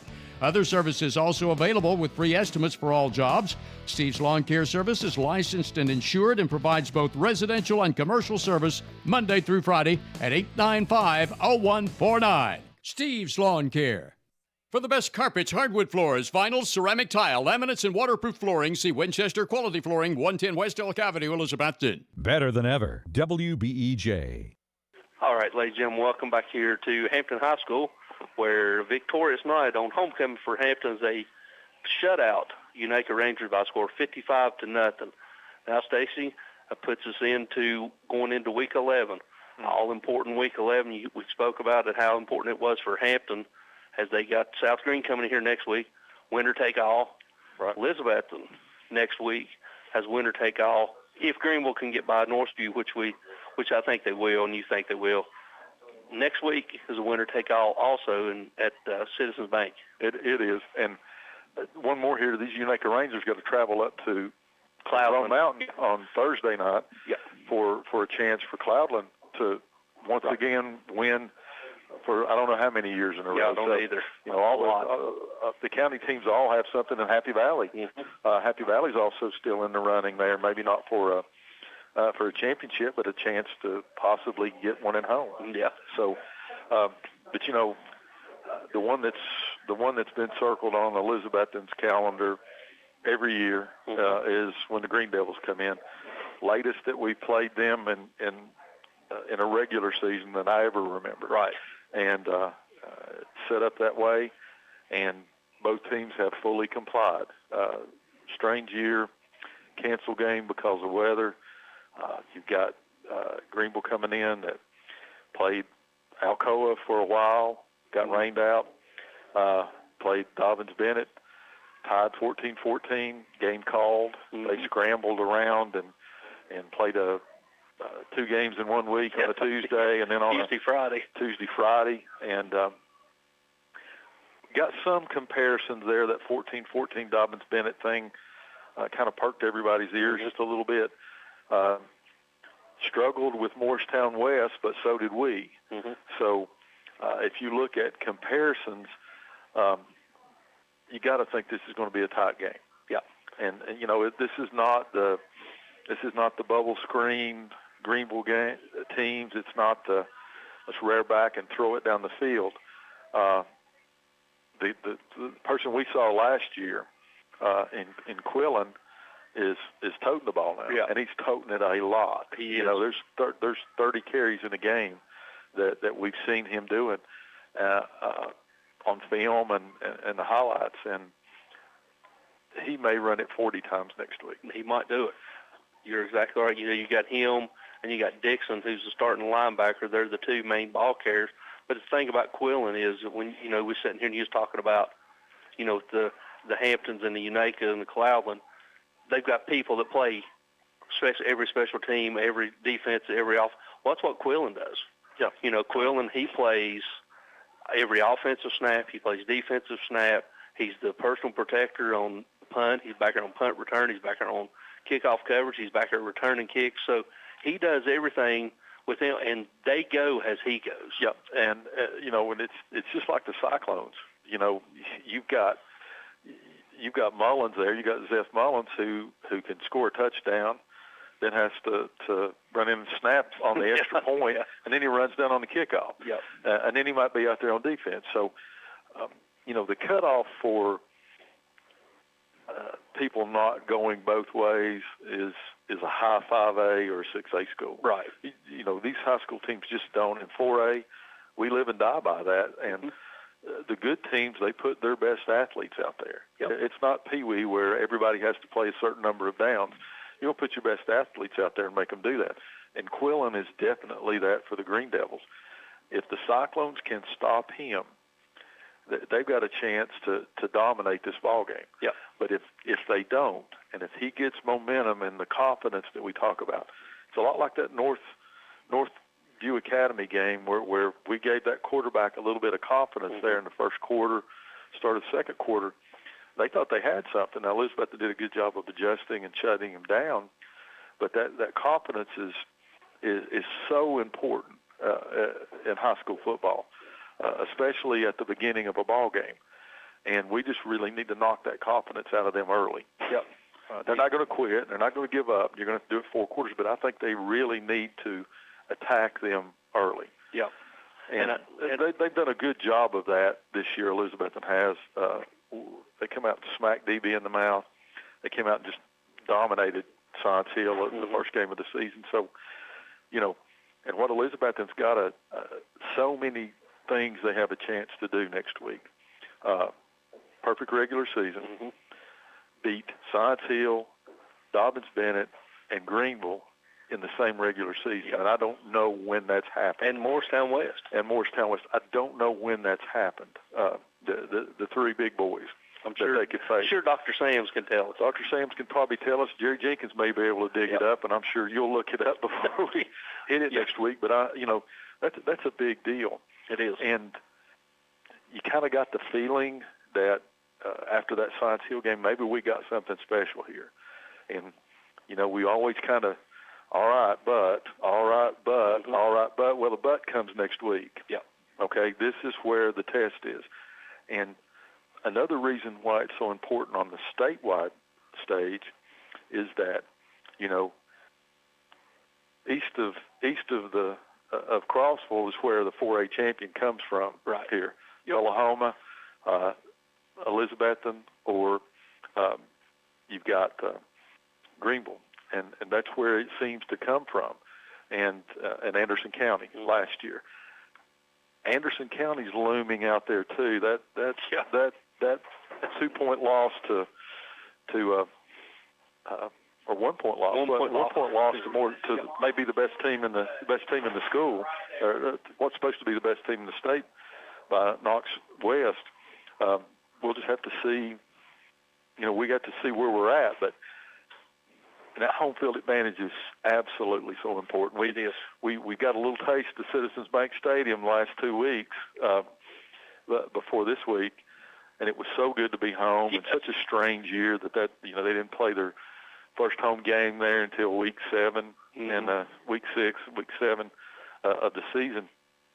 So really, really would like to stay on our little roost up there till the end of November. I agree. And, a couple of keys to the game, I'm sure, when we talk to Coach Whitney, he'll mention it, in my little opinion, which is, that and $2.99 may get a gallon of gas if you got a discount card. But you're going to have to make Quillen play 53 yards worth of defense. You've got to have him running sideline to sideline like we did Youngblood that year.